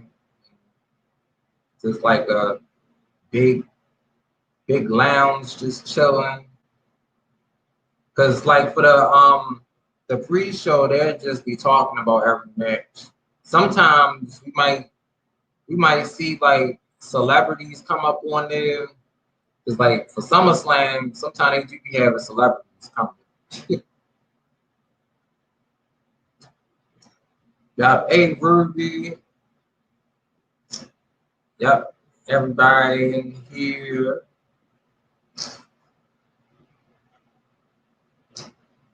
But yeah, it's been a good month though. Yep, it's been a good month though. Yep, G.I. Joe was pretty cool. Wonder Woman this month was good. Next month I'm gonna go see Don't Breathe 2. Yep. Hopefully, I don't know what they're gonna do with the Fast and the Furious series, but I don't know. That's like a big question. Like, don't be surprised if we see Fast and the Furious 20 though. Fast 20, they in outer space.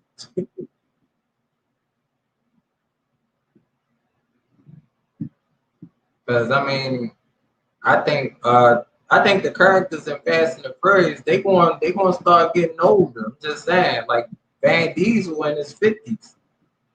I'm just saying. I mean,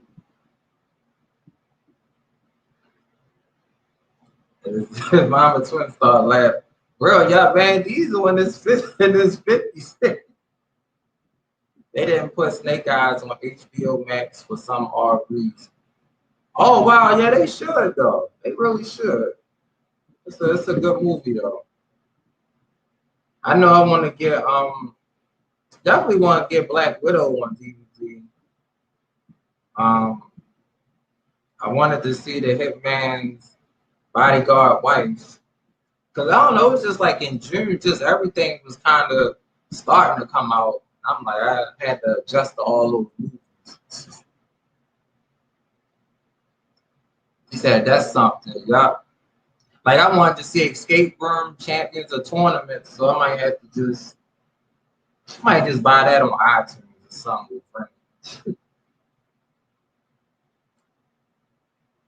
Maybe when they come down with those cheaper prices for movies on iTunes, then I might get it. You should be in the Fast and the Furious 9. Nope. Nah, I think they got the right actors for Fast and the Furious. Stuff they be doing crazy. I mean, just saying from just watching past Fast and the Furious movies, the stunts they be doing, and no, just like watching Mission Impossible, Fallout. If anybody saw that, Tom Cruise do a whole lot of crazy stunts up in that. I seen him. He basically jumped from a building to a roof. Man, and he said he injured his leg doing that. So I'm like, oh, that's a lot. It's a lot they gotta do too. And sure, even Tom Cruise, basically and Fallout, he was taking on Superman. I mean, Tom Cruise beat up Superman. I was still crazy. He gave Superman like a black eye too.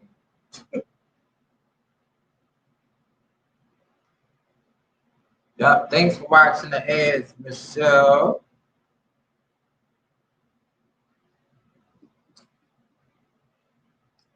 Yep. Just letting this phone charge up. Over here.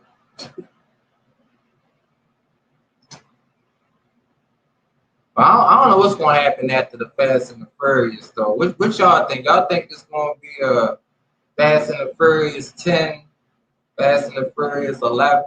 They're going to be in outer space.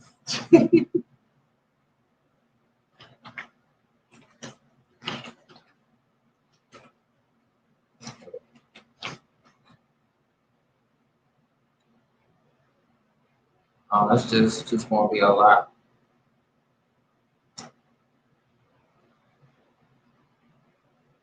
Still here, I'm eating a healthy snack. That's good. That's good. You got a healthy snack. All my Reese's is gone. All the Reese's is gone. No. That was the king size Reese's. It's gone.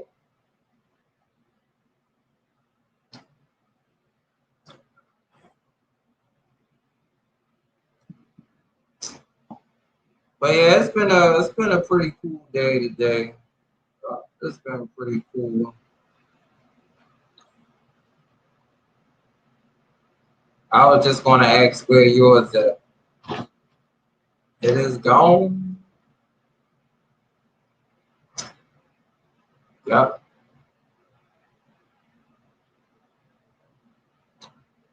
But let me see something real quick.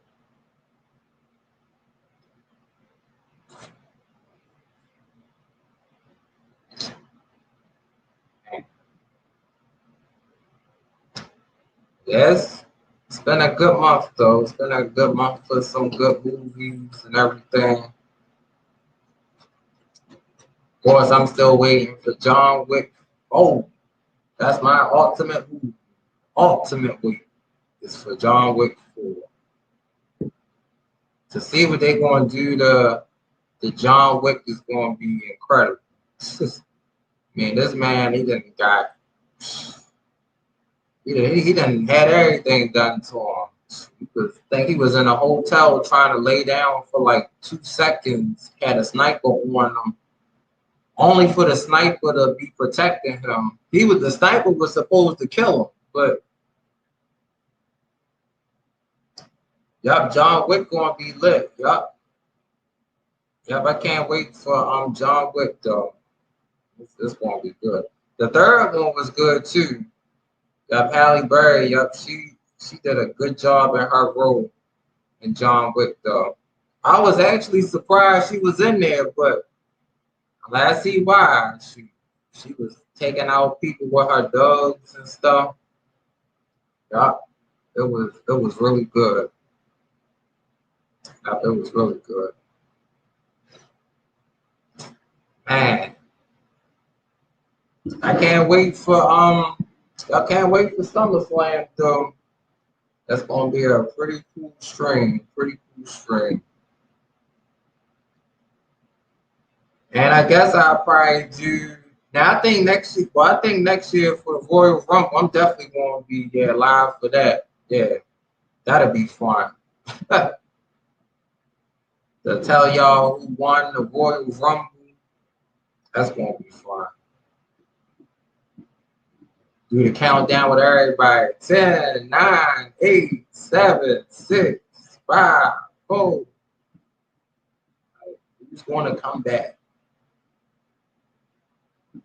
I always like watching the Royal Rumble because they would like, I think the past couple of years, there's been some crazy returns though. Like AJ Styles came back in 2016. Yup, Edge came back last year. Christian was in the Royal Rumble.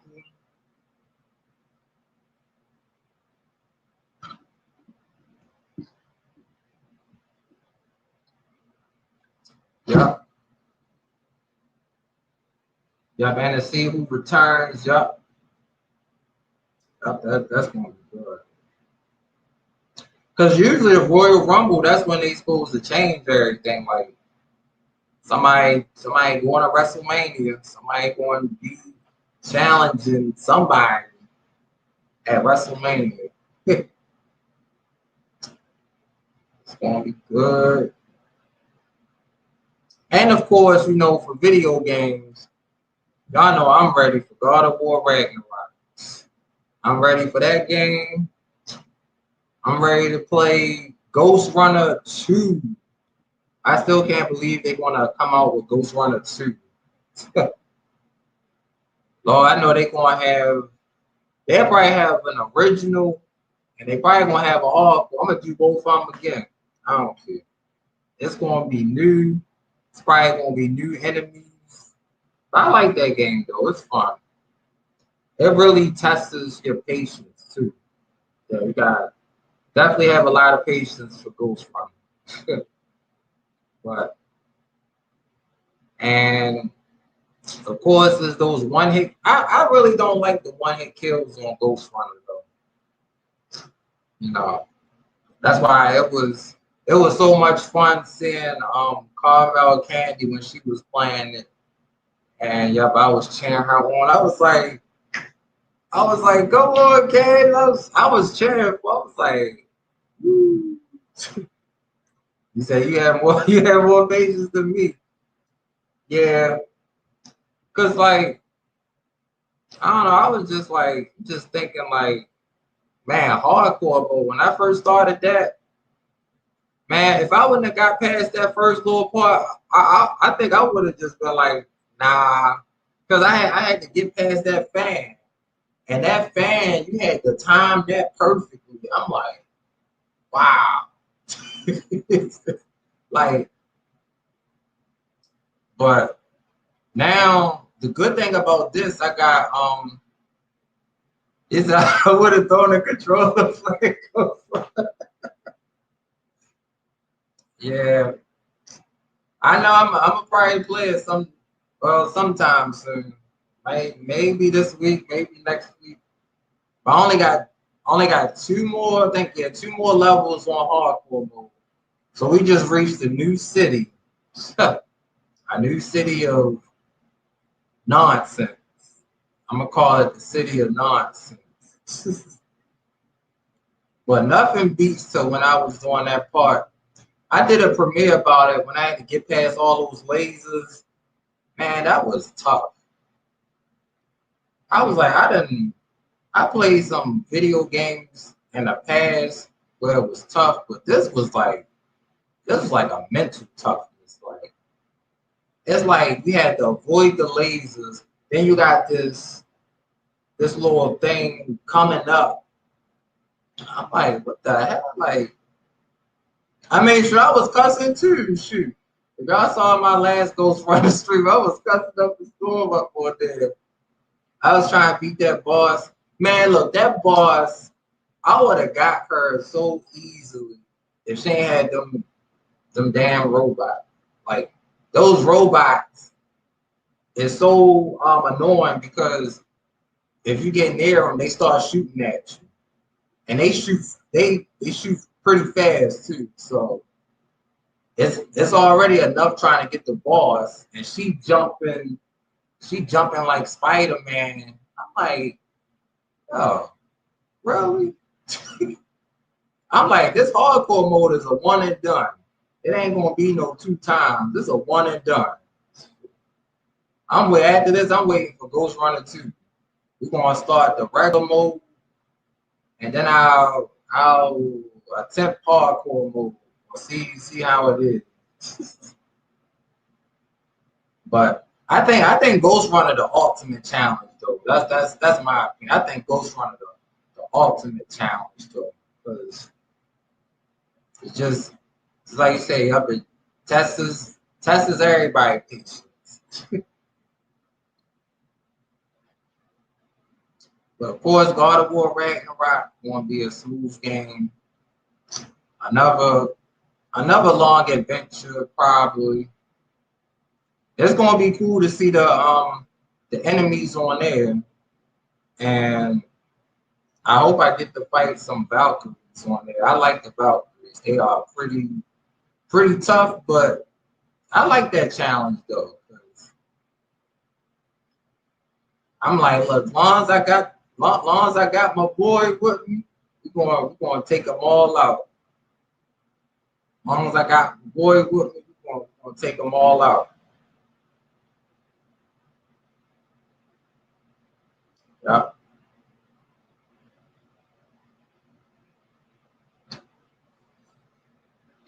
But I think the other games is probably like The Last of Us 3. I think that'll probably come out maybe like a year or two from now. I know they're gonna have another Uncharted game probably. That's definitely going to be. I think it's supposed to be Uncharted 5. So I know that's gonna be good. Yeah, Uncharted 5 is definitely going to be good.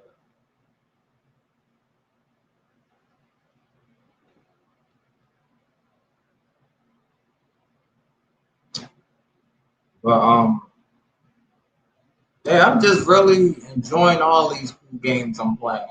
Alien Isolation is another one. We gotta get past that alien. That alien is so damn crazy. And then what's that? The Evil Within. I'm gonna be playing that. And once I beat, that's whenever I beat the first one, I'll play the second one.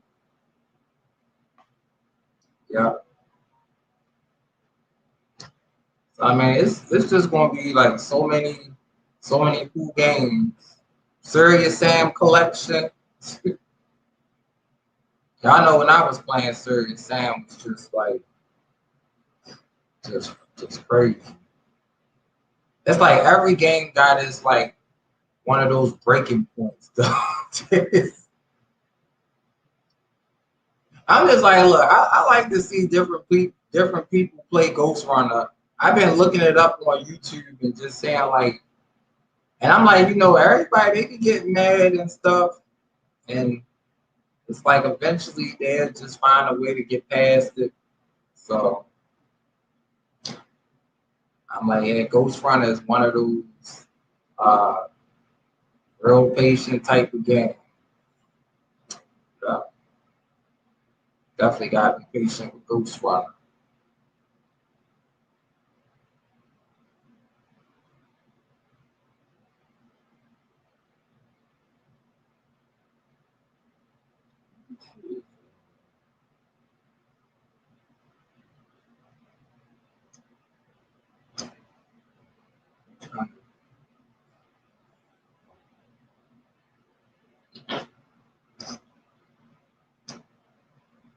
But I mean, I like racing car games too. So I was thinking I might play like Crash Team Racing like down like maybe sometime. Definitely like Crash Team Racing. A lot of cool levels to do on there too. Yeah, Raymond, y'all said I would have thrown the controller play Ghost Runner. I mean, look, whoever created Ghost Runner, man, I know they was like, this game will be insane. Cause I'm like, man, these one hit kills, man, is just insane. And it's like every enemy poses a different threat. Like they got the ones that just shoot at you. They shoot so fast. You gotta time that so perfectly. Then like the ninjas, it's like you gotta be fighting them where you can't get thrown off the ledge. Well, that's a whole start over. The robots is hard to avoid because they like think the robots shoot out this big old beam at you that just come like you gotta do some NFL dodging on that. Some of it just be luck though. To be honest though. But I'm like, look, I got past that first boss. I feel good as I don't know what, but man, with 2 more levels, who knows? If the ultimate test might be the last level.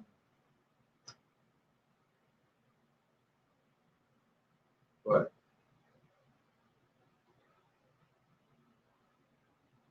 it's definitely a wild challenge too.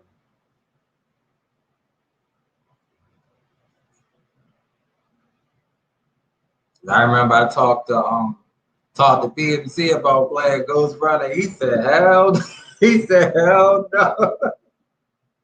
I said, well, I don't blame you. I don't blame you.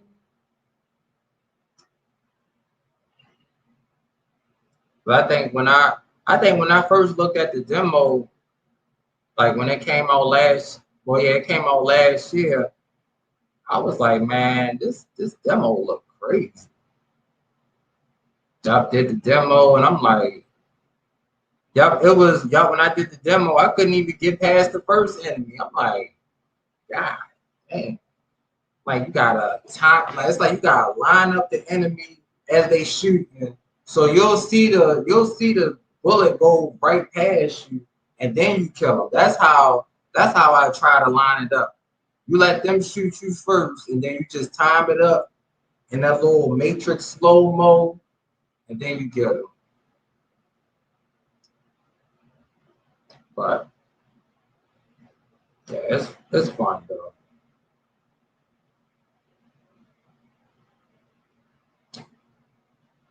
But like I like the Call of Duty, I like that game though. I need to do like the zombies. I need to do that though. It's just been a little while since I played it. Like I wanted to probably do like a premiere, be doing like like doing that mode and stuff.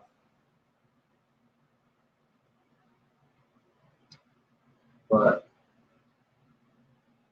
it's fun. And I'm just also excited for this other game I played called Godfall because they want to have like a whole new expansion. So we get to go on another island and face lots and lots of enemies, collect a lot of gold, a lot of money, upgrade your, upgrade your character and everything. So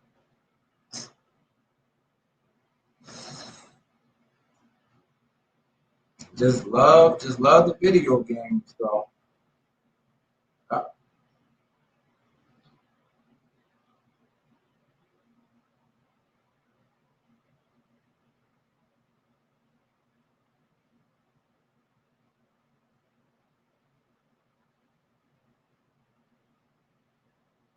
really do.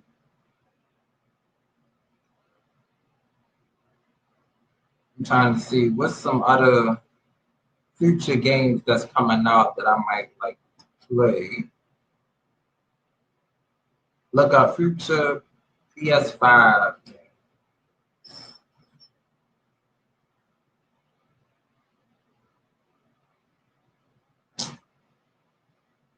But I know once next year come, they're gonna probably have like so many. So no, not that game.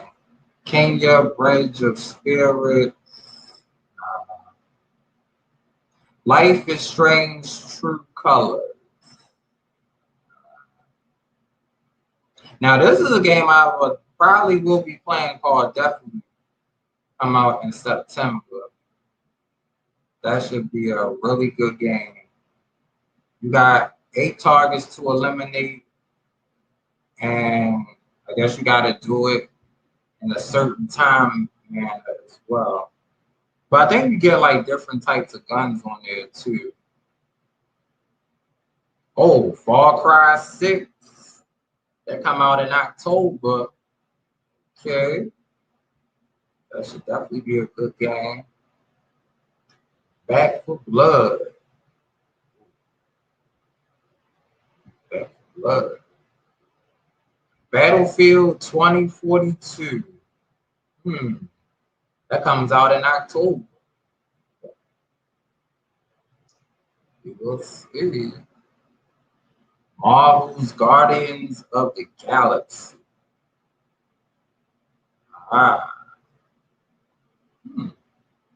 Could be.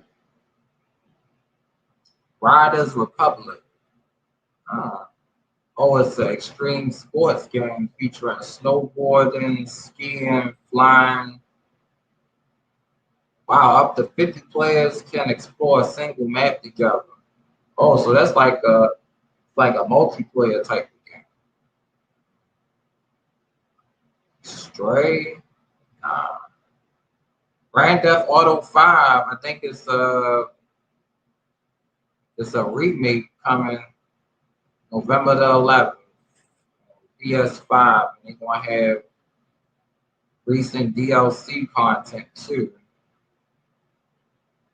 Oh, Dying Light 2.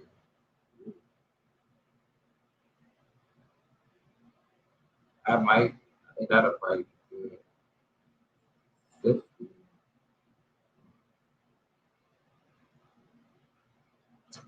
Oh yeah, this game is in development. Horizon Forbidden West.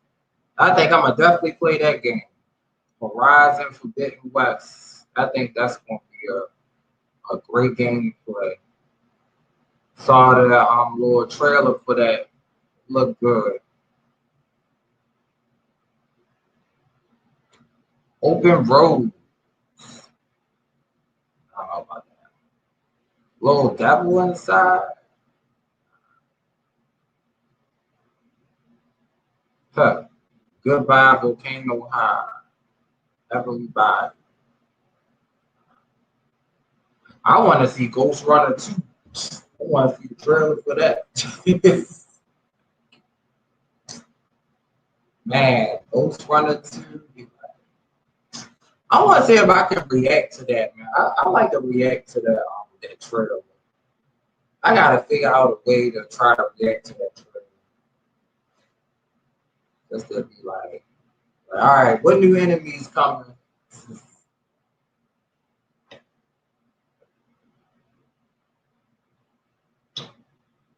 What new enemies coming?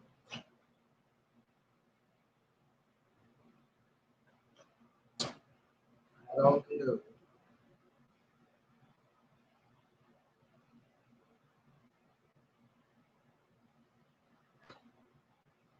Let's see.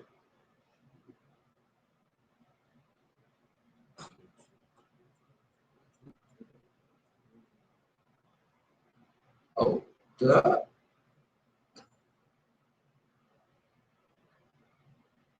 Yep, it's gonna be a lot of cool new games coming on. A whole lot of new games.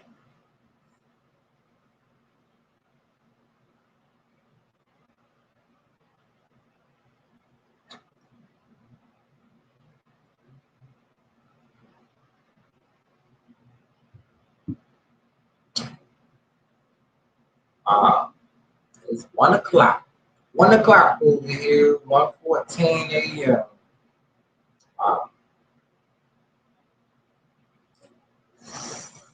So I don't know. I think today, I don't know what I don't know what game I'm gonna play today though. I think today is supposed to be another it's supposed to be another hot day. We're gonna get to like 93 today. So I don't know, I might have to wait till the evening to play, do something, or I might wait till Thursday. I don't know. Because when it's so hot, it do make it hard to game though.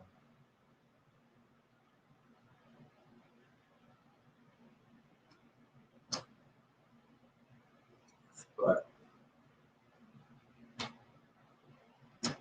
it's definitely been a fun live stream tonight.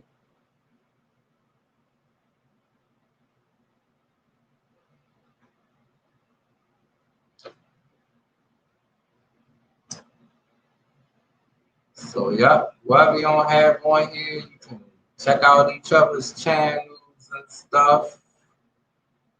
As always, I should have put that for the banner though. I ain't even do banner for this. Should have put the banner.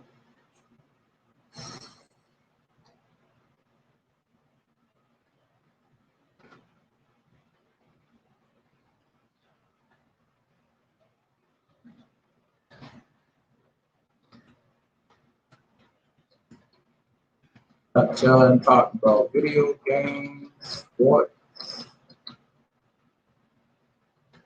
relax.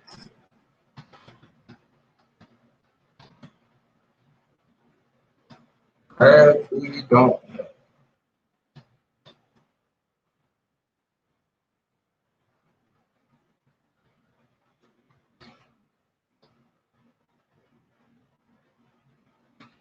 have everybody.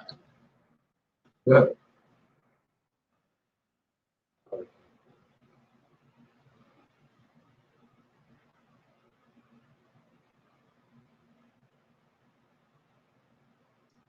So that would be cursing like crazy. Like I said, I think it's only like that's a handful of people that play it though. So we know if it's a Ghost Runner 2, it's going to be a Ghost Runner 3, 4, 5, 6. Just expect to see a nice long Ghost Runner series on my channel.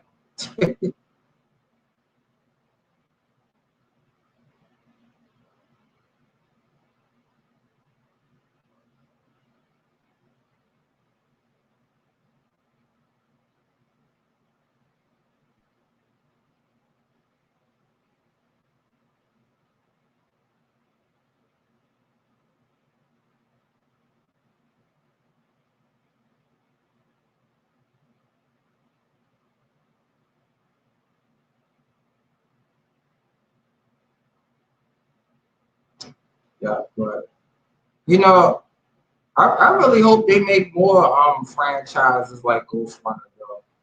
It's just gonna be good to see like, you know, the evolution for, you know, all these great games though. Just really put the challenge on everybody.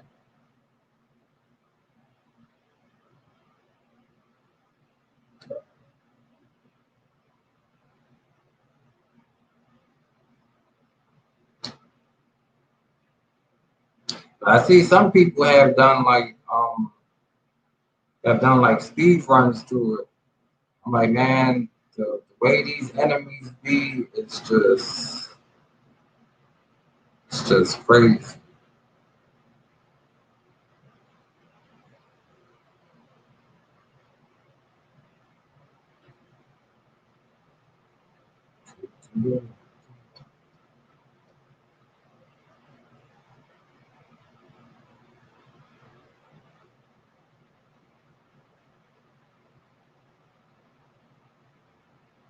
Oh, hey, Marv, yeah, you could come up. Just gotta drop the link down for you.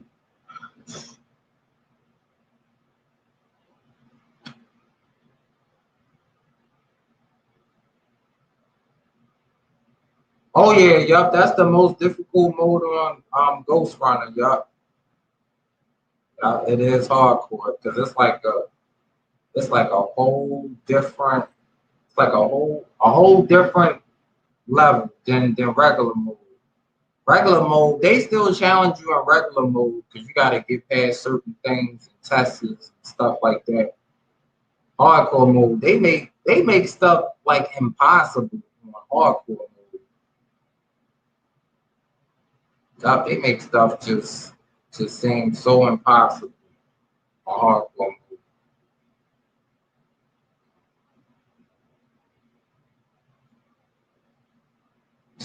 If they would have had another mode at the hardcore mode, I'd have been like, man, what can be harder than this mode?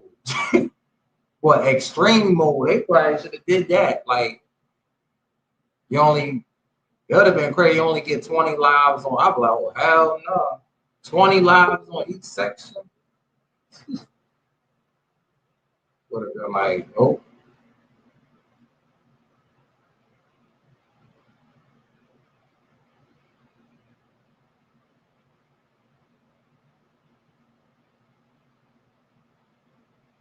Yeah. Just would have been a whole lot.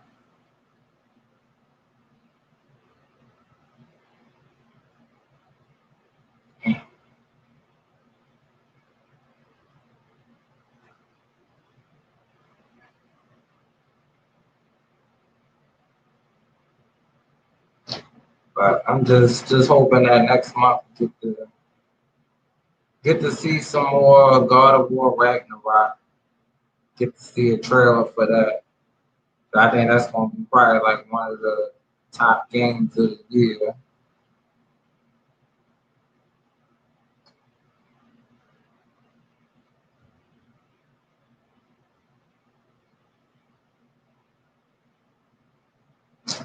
One of the top games of the year.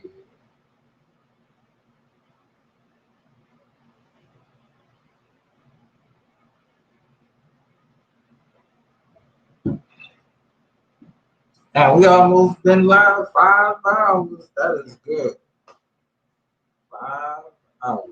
That is wonderful. Thanks to Monday Night Raw.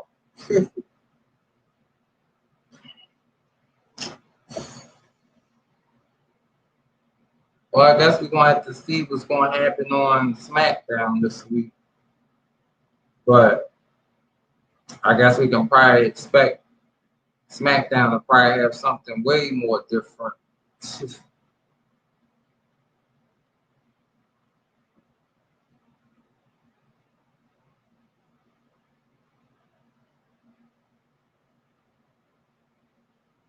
But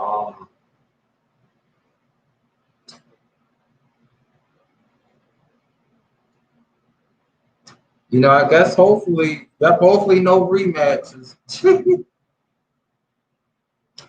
Yeah, hopefully no rematches on SmackDown. It's been like that for the past 2 years,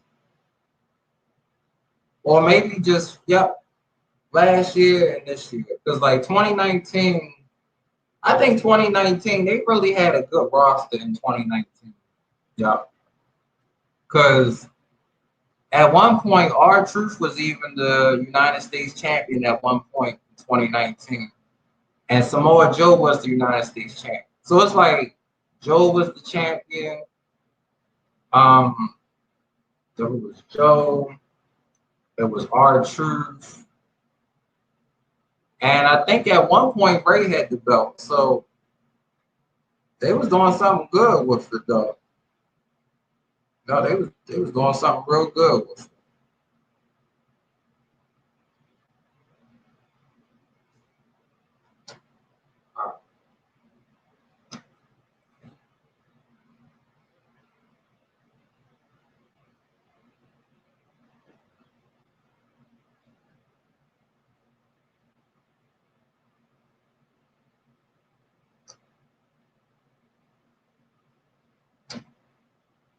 But seeing that Finn Balor is back, I definitely want him to, be champion though. Because like I said, if not now, then I guess it's gonna be never. Because it's only so long that Finn Balor is gonna be in this form, because you know a lot of wrestlers sometimes, you know, I'm not saying like Finn gonna like you know stuff might change, but you know how sometimes they might call up more wrestlers to come up, and then some wrestlers just start to be forgotten. Kind of like what was that? The Forgotten Sons. Like PMC was saying that, yep, like Forgotten Sons, like they got forgotten.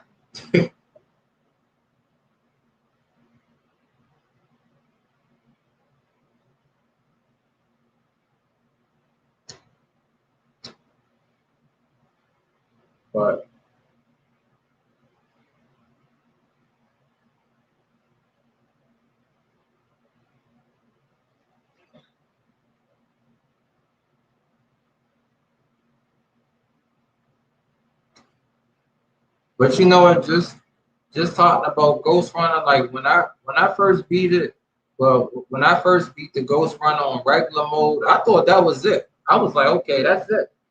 But when I saw they was like you have unlocked a new mode, I was like, what? I was like, oh yeah. I got curious. I was like, man, I don't know if I should do this, but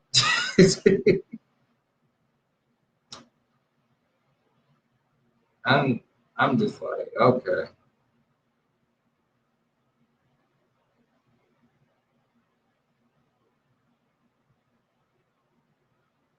Like I said, I'd be happy for the whole Ghost Runner series. You know, Ghost Runner series, Max Payne series, Last of Us series, God of War series, Uncharted series. I mean, my ultimate dream is for Max Payne to be on PS4 or PS5.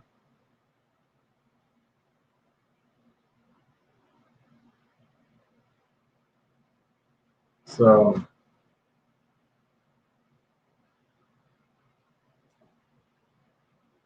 I'm like, man, Max Payne, that's just a game. Been playing Max Payne since about like 2002 when it was on a computer, and then when they finally did Max Payne 3, like on PlayStation 3, and I think it was on Xbox as well too. I'm just like, man, I can't wait till they make it to where you can play like PlayStation 3 games on 4 and 5. Like, I just want to live stream Max Payne. Like, I think it'd be so much better because I'm playing it on a computer, so it's a little different on a computer, but it's still tough. But I would just rather be live playing Max Payne just to show everybody like this game the real deal. And they got different modes on Max Payne too. So the mode I'm playing on, I think it's similar to like hardcore mode. It's basically just like hardcore mode. So it's one of those you get hit by the bullet, your health goes up, is up to red or halfway. Cause I think on regular mode you get hit your because like your body is your health, so it would have probably just went up maybe a little bit.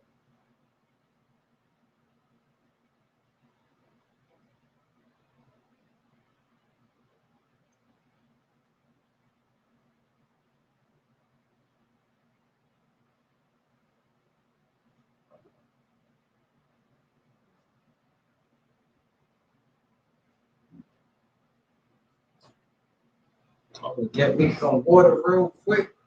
Be right back. Get me some water. These Reese cups were so good. I should have got two of these. All my Reese cups is gone.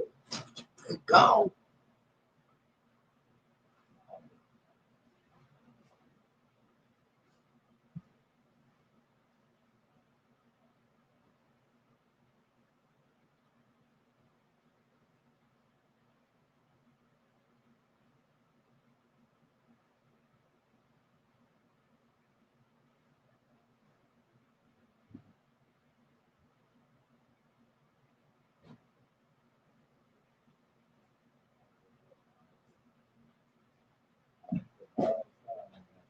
All right, so I think for hour number 5, I got Hawaiian Punch and some crackers. I guess I'll try to make this like a 6-hour stream, do another hour. This definitely just been like a really fun stream tonight. Yup, and I thank everybody for being here.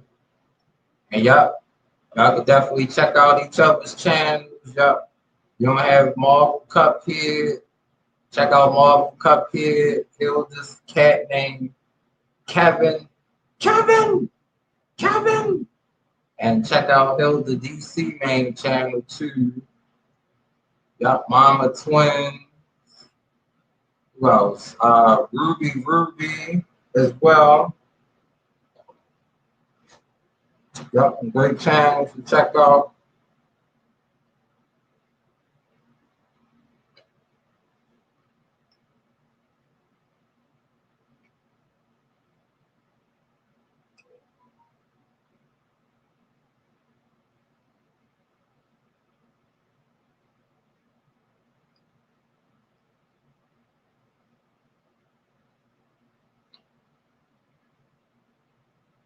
Yup, some great channels up on here though.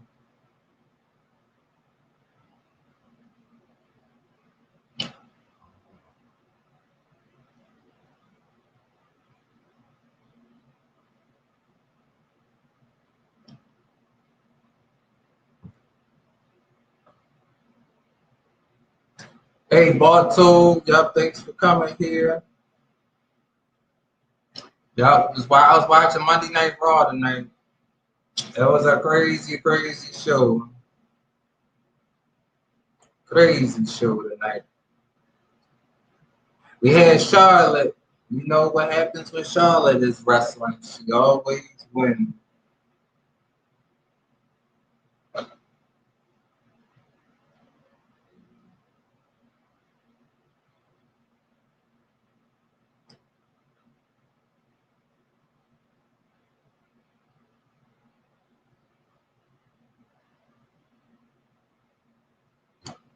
Yep, Charlotte beat Nikki Cross, and now it's going to be Charlotte versus Nikki Ash. Well, Nikki Ash, Nikki Cross versus Rhea Ripley. So that's going to be a crazy match.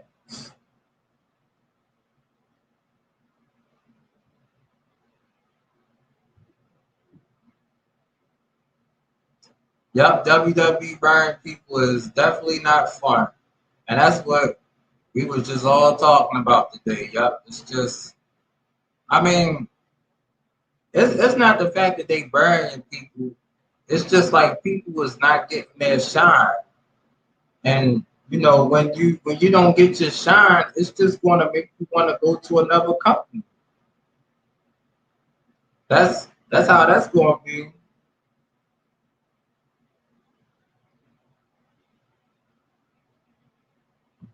You know, so it's just like the wrestler Ricochet and like Damian Priest. You know, Damian Priest was in the back for like 3-4 months, but until recently they started using them. Until recently they just started using Ricochet. He was facing Sheamus, but Sheamus lost tonight to Damian Priest, so Damian Priest is going to get a United States Championship match at SummerSlam. So SummerSlam, I'm gonna be live. I'm gonna do the pre-show. I probably order some food and everything. It's just gonna be a very fun stream.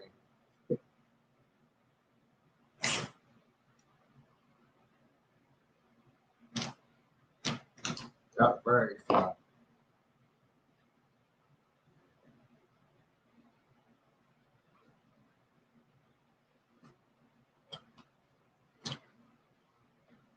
So it's just you know, it's like you said, yep, it's not fun at all. But I think at the end of the day, you know, they still get paid whether they get buried or not. But I know me, I would not want to get buried. I would want to be on TV.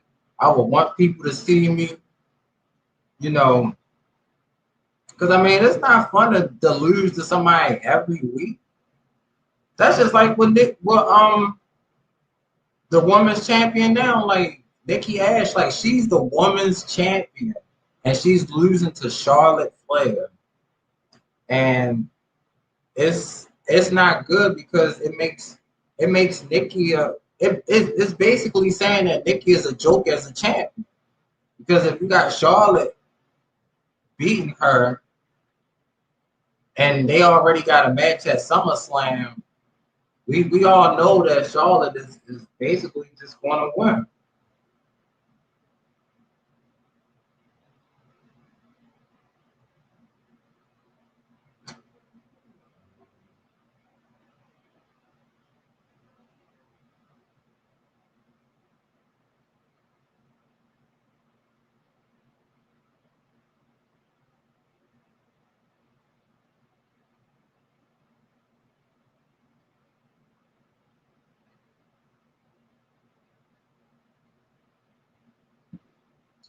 Yep. So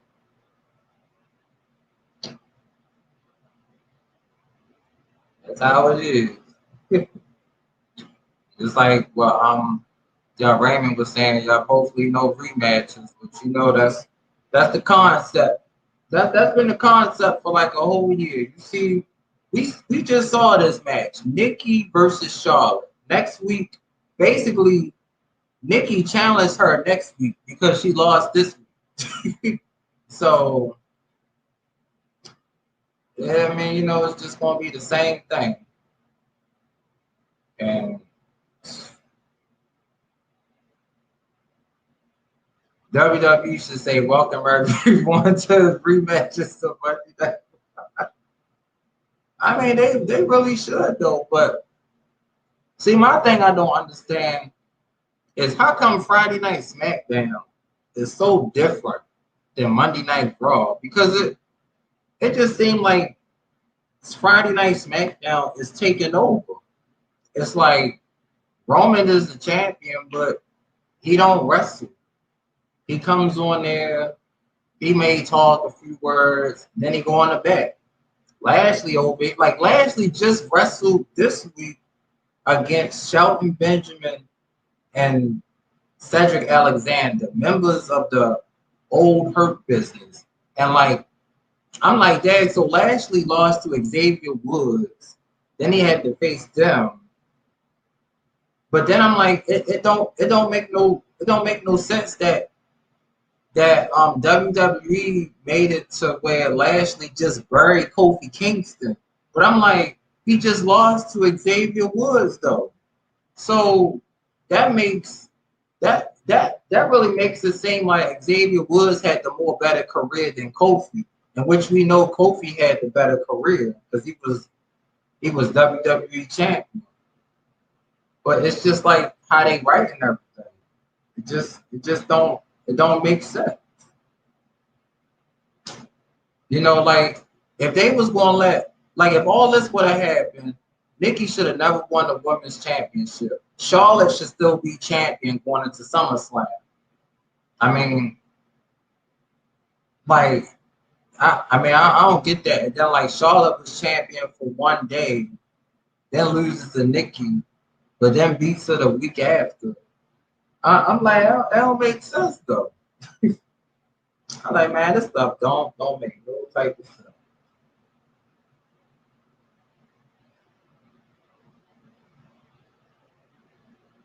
I think I probably missed the part where Lashley he responded back to Goldberg, so I'm gonna have to probably rewatch that. But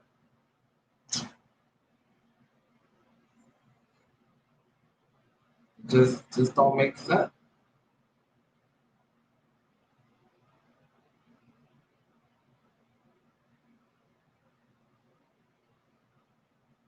Need to see.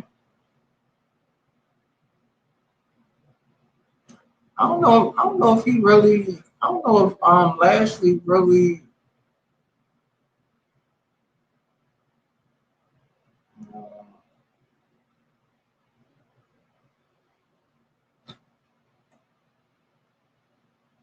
Oh,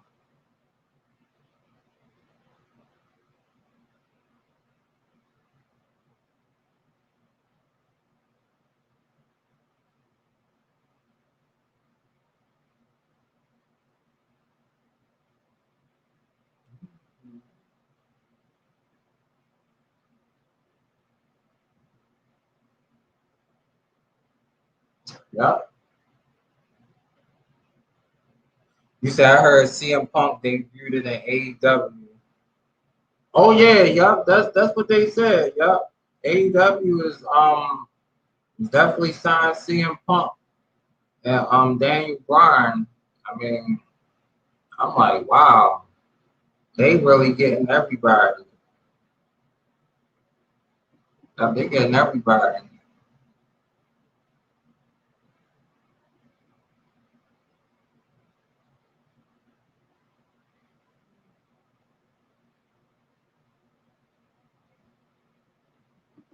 They really getting everybody. And I know, man, when CM Punk, man, if he got that same music, da, da, da, da, da, like if he still got that cult of personality, oh my goodness, you want to talk about, man, that whole roof is going to be blown off. Like, and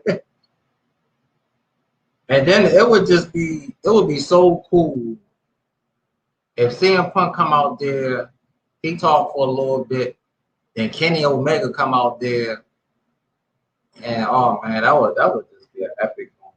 Or like CM Punk come out there and Malachi Black come out there, I'd be like, oh shut, here we go. Like, yo, it's just gonna be insane. This gonna be good.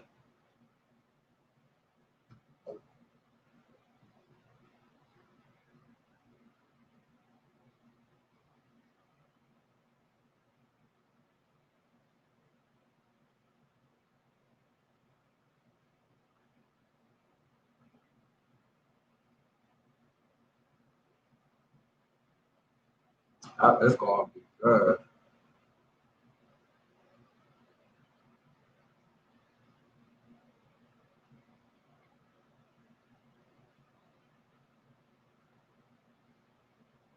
But like I said, you know, they get Punk and Bryan. I mean, you know what? I think that could be it for AEW. But we know the evolution of AEW is just going to continue. They just going to keep getting more and more people. They're going to. I think what they should do is just add more female wrestlers. I mean, honestly, like that's just my opinion. Like AEW got a lot of talent, but you know, I know they got I think they got another program where they elevate people. I think it's AEW Elevation. So or AEW Dark where they elevate people. I would just bring up more female wrestlers. Like I like the wrestler Big Swole. Like I think she's a really good, tremendous wrestler. You know, she got a lot of strength and everything. Her theme music rocking. I love her music. Her music fits her character personality so much, you know. So I mean, I would definitely bring Big Swole to the women's division. And then you would have Big Swole, Britt Baker, Nyla Rose, I think with Penelope Ford, Chris Statlander. Um, you know, she would just add more to it. So, you know, that's just what I would do. Yeah, I would definitely do that.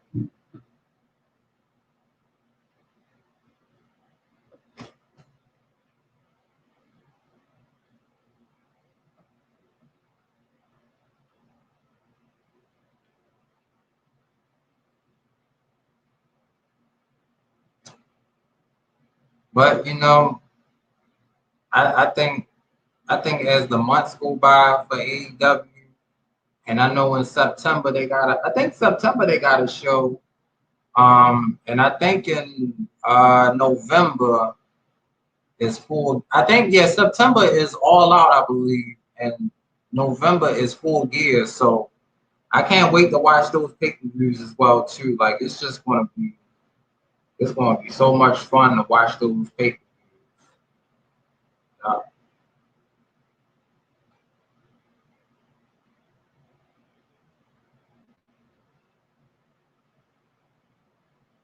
Yeah. Hey, Ted. Yeah. Just talking about AEW. And, you know, it's just they're gonna have so many good new wrestlers coming.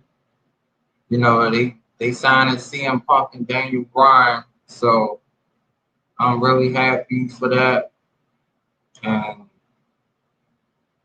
it's definitely gonna be good.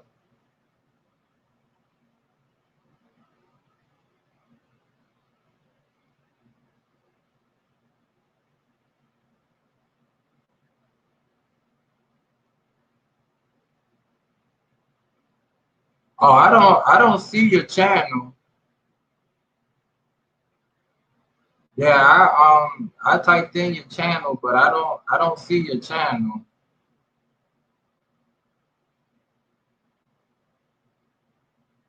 Oh, don't.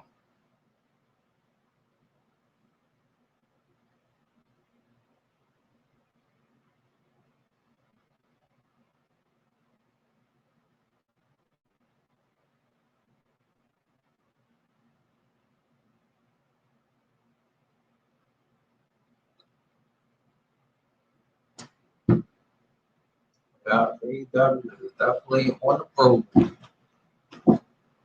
a good road.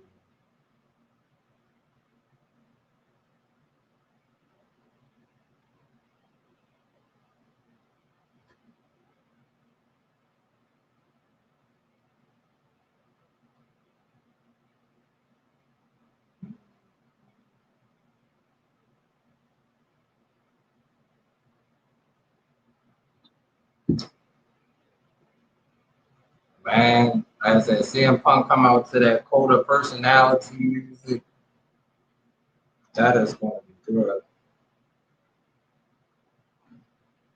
You said I left a comment on God of War 2018 War 2 side missions. Okay, yep, that's cool. Um,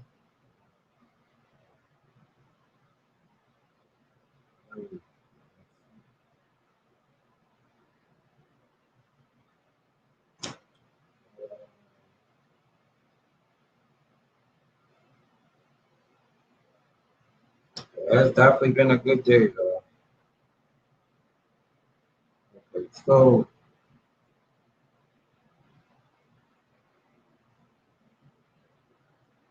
you got like short videos.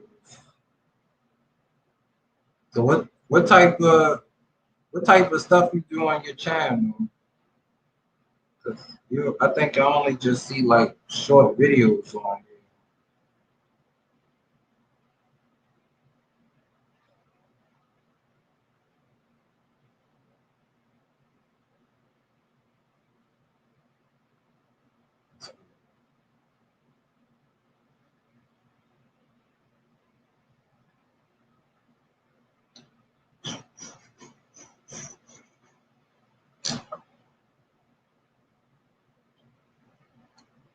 But yep, this month has definitely been a good month though.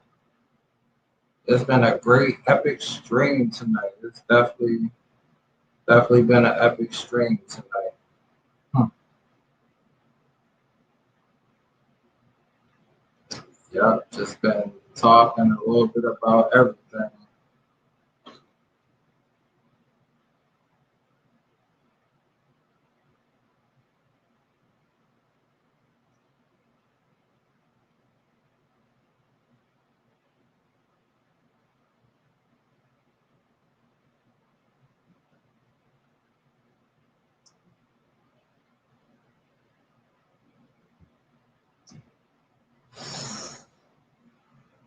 Yeah, I can't wait for some more good movies to come out this year though.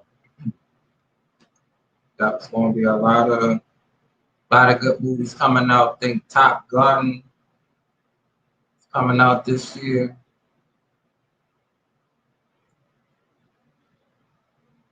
The Monday Night Raw is not all about rematches. I mean, but sometimes they do be having like rematches though. Like it's been like that before though. Cause like the night we had Nikki and Charlotte, so they want to face off next week. So that's a rematch right there. Yeah. I just think they should kind of do like how SmackDown is. It's like it's different people fighting and stuff like that. I mean I am on the positive. I am happy that they are pushing Damian Priest though. I'm happy about that because like I said, he was in the back. He wasn't doing nothing. So it's good to see him getting pushed.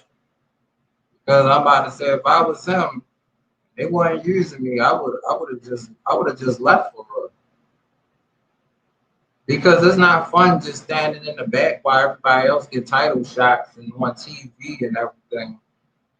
So, or basically you got people in the back running around for the 24/7 title. Like nobody. I mean, I'm just saying like not a lot of people gonna want to do that though.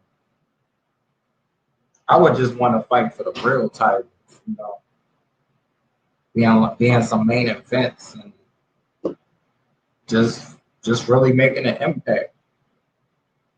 I mean, that's how you get known in your career. You can't be known for just being in the back. Though.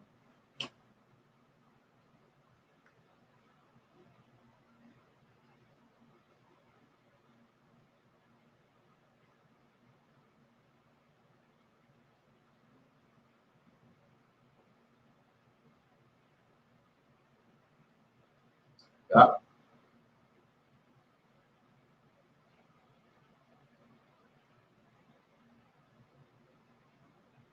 definitely.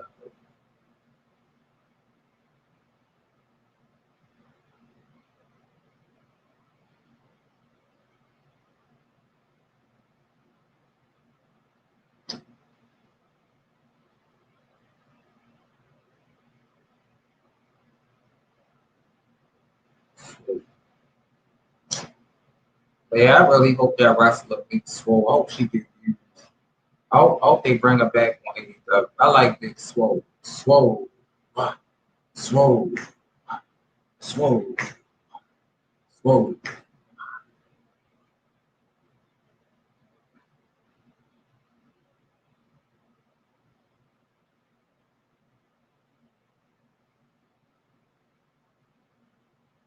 Swole. Swole.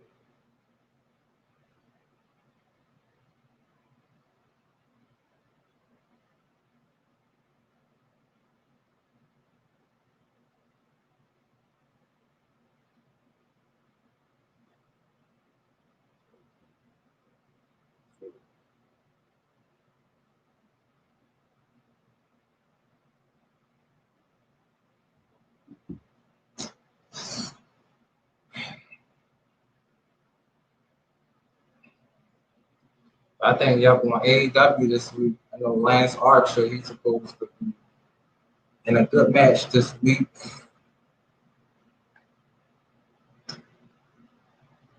And I know that Kenny Omega and the Good Brothers, they're gonna be facing the Dark Order with Hangman. I know that should be a good match because I'm gonna be really rooting for Hangman. But I like to see Hangman and Kenny go at it for the AEW Championship. I just like to see Hangman be champion for a little while though. Like kind of like what Sting said, there's a lot of sharks. There's a lot of people up on AEW. Daniel Bryan been in WWE for a while. That is shocking signing to AEW.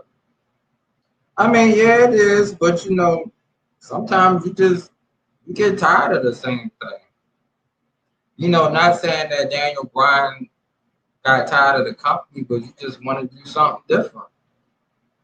Like it's kind of like what Cody Rhodes and you know, Jericho said when they bought AEW, they just wanted to bring something different. You know, like when you look at it, it's just a whole different thing. Like when I watch it, I mean, it just feels so different watching it.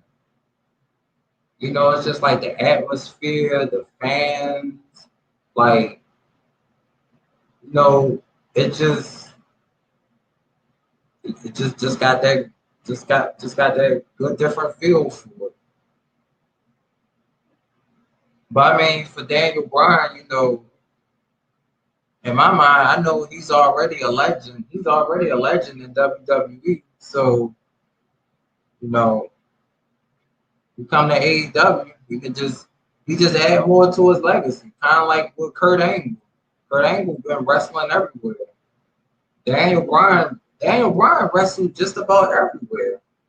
I know before Daniel Bryan, his name was Daniel Bryanson, and you know he been wrestling all over the world and stuff. He's great at submissions. He's a great wrestler. And just like when he was in WWE, like they was calling him a B plus. Like he's not a B plus wrestler. Like he's an A plus wrestler. You know, he's been around for a while. So you know he knows a lot about winning the big matches and just being in there with some of the biggest names too. But of course, my ultimate match that I wish we could have saw Daniel Bryan and Chris Benoit for because both of their styles is kind of similar. Like Benoit is all about attacking, chopping, uh, you know, submissions and stuff. Daniel Bryan is great at submissions. Like he said, he said he can make, you know, over 100 submissions. So I believe him on that. And I mean, you know, just the type of physical match that would have been. And just imagine if Daniel Bryan and Chris Benoit were to face off in like a 30-minute or 1 hour submission match. Like to make somebody submit like for over an hour is extreme. So I would have definitely liked to see that because that really tests the wrestler's heart and stuff. Because you know, Benoit, I think the only person he tapped out to, well, two people was only Brock Lesnar and John Cena. That's when Brock had that damn Brock lock on him. I mean, really, he didn't tap out; he just passed out. But he tapped out to the STFU. That move is painful. But you know, just would have been nice to see that type of a match.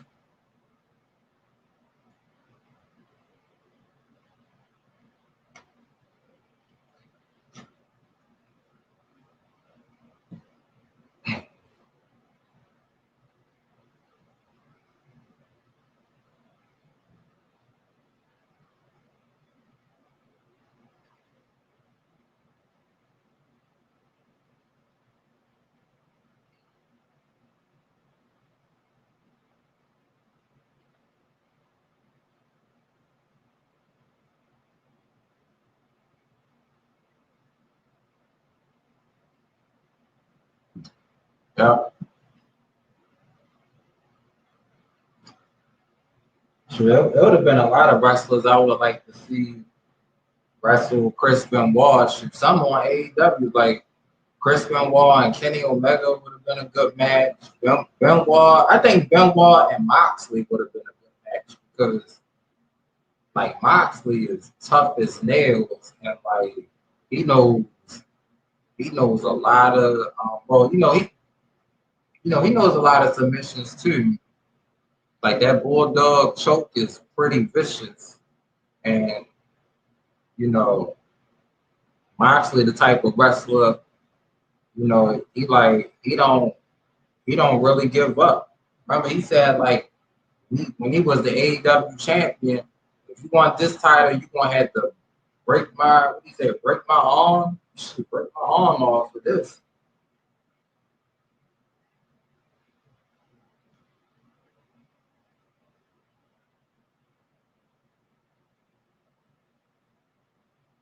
Yeah. So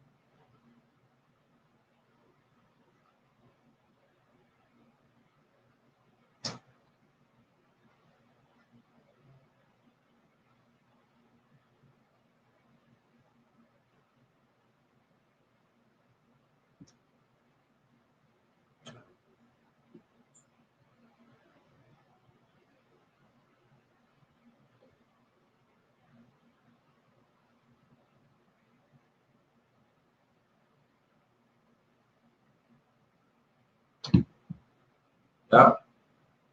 Daniel Bryan and CM Punk, they like the news. They like the. That's all I've been hearing. Daniel Bryan and CM Punk. They AEW. I think nothing. I mean, of course, Daniel Bryan and CM Punk come to AEW is epic. But when Malachi Black, when he came there, the whole little setup for that, I didn't know what was going on.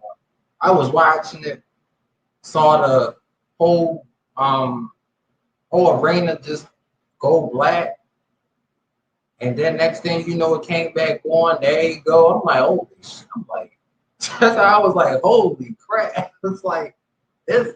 I was like, it's Aleister Black, but JR was like, that's Malachi. I was like, whoa, Malachi, okay. And then he took out Cody. I was like, oh shit. So they're gonna have a match next week. Yup, next Wednesday, August 4th. Yup. I'm be looking forward to that, man. Definitely looking forward to that. So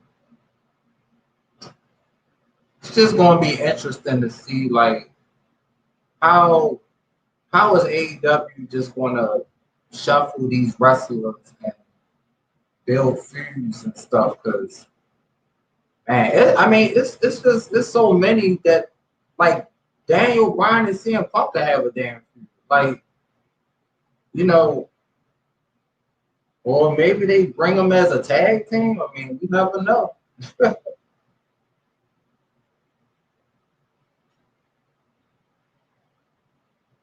we all know with tag teams, they always break up.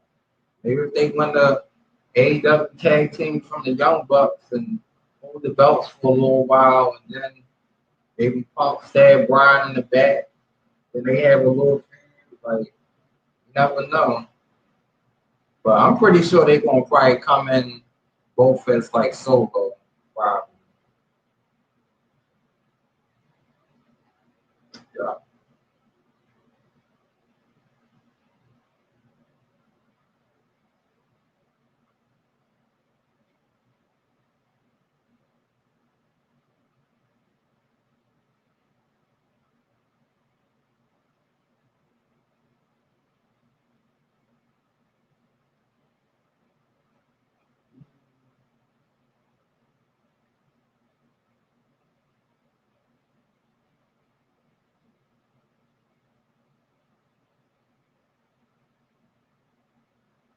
Yeah.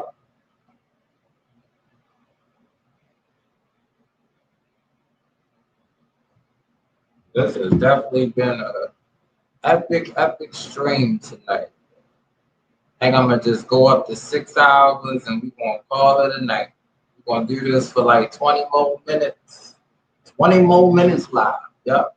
Yep. 20 more minutes. 26 more minutes live.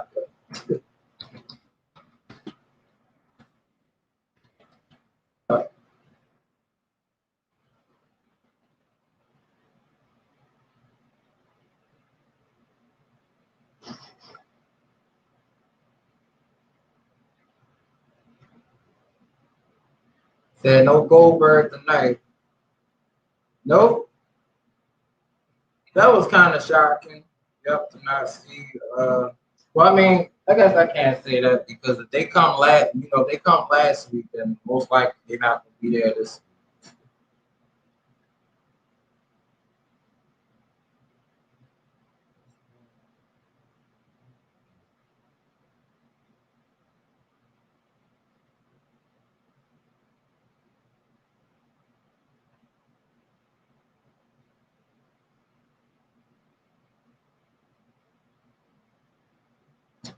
Yeah, but I guess Goldberg, I guess he'll probably be there maybe closer to SummerSlam probably.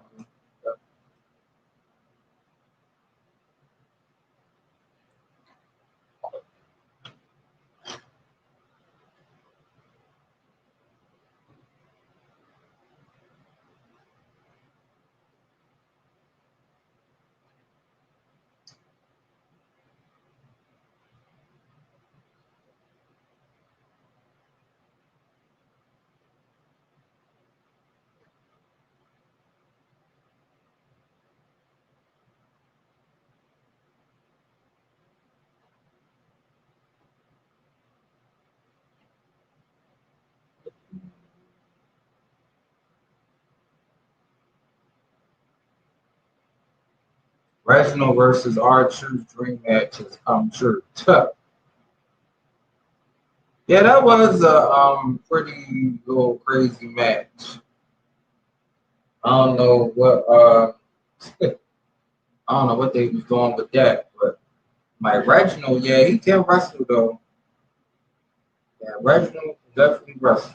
Reginald can wrestle.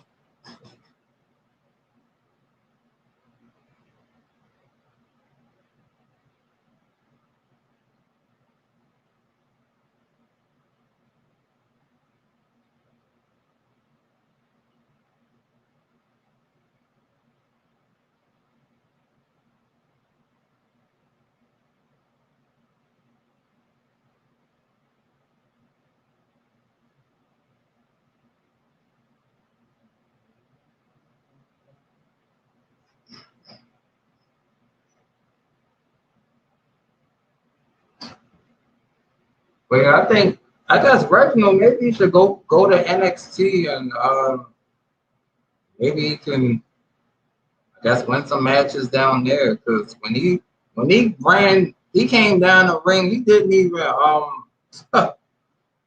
he didn't even touch the top rope. Like he just ran down and jumped over the top rope. This man is athletic. Hey, thanks for coming to the channel. Y'all hope you're having a good day. Y'all hope you're having a very good day.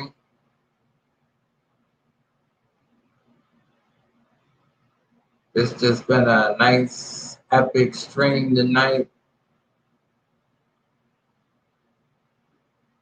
Yep, nice epic stream tonight.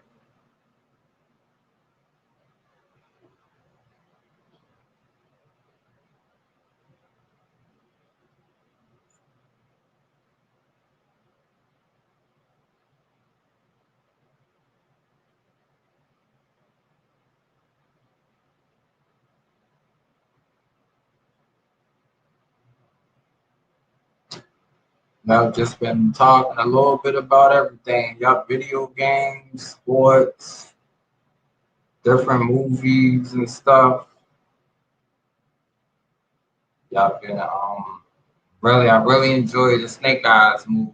That I really enjoyed that movie a lot. It was really good.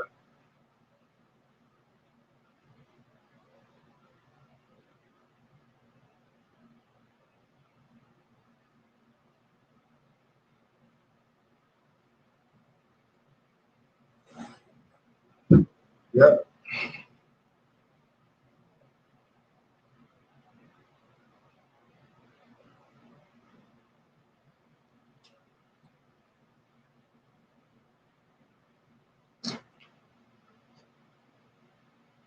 I hope everybody is having a great day though. I hope everybody is having a great day.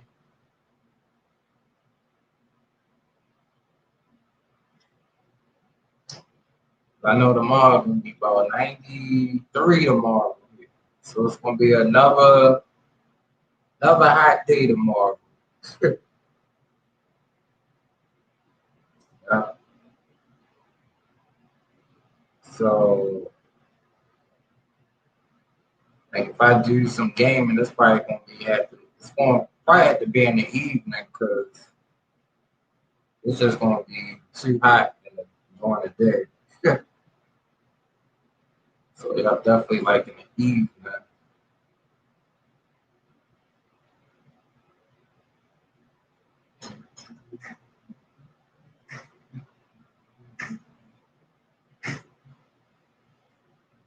I still can't believe Lashley fought the Hurt.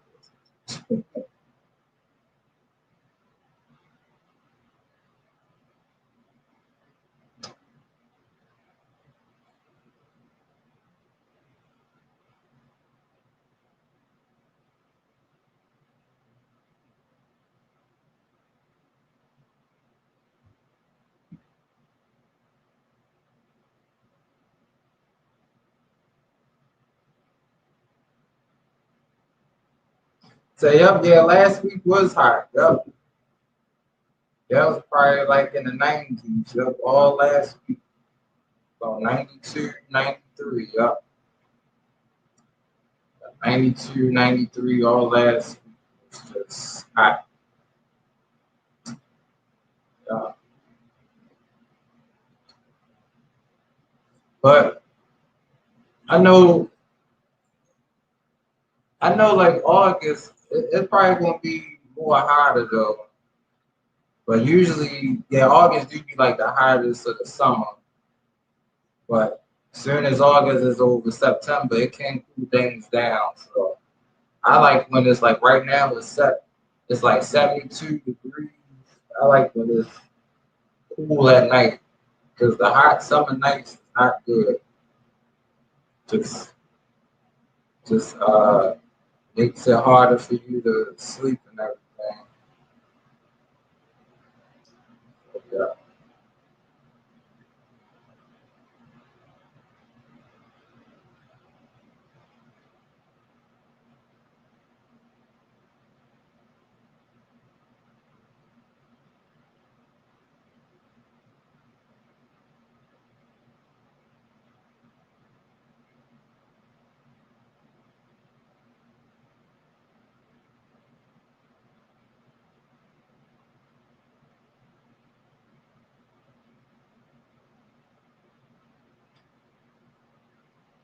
So that's why I like the summertime, but I like when it's cool, like 70s, 60s. Like I could deal with a summer if it's like 70 degrees all summer long. I can deal with that. That's like the perfect type of weather. I could deal with that. That hot being sun is too much.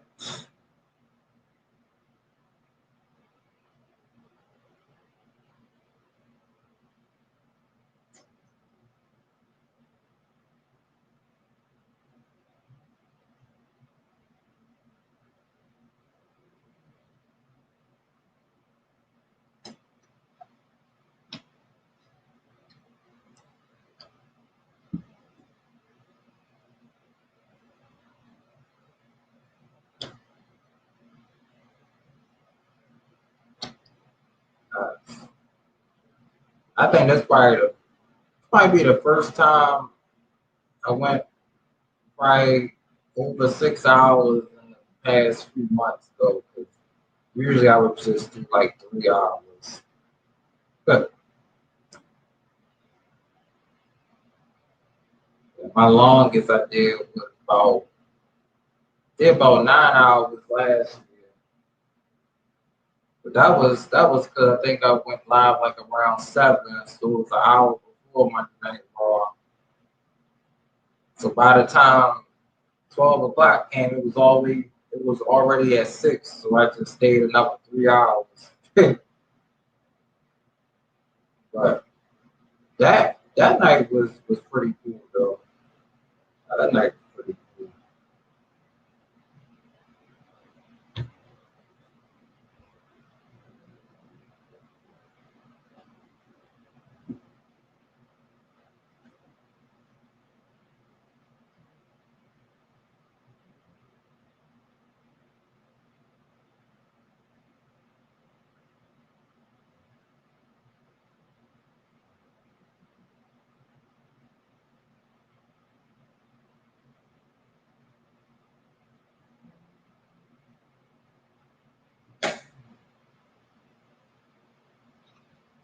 Yup.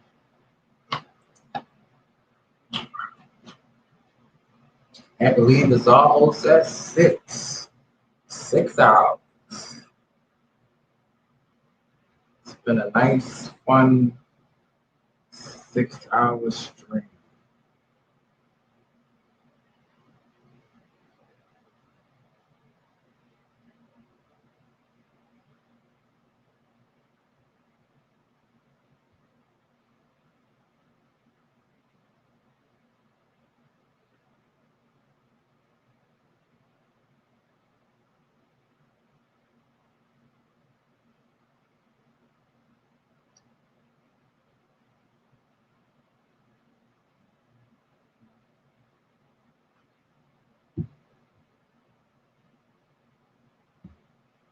Say you hope Mansoor make Mustafa Ali turn face. Yeah, that would be pretty cool. I mean, I see they are a tag team, but I don't know what they're going to do with them, though, honestly. I mean, Mustafa Ali could have been like at least a 2-time Intercontinental champion or tag team champion. I mean, Lord, they really dropped the ball with Mustafa Ali. But I mean, I guess him and Mansoor could be a nice tag team, but I mean, as long as AJ Styles and Omos are the tag team champions, I don't know. I don't know how they could. I mean, that's like an impossible task. Omos is just like, you know, it's gonna take somebody else to really get him. All right. Well, I hope you sleep good.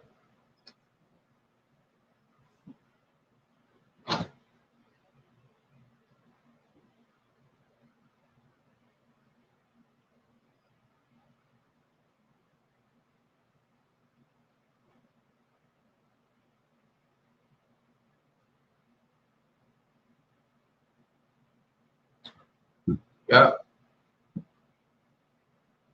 Epic stream tonight. Epic.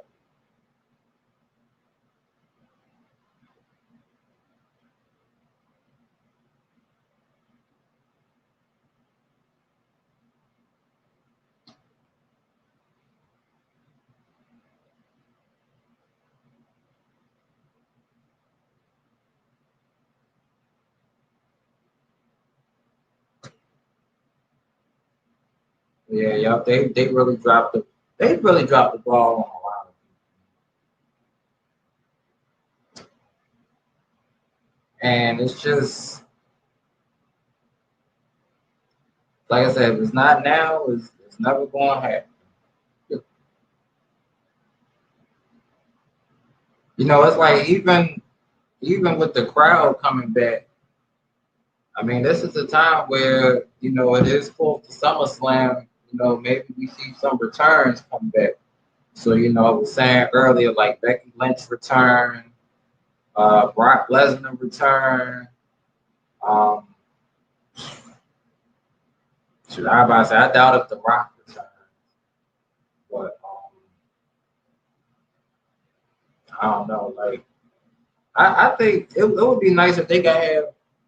I know that one week they had Stone Cold coming. He had like a beer bash. Like they need to have that.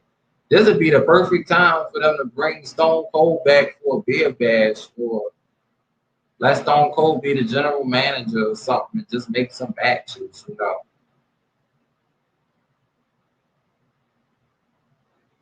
Like I miss that, like Stone Cold being the general manager of Raw. Like I mean that could really change things around for Monday Night Raw. They let Stone Cold be the manager, like Stone Cold just make the matches. I mean that would be pretty cool. You know, Stone Cold could still have that little thing where as long as he is not physically assaulted by a wrestler, he can't attack them or provoke them. Or as long as he's not being provoked, he can't attack a wrestler. They should I mean, if they bring that back now, it probably would be decent. It would make Raw like more interesting now that the crowd is back. Because Stone Cold could definitely start off the show and he'll just be like, he'll start off the matches or tell you what's going to happen. It would definitely be fun.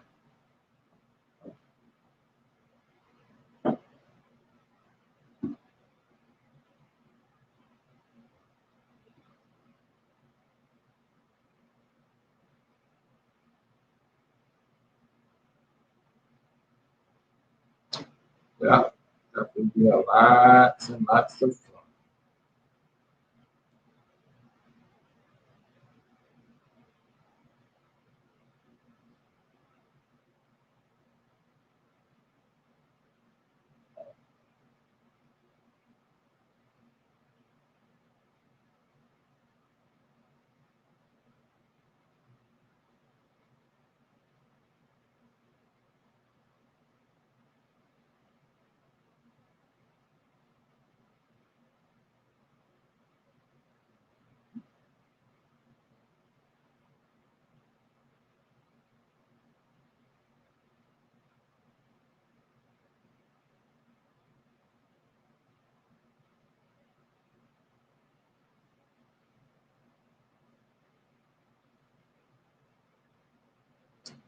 That's almost it.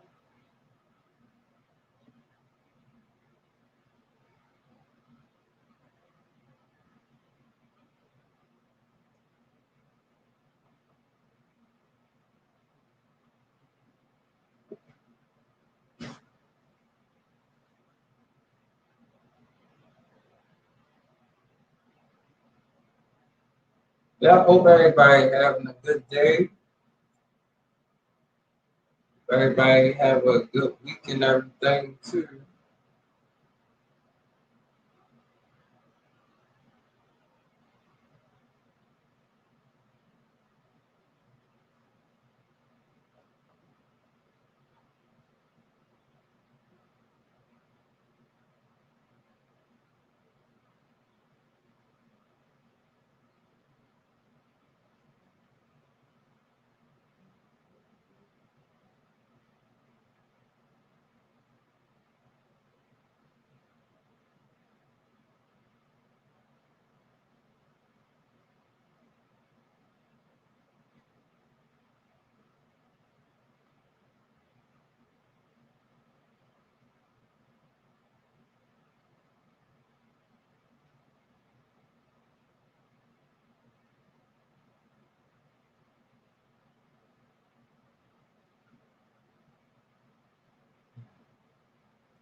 Adam Cole, baby.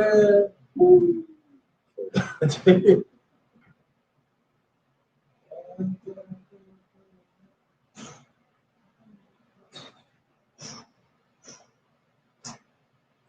Cole, baby. I don't know, it would be cool seeing Adam Cole on Monday Night Raw.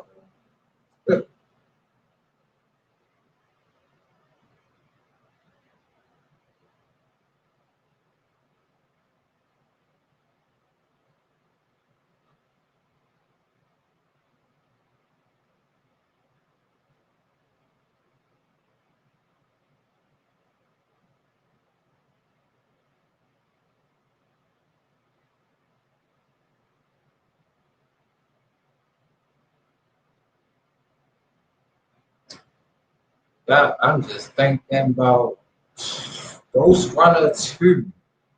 And these last 5 minutes, I'm gonna just Ghost Runner 2. Huh. Y'all gotta check out my Ghost Runner hardcore playlist. That game is just insane. I think I never played a game that made me. I'm on like the edge of my seat. There's been times I was just like, really? I'm trying to get past certain parts and I trying to get past certain parts, and it's like if you mess up one time, you gotta start the whole section over. It's just so brutal.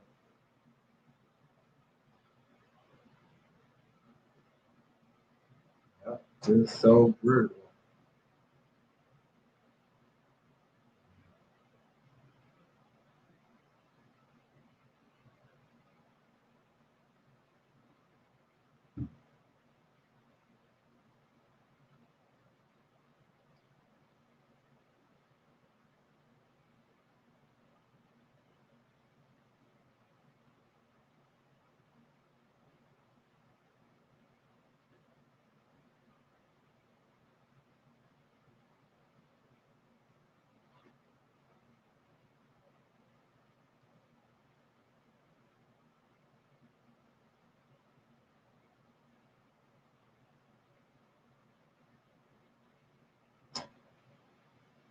Yup, and just being up on YouTube is so much fun.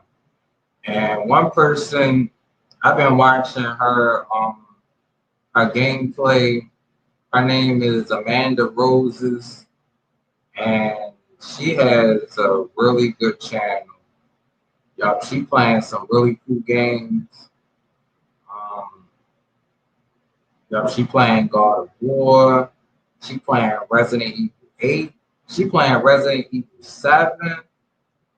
And yep, I just told her, she has a really good channel. I really like her gameplay and stuff. So I'm gonna be sharing her to my community. So I hope everybody can check her out too. She is an awesome gamer. She is definitely an awesome gamer.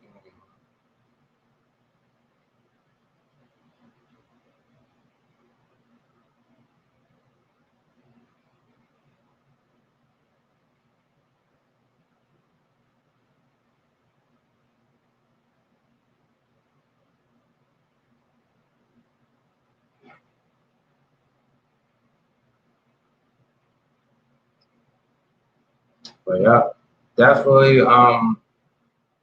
She playing Resident Evil 8. I love that game. Resident Evil 8 was so much fun.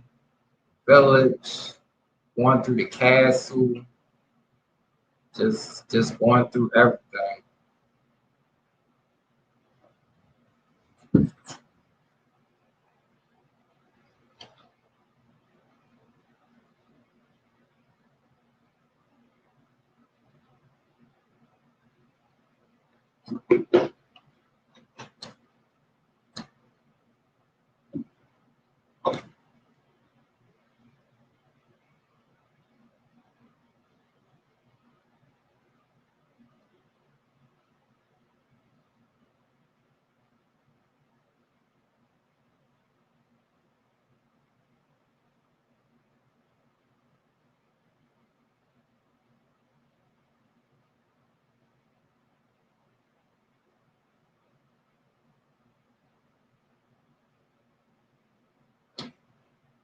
Yeah.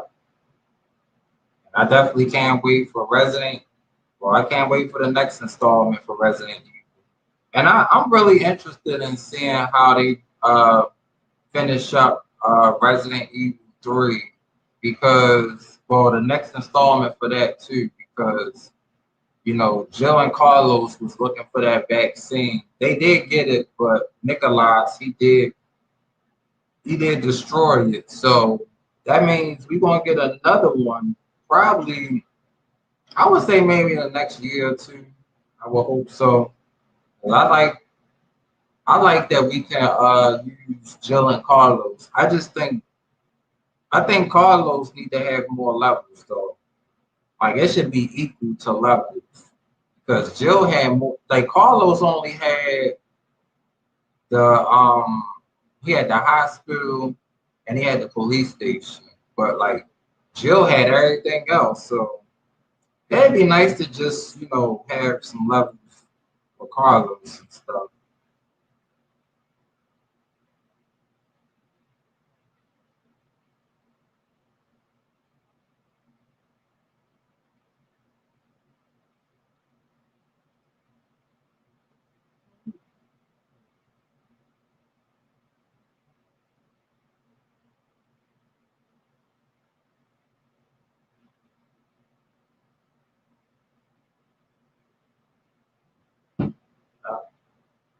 definitely been full of surprises. Yeah, we've been live 6 hours. Six.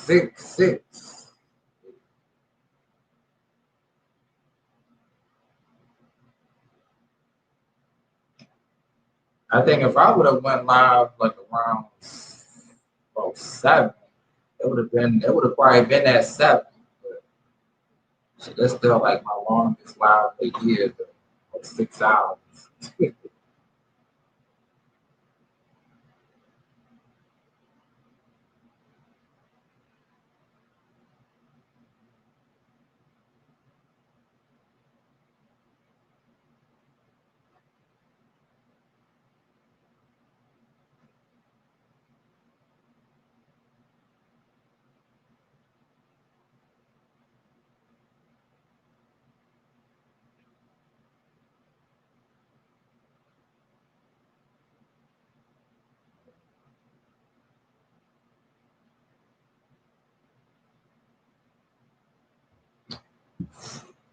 Yeah.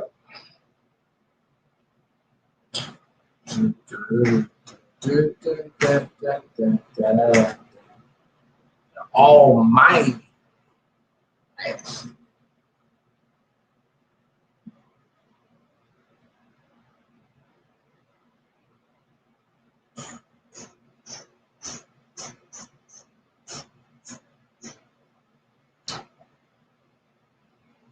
Yep, been fun. I don't even want to end this live, but I know I had to eventually. It's just been really good.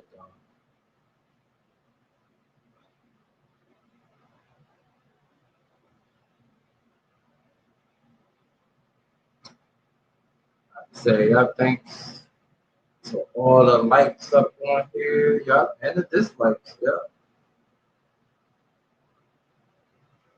So we got 44 likes, 3 dislikes, So it's all good. Definitely all good.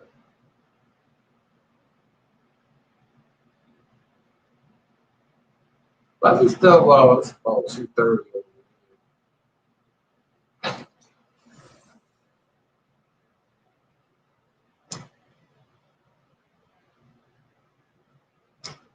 But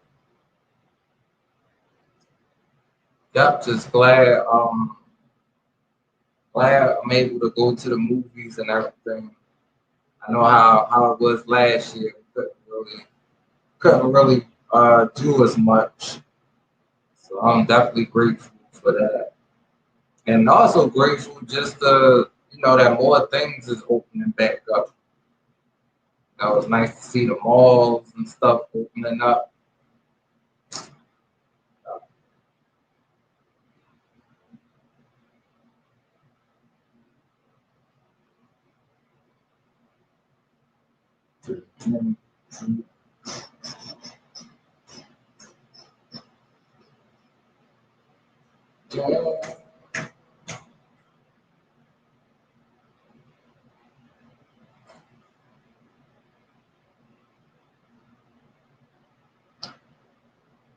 Yeah, it's been a good month for movies. Yeah, next month gonna go see Don't Breathe 2. Don't Breathe 2 gonna be good. Because if it's the second, it's gonna be a third. Don't Breathe 3.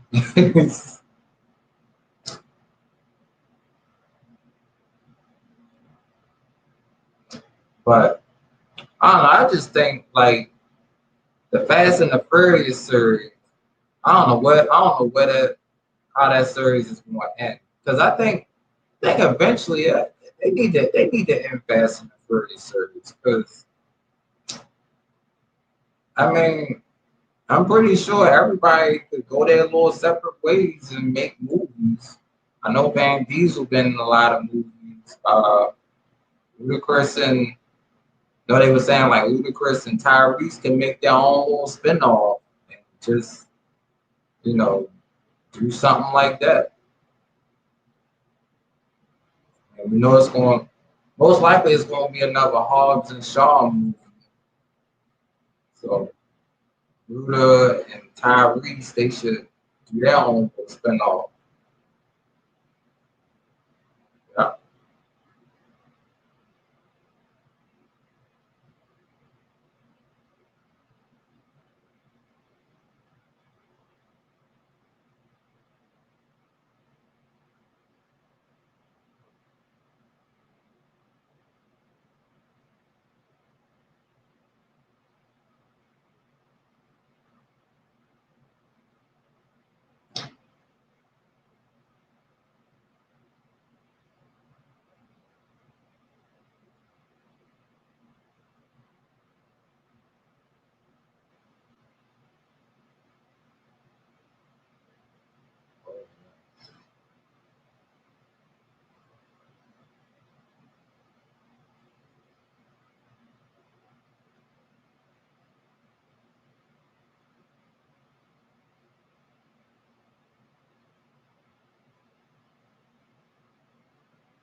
Yep.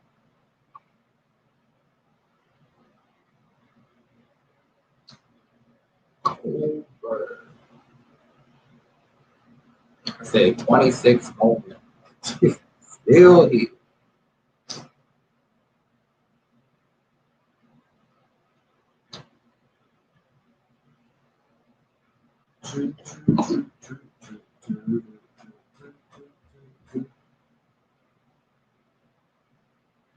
Yep, we got 45 likes. A Universal. Yep, we got 45 likes tonight. That is really good.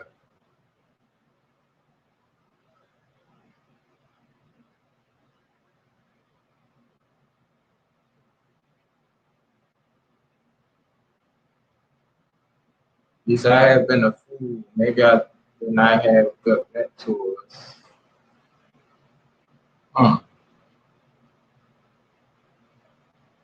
So why you have been a fool, like you said?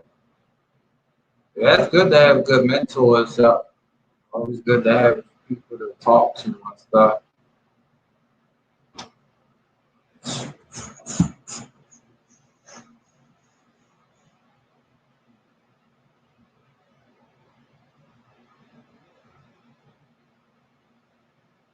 I just woken up at age 52, realized I wasted my life not learning. Ever since at age 11, I scored best in exams in the whole country. Need to start learning that.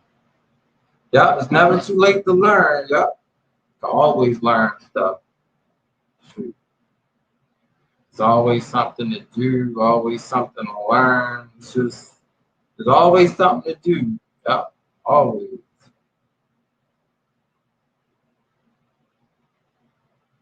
That's how we get better. Yep, just gotta keep learning. You know, yep. Just like with anything, just keep learning. Yep. The more knowledge you know, the more you can take it far with you. Yep.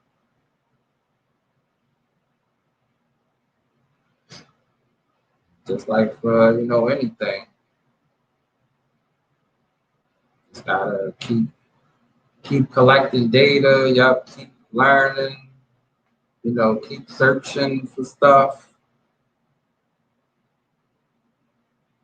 Yep. Just gotta keep going. Keep searching.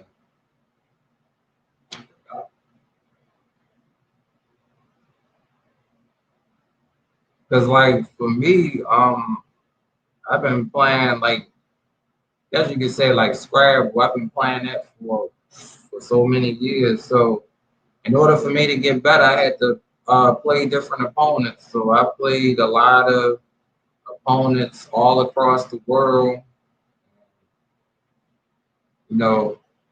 Sometimes you win, sometimes you lose. Sometimes you get ties, get tie games, win, you lose, but just keep going though. So that's what I kept doing. Yep, just reading some books on memory systems and speed reading. Yep, that's good too. Yep. Yep, just keep winning. Yep, you win, you lose, tied up. It's always fun. Because like I said, I play all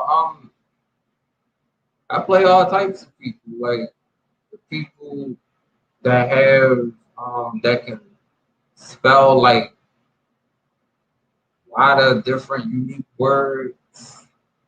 I blame people over my skill level sometimes because it's good to just test myself and just see how good I can be against the top players too.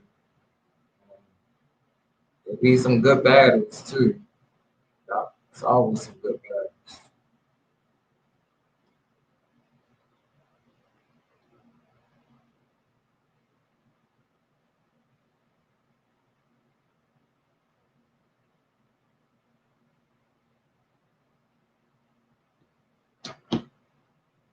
Yep. So like everybody I play, I just tell them the same thing. Like you just gotta score higher.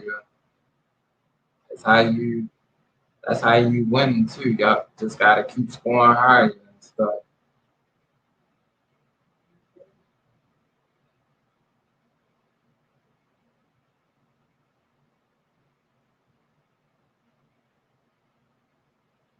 Just like in just in video games, just sometimes you take chances in that. Play different types of games. You know.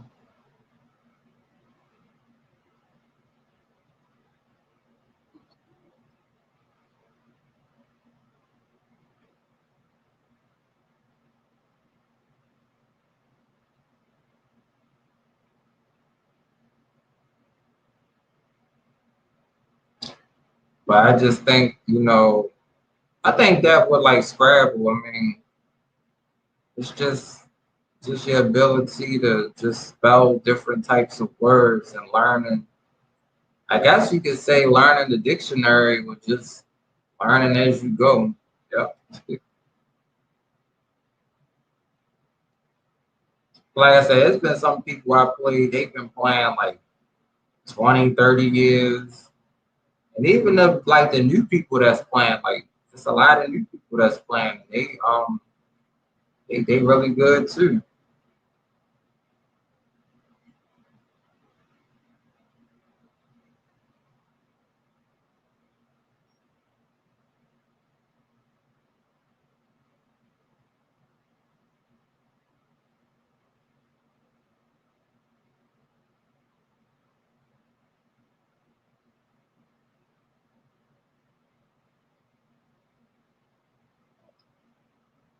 Yeah.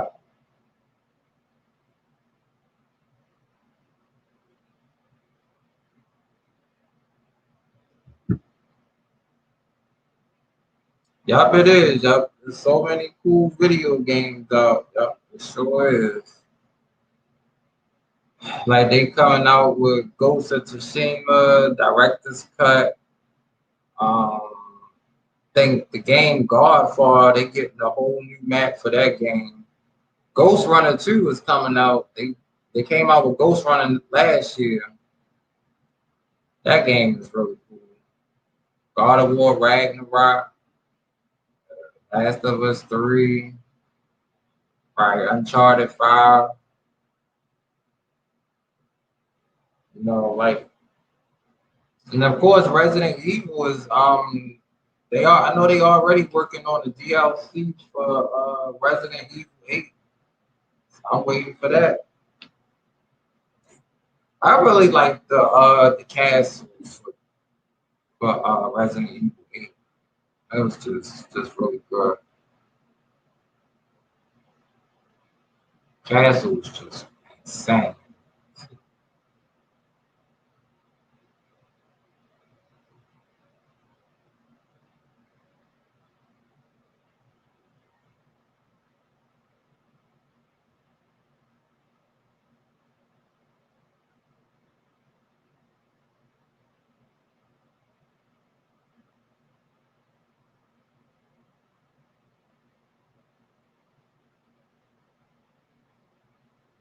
Y'all played Marvel Cuphead. Yeah.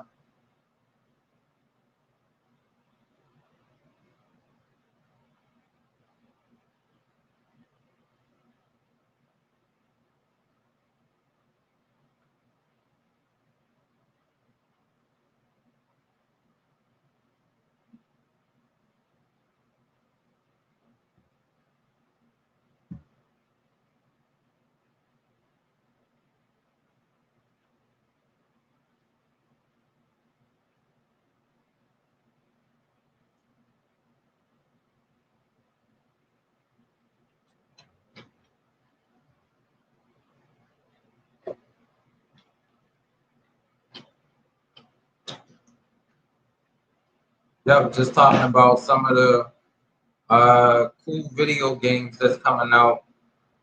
It's gonna be a lot of them. It's gonna be so many good video games coming out. Of course, I can't wait for the DLC for Resident Evil 8. It would be nice if they get I don't know which one they gonna do, but I really like Heisenberg. Like that whole his character is so cool. Like Heisenberg is just so cool. He is. He's so cool.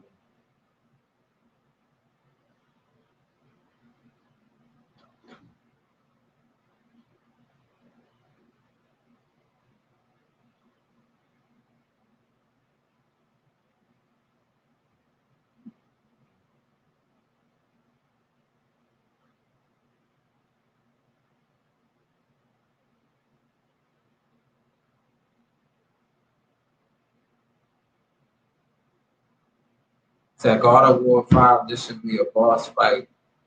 Wolfman Octopus. Yeah. Oh yeah, and if you want, you can check out the community post because she plays some really good games. Amanda Roses, yeah. She's playing Resident Evil Village. She is really cool. Yeah, she's a good gamer too. And she's also playing God of War too. So yeah, I'm waiting. I know she gonna. I know she can't wait to play God of War again. So yeah, it's definitely a fun game. So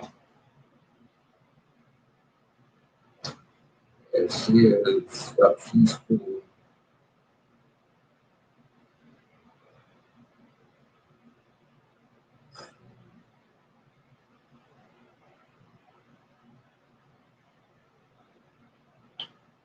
But,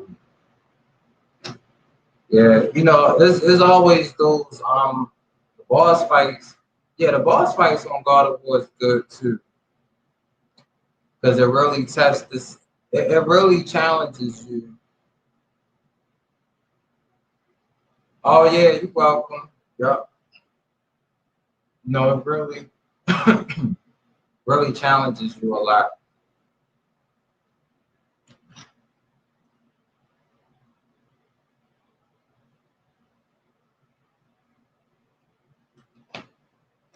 Some of these crackers.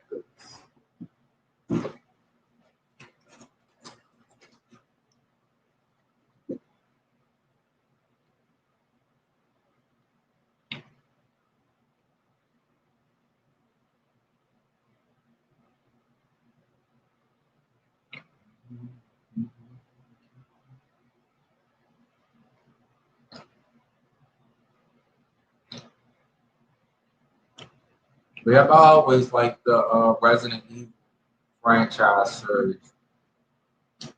So far I played Resident Evil 2, Resident Evil 3.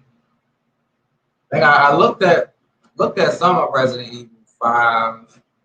I tried out Resident Evil. Hey Amanda. Yep, thanks for coming here. Yep. I was just telling everybody about your channel. Yep. This is so cool to watch you though. It really is. This really cool to watch. You know, Resident Evil Village is a really cool game and stuff. It's really cool. Yeah, but it's always cool to meet cool gamers up here on YouTube as well too. And the part where you at, I couldn't stand that part. Like that guy is just so nasty. He's so nasty for real.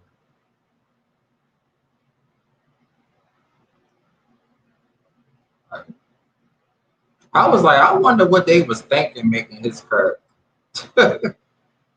Like, yo, his character is just But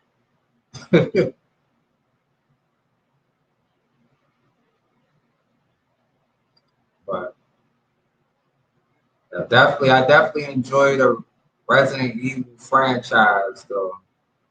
I mean, I really like. I know a lot of people didn't like Resident Evil 3, but I like that game though. Like playing as Jill. Jill is so cool.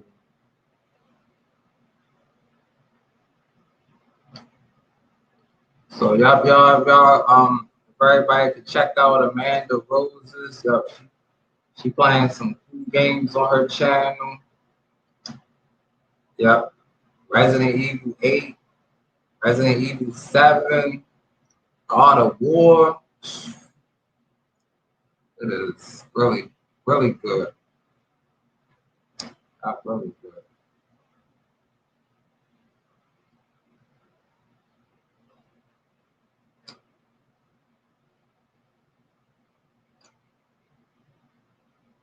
Let me tell you,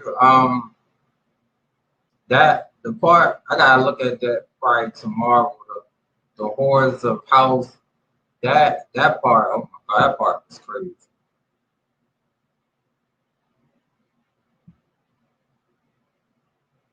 Said thanks, really happy to meet another YouTube gamer too. You got some great videos. Oh, thanks. Yeah. I be trying though. I be trying. Like I be trying to get my thumbnails good for my game and stuff, but sometimes I take what YouTube give me, but I try to like blend myself in the picture. Because when I was in college, I used Photoshop a lot. So I was trying to use Photoshop for some of my thumbnails. But yeah, it's always cool to meet more gamers up on here too. It is. Because I was like, when this game came out, that's all I saw on YouTube was Resident Evil Village. I'm like, damn, like I was waiting all night to play this game. I did a live stream up on here. I was waiting all night. I mean, I waited till about 12. I played it at midnight, and there was probably like 3 or 4 people watching. We was all waiting for it. I was like, damn, like I wish it would have got done when I was maybe like around like 8 o'clock or 7. Yep. Amanda Rose, yup. Yeah, Amanda, she's really cool. Yup. She plays some cool games. She plays some really cool games. Yup. Definitely God of War. I think God of War is like my top. Like God of War is my top game right there. I just love the story, love everything about it. You know. So it's always a good adventure when everybody plays, it's just always a good adventure. It's always a good adventure though.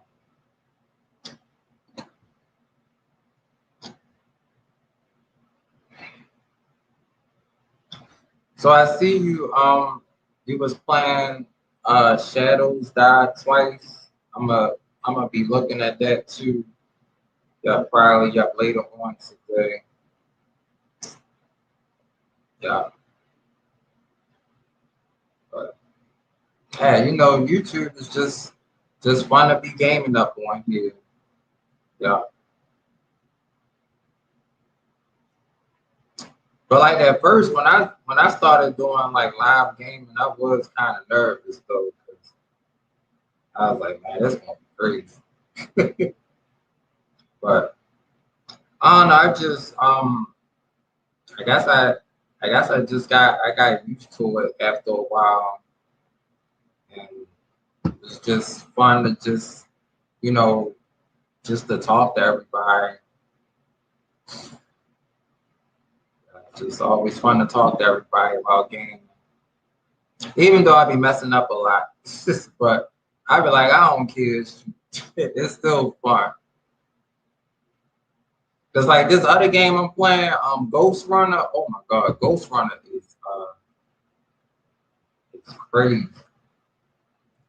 Man, to say, yup, Marvel Cup here, nice to meet you. Yup. Yeah, they be doing some good drawings. I'm 3 hours behind, so I got to play. Oh wow, Resident Evil 8 right when it came out at 9 p.m. here. That would have been a good time for me. I was waiting so long. I was like, come on, come on. I was waiting. Man, it was fun.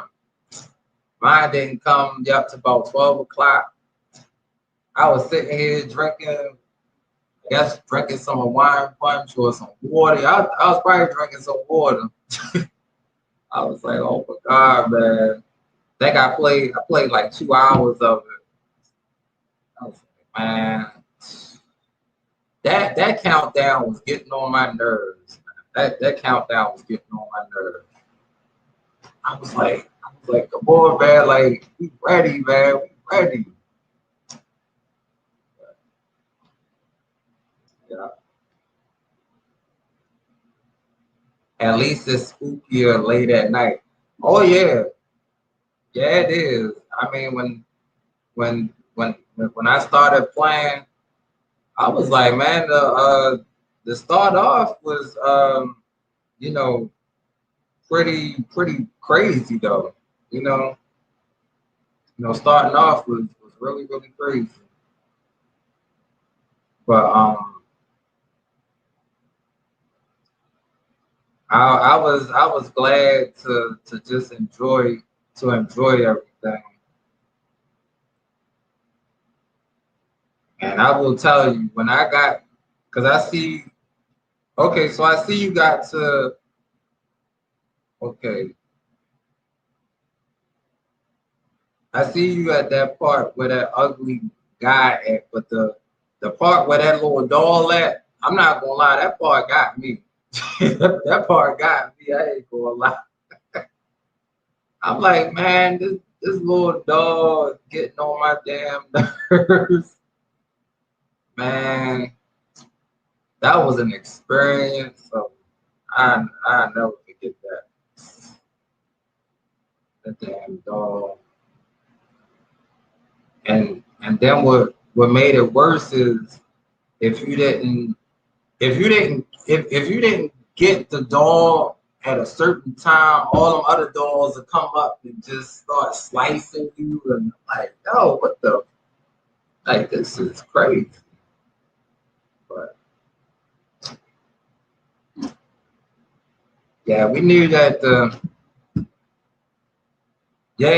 basement was horrifying, right? I saw that door open by itself. I was like, oh yeah. But the thing that got me, who was it? Of course, it was the baby. The baby was crazy. Baby was crazy. But I think it was before I went into that safe room. I saw, I guess it was like a shadow, or it was a girl that just walked straight through the room. I'm like, yo, really? I'm like, that's what we doing? Okay. And I was loud. I was like, yo, this is crazy. I was like, y'all, this part getting me. This part getting me. Like, Man, damn baby. I'm like, man, stuff like that just crazy. But you know, I think the good part about it was they got a compilation on YouTube with like a whole lot of other people getting scared too. So I was like, I don't feel bad being scared at this damn part. So I was like, it's a compilation. Everybody else being scared. So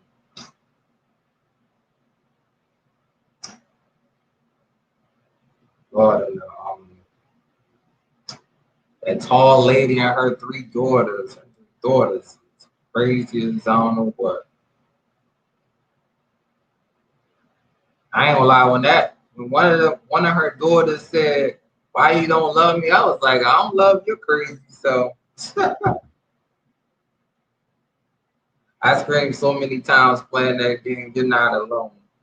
Oh yeah. Oh yeah, I know. That was crazy. Just like I think, you see, the one I watched, I know you was in a field and those monsters or those lichens was was like everywhere. So you ran up in the house and ran up in that building, and I'm like, I don't blame you. When there's so many of them, I'm like, look, I did the same thing too. Same thing too. But that Resident Evil, yeah, that giant zombie baby. Oh my God, that baby was no joke. That baby was definitely no joke. But yeah, I mean, you know, overall, I like the village. I mean, the graphics is good. That castle was beautiful. They did a great job at making that castle. They did a great job at like the jump scares too, because, geez, like be trying to take my time and then just something. It's like every time I'm trying to just take my time, it just something just get me.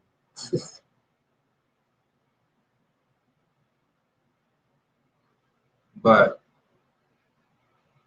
I did see when you went back to that house and you fought that big old giant what was that?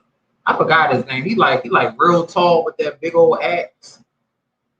Yeah, that guy, that monster is insane. You had to use like all your bullets. It was brutal.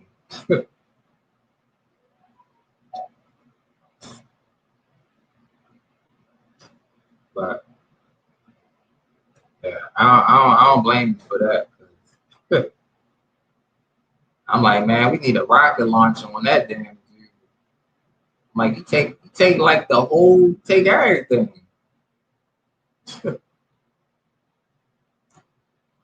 But what was that enemy? I think the enemy that was by that when you beat that tall guy, those enemies that walk all slow and they hit you with that little axe, they got me too. I think they came under the ground. Like, what the hell? These enemies coming under the ground? Like, what the hell? He said if I only had waited to get the grenade launcher. Oh yeah, I like that grenade launcher. Yeah, I like that grenade launcher. I don't know. Yeah, that grenade launcher is really good though. I had trouble switching the ammo because I think I was getting the one with the flash. I was like, where the other one at? But I had to, try to get the right one though. But yeah, those Vikings, they don't play though.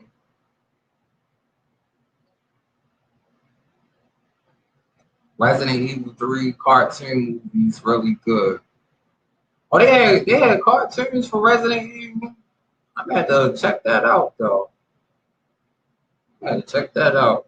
I know they got Resident Evil Infinite Darkness on Netflix, though. Definitely got to try to check that out too. But you know, still thinking about Resident Evil 3, just going through everything. Jill and Carlos. Shoot, Jill had all the weapons. Carlos had some good weapons too, but Jill had everything. I think the thing I don't like in Village is like, I think for me, sometimes I be thinking the game be cheating sometimes. Like, I be trying to take my health.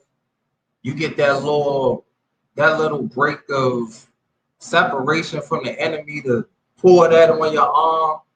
I'm like, they should have changed it to like where he just stick himself like this. Or just drink it or something. Like but I'm like, it's insane.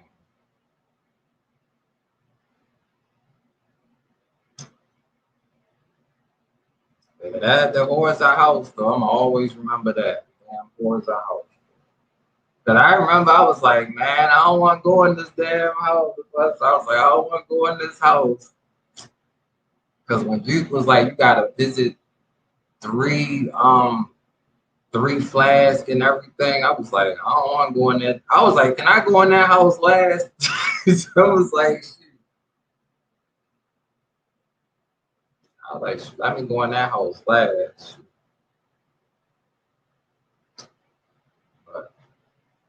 But shoot, them Lycans, there is no joke on this game. Like, you gotta have all your ammo, that sniper gun, upgrading everything. You gotta have everything. Shoot, but you know what? Even those pipe bombs can definitely be useful too. Yeah, those pipe bombs definitely be useful.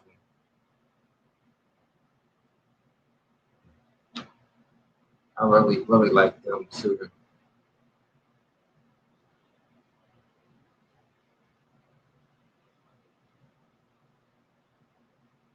And you know what, Amanda? I'm gonna definitely share your channel out to some more of my friends on on Instagram as well too. Yeah. So I definitely do that too. Cause you know, I always say, you know, it's cool to just, you know, help everybody out. You know, that's how we all grow though. I mean, we all need each other for real. Like that's how I think it should be up on YouTube. Cause I'm like, no matter how many subscribers I got, I mean, now I got my community tab, you know, I try to just, you know, share people's videos, you know, like when I can and stuff. So it's always good to just, you know, help everybody out and stuff. Just seeing everybody grow. Yup, teamwork, you get stuff done, yup. You know, yup, there's a couple of gamers on here. The Sarah Carlos, she plays some good games. Sarah Carlos, another good game of Bren Prenza. She is so fun. And you know, she playing God of War too. So I'm just like, man, I be just waiting for everything. And another one, her name is Jonesy. Yeah, she is good too. Say thank you, that's so nice. I'll share you on Instagram too. Yeah, yep, it is fun to share each other out and stuff. Yeah, it's really fun. You know, so you know, like your next video and stuff, you know, I'll just, you know, share it on my community and, you know, tag some people in it as well too. Yep, so they can, you know, check out your channel too. Yep. You know, That's how we gotta be. Plus, it's just fun. I mean, it's fun though. It's fun doing that. You know. Oh, thanks for the like, Film Nation. Yup. And we got a great gamer up in here, Amanda Roses. She be playing some cool games. Yup. Play God of War, Resident Evil 8 and 7. That is wonderful. That is definitely wonderful. But I'm just itching for God of War Ragnarok trailer. I wanna see how this game is gonna be. Lord, with that game, as soon as they say we can we can pre-order that, I'm gonna let you know. Shoot. I don't like I'm gonna be so hyped up for that game. And of course I'm waiting for Ghost Runner 2. I'm playing the first Ghost Runner game. This this game is really, it's cool, but you gotta really be patient with that game, though. Yeah, I'm playing it on hardcore mode. We got ninjas up on there. We got fight robots, and it's like a one-hit kill. So you gotta take out a lot of enemies in one go. Yeah, it'd be fun.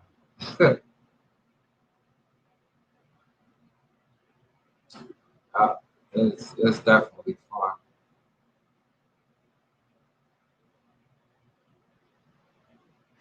I'm trying to see Ren Chris.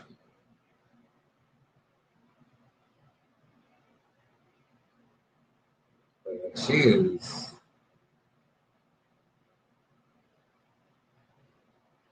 Let me try to share Jonesy link up on the chat too.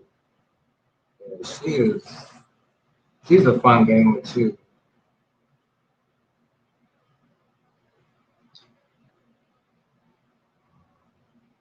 Yeah. But yeah, I like to do these live chats though. It's just just talk to everybody, see how everybody doing. I be watching wrestling. So like watch it on Monday nights, and I watch it on Wednesday. Sometimes I do lives for it on Wednesday. Just nice to just talk to everybody and stuff.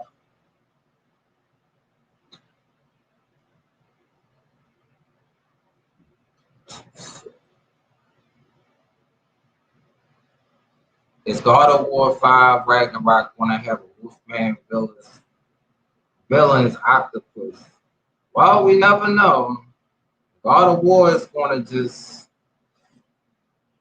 well, we know one of the main enemies is going to be, oh, I don't want to say right now because I know Amanda is still playing it, but it's going to have some good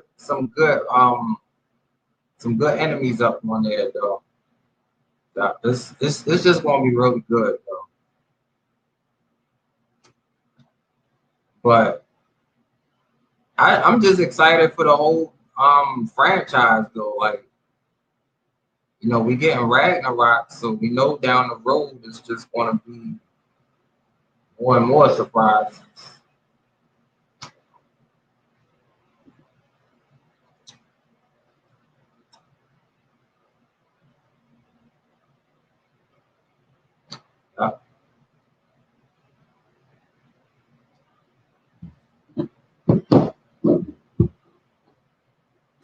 Oh, that's what I meant to do. Meant to share her channel. Jones. She is really, really cool.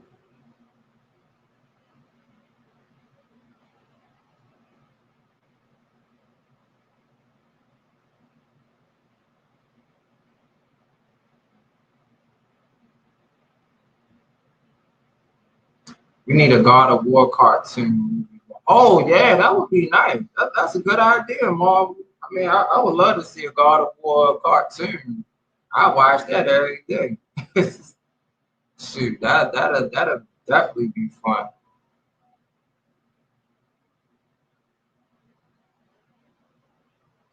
That'll definitely be fun.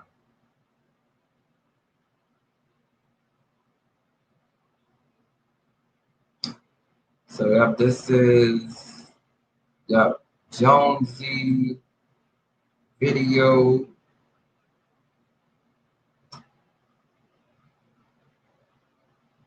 And I'm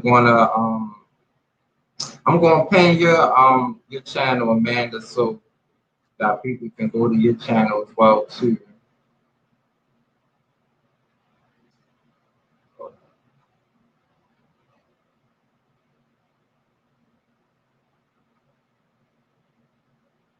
Amanda Ruth.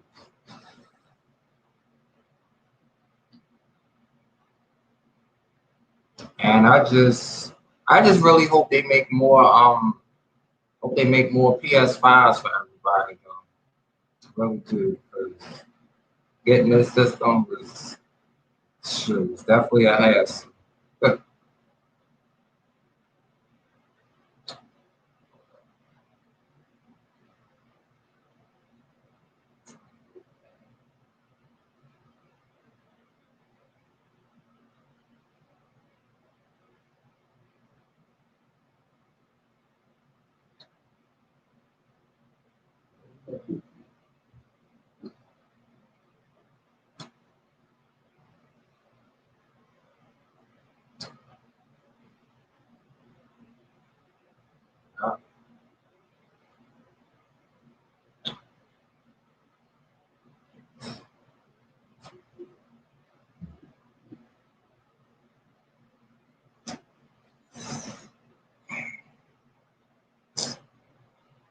I don't know. I might just looking at Resident Evil Village, just might wanna replay it though. I don't know.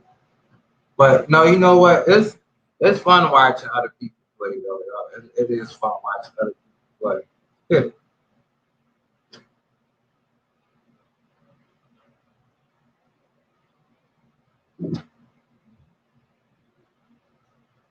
Christina with the woo.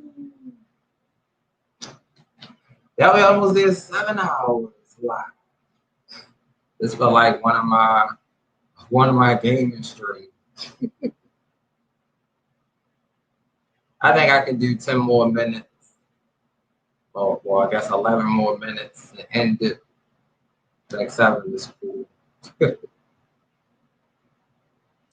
7 hours. That's like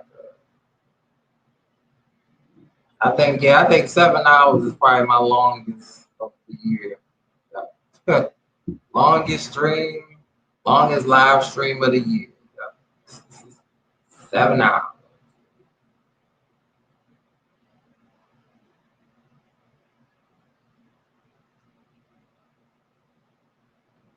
Yep, and Christine, I pinned Amanda Rose's up on here too. Yep, she's a great gamer too. Yep, she's also playing God of War too. Yep, God of War, Resident Evil 8 and 7. Yep, and she plays some other cool games too.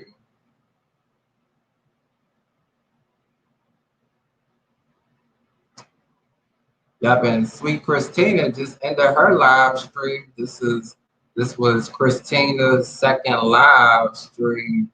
So I'm really happy. Yeah, I'm really happy for her too. Yup, because I know doing live streams is yeah, I know it is hard though. Like the live chats, it is hard though, but it's more just like stepping out and just doing something different.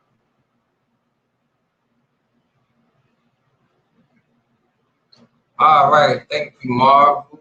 Yup.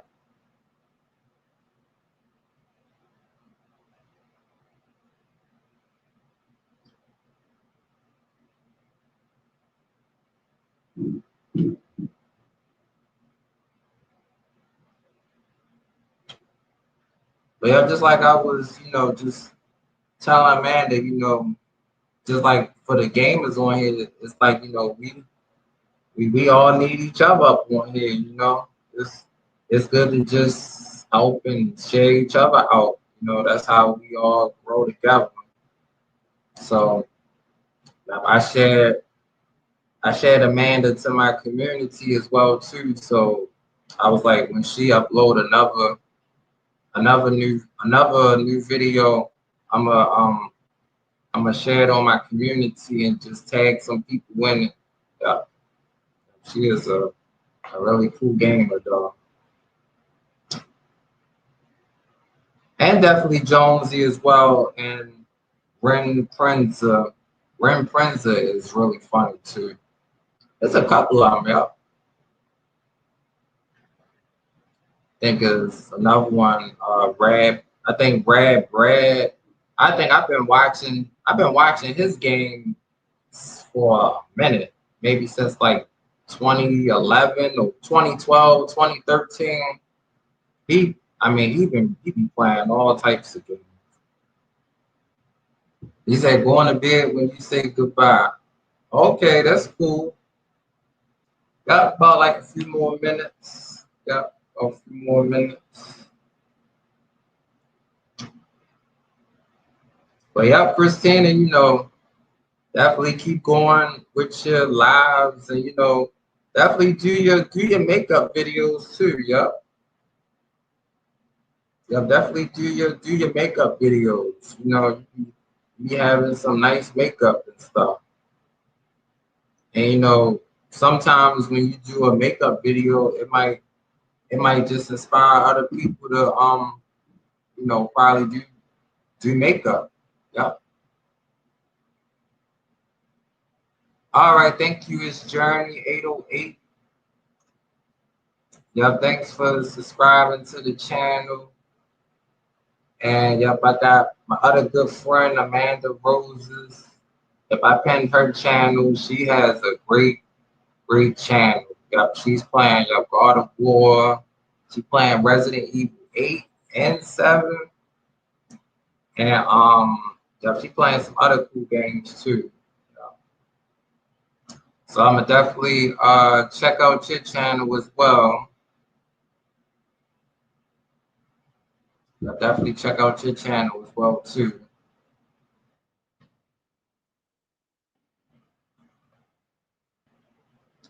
That's definitely been a wonderful stream tonight. Yeah.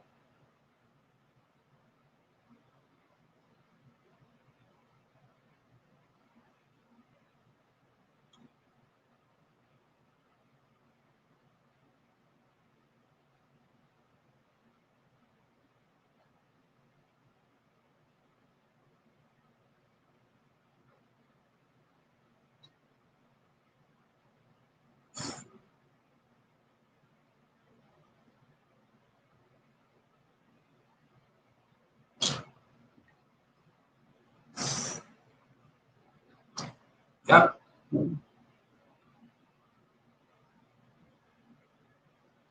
But definitely like your idea, Marvel, of a God of War cartoon. Lord, that would be good.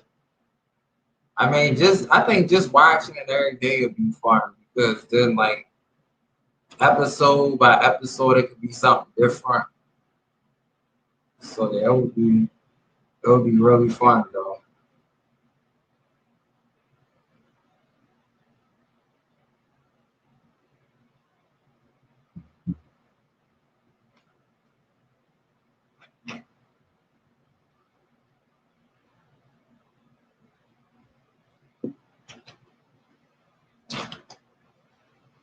Yep, I can't wait to do some more gaming this week. Yep, some more God of War, some more crazy Ghost Runner, some more Serious Sam. Yeah, Serious Sam with the earphones is pretty.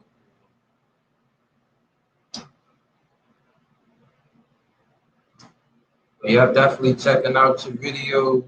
You did your Fortnite trailer, season 7. I know Fortnite is just gonna keep getting bigger and better every year.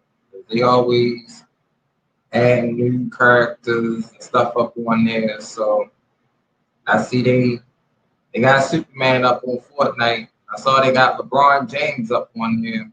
So I like this is it's really cool.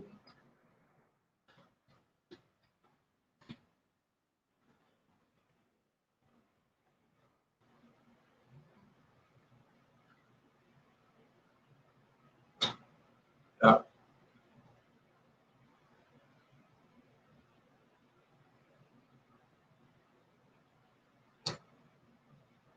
So I guess like in these next 3 minutes, just thank everybody for being here.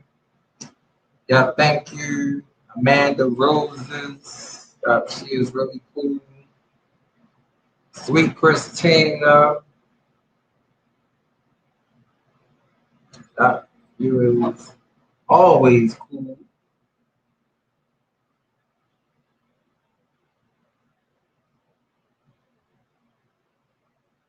And y'all gonna drop Marvel Cuphead channel. Yup, be having some good drawings up on there. Just did a God of War 5 Ragnarok drawing as well. So I'm gonna drop his channel link.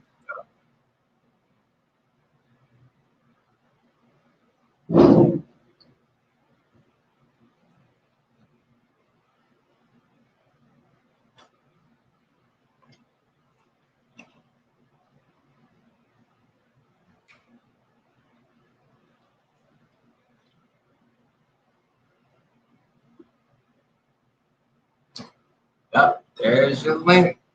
Marvel Cuphead. So, like I said, I think today, I try to have some gaming, but it is going to be like 93 today. So, it might be after 8, 9 o'clock tonight because it's just going to be hot. And usually when it's that hot, my PlayStation get hotter. So,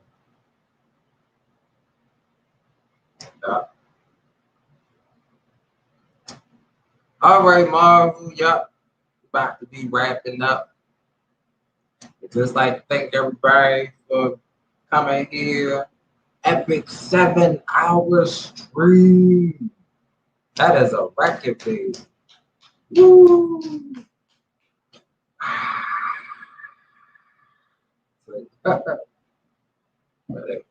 What a clap applause when you need. Yep, 7 hours. 7 good hours. Trying to do that clap applause, Christine.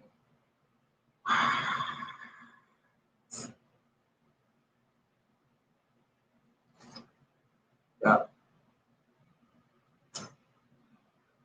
But I just can't wait till this heat go away. Because once this heat go away, we can do more gaming. But lives is always good. So once again, thank you everybody for being here. Y'all definitely check out the pin link. My good friend Amanda Roses. Y'all definitely check her out. Also put her in my community post as well too. So y'all can check out her channel and everything. And I also put Jonesy channel up on here. She is another good gamer. Yep, she's also playing God of War. Yep, so thanks everybody for coming. And I will see you all later. See you later. Woo! We're going to all keep growing together. That's right. Y'all, thank you for coming here. It's Journey. I've checked out your channel as well, too. I left you a comment as well. So, y'all, thanks for coming. Good.